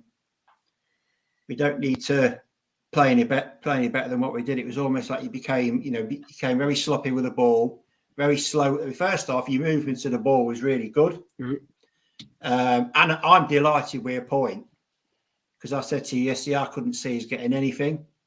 And I'm not in denial, so I'm not deluded. It'd be wrong of me to say we deserve to win, but I also. A point Pete's just made, I know Bentancur's okay. I'd never like to see any player, whoever it is, get injured. But that seemed to take the sting out of the game for us. Definitely. Does that kind of make sense? Because I think for 100%. The 15, 20 minutes up to that point, there was only one team that was going to score, and it was going to be us. But if you'd have said to me at 9 o'clock, Savva, will you take 1-1? I'd have absolutely snapped your arm off. Well, the thing is, when you actually had towards the end there, you had the diving header. You had Jamie Vardy went through on goal. I truly thought that that you were going to nick it in the end. And although we had a lot of the ball, what we haven't worked out, and I don't know if Pete and welcome Dan, I don't know if you guys agree with me, we haven't worked out how to break down low blocks. We have not, let me rephrase that. We haven't bought the smart enough players who can break down low blocks. We bought in Werner and Johnson. All right, we bought in Odeberg, who's the 19-year-old kid, but we haven't bought in those really clever little players. Like, I watched Kudus for West Ham the other day. What a footballer he is, right? I'm watching him close control, dribbling through players. I watched even Fatawu today. How good did Fatawu look today on the wing compared to our wingers? This is going to sound bizarre to you, Sam, but that is the worst he's ever played for us. Well, I mean, it's the worst he's ever played. He ruined a Dogie. Do you know what? I thought our best player today was Christiansen. I thought he was brilliant. I do, yeah. He was good. He was really, really good. Winks did what he had to do. I think, he didn't have many games last year where he had to sort of sit in and do a lot of defending the edge of the box. So I've got to be delighted with a point because we're not going to be playing teams of Tottenham's calibre every week. Oh, you might do. Yeah, but okay. No, you'll be playing better on paper anyway. Can you just say first time I've ever streamed with Dan? So you're all right, mate. It's a pleasure to be on same stream as you, mate. I always respect everything you say and I really like your channel. So cheers. I just wanted to say that while you was on. So that's it, basically. Let me ask then. I mean, what can Spurs take away from that as a positive? What are we going? Yeah. Well, at least we did this or that. Let's get some positive out there. What are we chucking into the world? It's only 2 hours to get home. I'm trying. Telly turns off on its own. Mm-hmm. I went very uncharacteristic for myself. I thought we'd batter them. And the way we started, I thought, God, we're going to score it. Every time we go forward, we're going to score it. And then Spurs just went Spursy, Dan. It was the exact same as last year. If you want to see on the positive side of this year, so right, let's just try and be open-minded about this for a minute. That first half, we totally dominated. That first half showed we're more than capable of dominating a team like we knew last season. We got many a chance, many a corner, plenty of shots on goal. We can do it. But that's about the only positive side I can show of it. The only reason the defence looks good in the first half is because they just absolutely had no trouble whatsoever. I thought the goalkeeper had a respectable game because if it weren't for him, we'd probably have lost that 3-1. Romero, I think, you know what? This game, I put it more on the players than I do Angie's tactics because I think it was down to the players what screwed it up. Because with Angie's tactics, we had plenty of chances, plenty of corners, plenty of everything, plenty of the ball and done absolutely nothing with it. That is not Angie's fault. And you know I don't like Angie's tactics. Yeah. Romero and Porro both went to sleep on that goal, totally, in the back of the net. As soon as we conceded, we fell to pieces. As soon as we made subs, we got even worse. I mean, Gray comes on, he done what he could do, and Bergvall's done what he could do, but it weren't a lot. We'd already stepped back a point or two, basically. Solanke, I'll let that one go. It's his first game. He didn't look fit. One thing I put on the manager is why the hell did he take Maddison off? Because he didn't look unfit to me. He was running the game nicely. He was dominating it. He was putting the balls in there and everything. But this one, I'm not going to put this one on Ange. I don't like his tactics. But okay, but can I ask then? Plenty of chances. Let me ask then, especially to you and Pete, then being the Spurs fans. We're saying we're not putting this on Ange, but again, Adogi for me, I don't know how many times I say it. This guy is not a left back. He was bad. This guy, I don't know how many times last season he gives the ball away. He's roasted by a fullback, and people still go, "Oh, Adogi's class." Pete, I don't get it. That's on Ange and his tactics. You've got the fullbacks never actually go on the wing. I never see Porro actually flying down a wing. Right? What do you make of it? Tactics versus players. Pete, or can the blame be spread? I think there's room for criticism in both, for sure. I think the underlying problem will always be the tactics, regardless of form of individuals. I think the tactics will always be the Achilles heel because of the way we play, the way we're so open on a counter attack. The way he systems sort of, I mean, we saw a bit more Maddison today. He had a bit more room, but it was still the same sort of thing where a doggy running into his space, Yep. Son sitting there, might as well just read the newspaper all day. I felt a bit sorry for him because you can tell he's not. This is like I want to be out here, but I don't want. I want to be able to get in there, but I'm not allowed. I've got to stay out here. And Yeah, He's not captain. it's a waste of time. No, but he's not. It never has been. That's to sell shirts. I agree. He never has been. Like he's not number 9. We know that, and he gets easily isolated there. But what we don't do quite often, we never have any of our forward players. Son's an inside forward. He's not a winger. He was a winger. Now he's an inside forward. He has to get inside the box to try and score or run at players, not running down the wing. Everyone on our team runs in straight lines. You never see him going. The worst thing a fullback will hate is a diagonal run across him. They don't like it, especially from a fast player, because then they can't track it and they'll pass it off or not, and it leaves them in trouble. We see it happen to us all the time. We always run in straight lines. Everyone runs down their channel. They never come across, so it never offers them, the opposition defence, any really thing serious to worry about, because they're too easy to predict. And today, I mean, Doggy, if I'm going to go on him again, he gets in the box a lot, but he don't do nothing. He's not who you want in the box. You want him on the outside, maintaining width and getting Son in the box, who then's quite good with the ball at his feet. He's got a good shot on him from anywhere around the box, really. You want Son to let one rip now and again, but that's who you want in the box. You don't want a Doggy in there.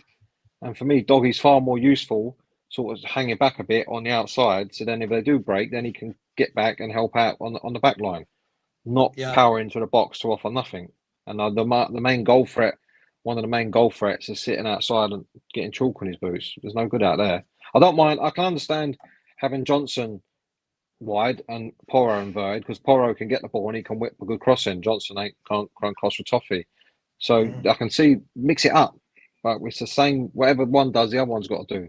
And they're completely different capabilities in terms of what they like on the ball on both sides. And the difference between Son and Johnson is also massively big. It's huge between them when they get in the box. Well, look, I can't disagree with anything you've said. Sorry, Swigs. This can't be a real response. We took off Maddison, otherwise we would have been too attacking. I mean, really? Look, Wayne. From an opposition point of view, what did you make, first of all, of our wide players? How worried were you by them at any point? And what did you make of our back four? Because not every Spurs fan, I'm guilty of doing that. So many Spurs fans sit there and they always say, our back four is brilliant. I'm watching our back four going, it's a shambles. I think, so what do you think as a Leicester fan? I think, as I said on your show yesterday, I really rate Romero and Van de Ven. I think with Udoka, I think he gets caught out of possession far, far too much. And a better team than us is going to cause you massive problems if it's not addressed. I didn't think Porro did too much bad defense. Obviously, he scored as well. I don't think he did too much wrong defensively. I can't remember if I said that. As a neutral, I look at Tottenham and I think individually you've got some really good talent in certain places on the pitch. But you wide men, I didn't think Son had a very good game today. Johnson, you might as well have played me or you, Savva, to be honest with you, because he just it's almost as though your midfield know if they give it to the wide men. I think that's why your midfielders keep the ball so much. Yeah, they know they're not going to get it back. Well, it's not so much they're not getting it back, but they know they're not going. One, they ain't going to beat the man, and two, they're not going to. And if they do put a cross in, they seem to. Correct me if I'm wrong, he seems to have a tendency to hit the ball about 90 miles an hour across the box instead of actually trying to pick a guy out. It's kind of really confusing.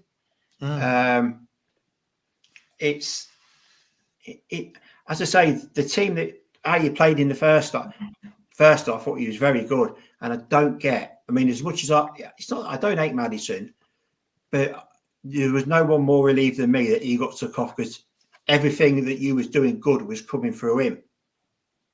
To me, he was your biggest threat. Yeah, he was he did everything today, Wayne. He was out left, he was out right, he was in the middle, he was taking the crosses, that's what we paid for him for, right?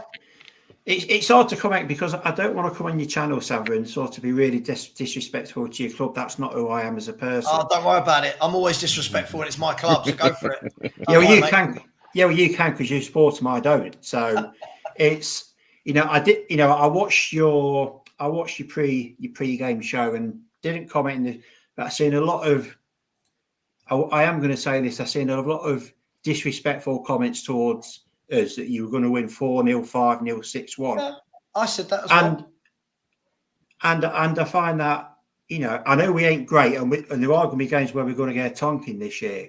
But it's not much as bad play. There's bad teams in the Premier League, but you've got to go and do it. You've then got to go and back that up.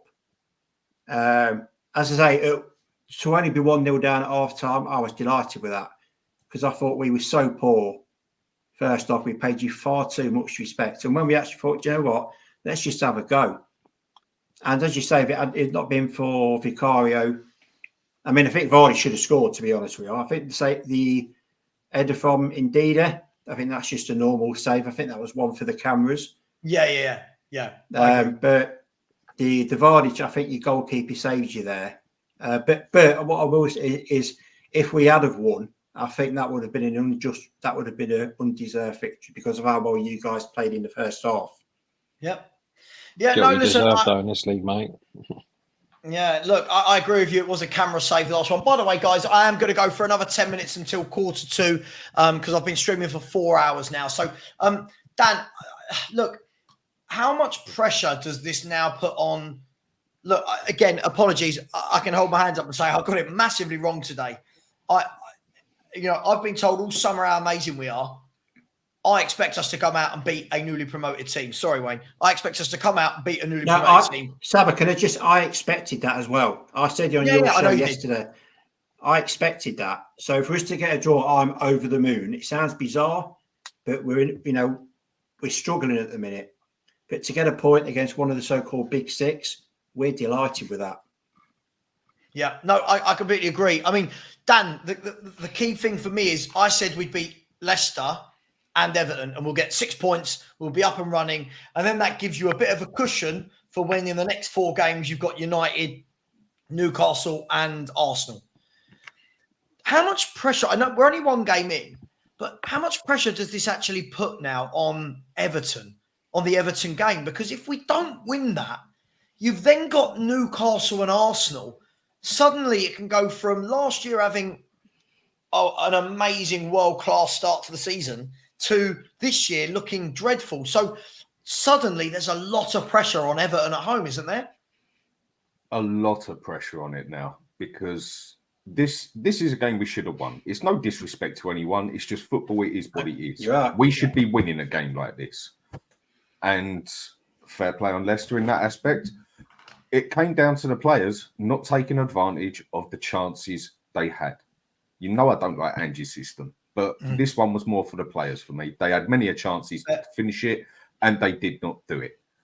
And now they've just gone and put a lot of pressure on themselves because if we don't win this game against Everton, you know what most of those Spurs players are like. Let's just say they're not strong upstairs.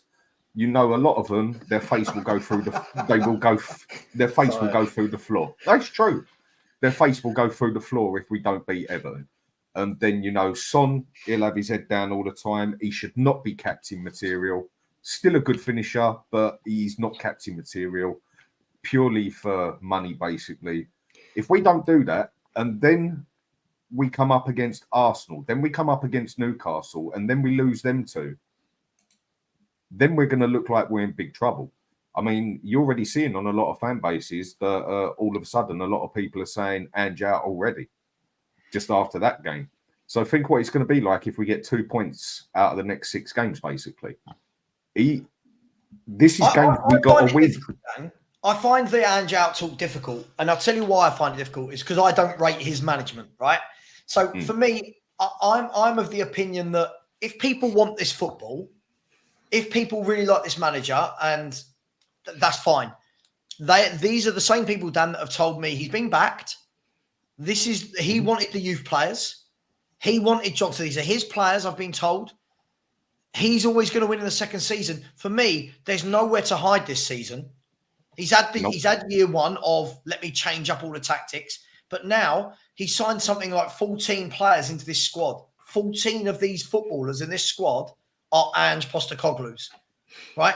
And then the ones that are on top of that were people that are rated: Romero, Porro, Adogi, Bentancur. So Son, right? So for me, there's nowhere to hide for Ange now. For me, it's not about Ange out. I think after one game is nonsense. Yeah, that's too early. For me, I think if he keeps playing like this, and we can say it was the players there, whatever, but we're so high up the pitch. We've got players who aren't good enough, Dan, to keep possession in midfield. Look today, how many times? I mean, Gray and Bergvall, when they came on, I'm not blaming them, by the way, gave the ball away at a rate of knots because you know why? They're not good enough to play this style of football. Sarr gives the ball away because he's not good enough to play this style of football. Johnson, how many of these people, that is on Ange. He's got them trying to play a formation they can't play. It's like I've said to you, the way he plays, nobody can play that way. You'll have players that can play better at it, but no matter what team he has, and it's repeating it again, he will still concede 40 to 50 goals a season, even with the best defence the world has ever seen. So nobody's ever going to win a league with that. Yes, he did it in Scotland. Well bloody done. And Japan and Australia. It's the Premier League now. You cannot go into a Premier League and play this way for 38 games. Now, if the players would have done their job properly, you could have played this way today because they had many a chance and they should have finished things. This is why I put this one on the players more today. But we go and play like that with those tactics against Arsenal, Newcastle, Man City, Chelsea, West Ham even, we're going to be in big trouble. And what the other thing I didn't like was, as soon as the second half started, give it 10 minutes into it, I thought half the players looked knackered. Okay, first game of the season, I'll go that. But first half, full of energy, everywhere, looked like it was doing all right. Second half, I mean, Son looked washed. He should have come off earlier. Johnson, absolute shocker. I mean, how anyone can rate that fellow, I don't know. But again, first game of the season, time will tell. These tactics are they're gonna kill him, basically. They are gonna be the death of him. Can I ask you a quick question, Savva? It's only a really quick one. Yeah, go for it, man. It's a two-part one. So do you think that the captaincy is having an effect on Son's form? And the second thing is, would you make Romero captain instead of Son to take that pressure off him? I think that I don't. I think it makes a blind difference. I agree. I think his age and the fact that look for years, if you look at the last 3 or 4 years where Son was at his best, it was when he was playing under Conte and Jose in more counter-attacking formations. And he had Kane. And he had, of course. But it was when he was, for me, Dan and Pete might disagree. For me, it was when he's reactive. It was when the ball comes to him, he's got grass to run into, he's running at defenders and he can whip it in. Now, we're a team that has all the ball. You start to see how good a player is. How, when there's no space, the top players manipulate the football. The top players know how to find space. The top players can get past a player in tight gaps. That's not Son's game. So I think we're seeing a natural progression of his age going that way. The style of football for him is going that way. And there's no doubt in the boy can finish. But unfortunately now, he's not got as much. He's not allowed in the area. He's not allowed in the area. Son's never been able to do it with time, has he? Whenever it's come to Son has had time, he's always been pretty bad, if you ask me. When it's spur of the moment, reaction, he's always been good. Son is one that you can't give him too much time to think because then he'll either make a step too far or a pass too. He doesn't like time. He likes it to be done on reaction there and then. That's how I've always seen him. Yeah. That's the perfect word. Yeah, he is an instinctive player. But I mean, the whole captain thing. I think the whole captain thing in football these days is not as important as it used to be. You don't have them. Not many teams have them sort of role model captains that you used to see back in the day. And most of the input comes from the manager. You see it with Klopp. You see it with Pep. You see it, say the top three managers the last few years in the league. Arteta. Everything comes from them. They are constantly at it. The intensity that the team plays with, it all stems from them. And any chance they get, they're steaming into their players, their team, they're getting them together, blah, blah, blah, blah. And the team goes again. The team plays, they're like, I can't know what's the one I'm looking for. They'll follow on from whatever the manager intensity is, the team normally follows on the good managers. Klopp, look how intense Liverpool were, look how intense Arsenal are now, and look how intense City are. Where our manager doesn't have that. He just stands there like he's a fucking ornament. Yeah. You know what I mean? There's nothing from him at all. And the key moments when he needs to get into these players, like I said, when your team have just been peppered all over Gaff for 20 minutes and you've got to break in play, no point was the instinct, right, let's get them all in and let's get back in. Let's go and win this game now. I'm going to do this, and this, and I want everyone in. That's for me a bigger problem than anyone being captain. I'm going to slightly disagree with you a bit there quickly. I agree, it's not as important as it was. But look at Henderson when he was at Liverpool with Klopp. Henderson done a lot on that pitch. Henderson used to tell the players. That's what I'm saying. There's not many role models, though. They're far and few between now, aren't they? I think Romero, a dying breed. It is, I agree. I think Romero would be a better captain than Son. Why? It's sort of like put me back to old school, and that is the sort of player I would rather have as captain. I think he's got more front to tell someone about themselves, whatever. I mean, Son, what's he going to do? Give him a kiss? Just basically the person he is. He'll give him a kiss on the cheek and say, come on now, boys, you can do better than that. Whereas Romero's more... I understand the point. I think Romero, though, he doesn't exactly lead by example because he's going to be missing out for a few games of the season because he's got sent off. I think last season. No, he only got sent off 3 times, didn't he? Roy Keane used to get it all the time. So did Patrick Vieira. But then they won. They were different. They were two different animals. Players. They were very good players. They won things so they could get away with it. Their teams won, but the rest of the teams around them, all the other players in there, also sort of fed off them. I just don't think that's in modern football anymore. I think the players these days, a lot of them are too fragile. You start shouting on, they start crying. Well, look, guys, I do want to wrap it up in a minute. I just want to say that the last thing I want to point out is this manager, we can blame it on Levy if we want, but this manager has managed to bring in Timo Werner twice to this football club. He's managed to spend 50 million, just shy of 50 million pounds on Brennan Johnson.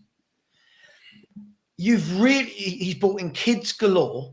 You've really got to ask, and I don't want to go into a deep debate. I'm just kind of ending the show on this thought. You've got to kind of ask, are we being sold a kipper by Daniel Levy and the club? Are we being sold a kipper by Ange Postecoglou? Because all of these people have been coming on and telling me all summer they can see what we're doing. They can see the plan. They can see the process. I'm going to be honest, guys. I have no idea what the plan is. I have no idea what the process is. I was told all summer that these kids are generational. You get to the first game of the season, not one of them is on the bench. Right, none of them on the bench. Then the excuse is, but the under-21s have got a game. I don't care. If they were generational, why aren't they in the first team squad? You got Mikey Moore, who should be playing instead of Brennan Johnson and Timo Werner on that right wing. Or at least coming on. Instead of Timo Werner on that right wing. I don't know what we're doing, guys. I'm just going to put that there. I've been very vocal about this for how many years. I don't understand what Spurs are doing. And I think any fan that praises the signings of Werner's, of Johnson's, unfortunately, we've got what we deserve. And I know people hate saying that, but we have. It's true. You can't. Brennan Johnson, just the last thing I'll quickly say, that was one of the worst performances I've seen in a Spurs shirt today by Brennan Johnson. Not his performances, I mean of any performance. He can't control a football. Honestly, he can't control a football. Guys, look, I'm going to say thank you. I have been going for nearly 4.5 hours, though, so I am absolutely shattered. Pete, thanks for coming on. Great to see you as always. Welcome. Wayne, thank you very much. And you can send me abuse later about Spurs over WhatsApp. Absolutely fine. I know we deserve it. Thanks for coming on. Appreciate it, mate. And Danny, please go and subscribe to Danny at the Hotspur Hood. Thank you very much to everyone that liked. Thank you to everybody that subscribed. Sorry we couldn't get a win for you tonight. I truly believed we were gonna win and win comfortably, but I'm gonna stick with my 7th. Wayne, where are Spurs gonna finish this season? I'm sticking with 7th. I think you'll finish 6th. 6th? Pete? I said 6th, didn't I? 6th. Yeah, you did. We've got it written down. Yeah, Dan? I said 7th or 8th. I'll go with 7th. So 2 7s and so what's that? An average of 6.5. Spurs are going to finish 6.5. Guys, thank you very much. Take care, everybody. Really appreciate all your support. And as always, come on, you Spurs.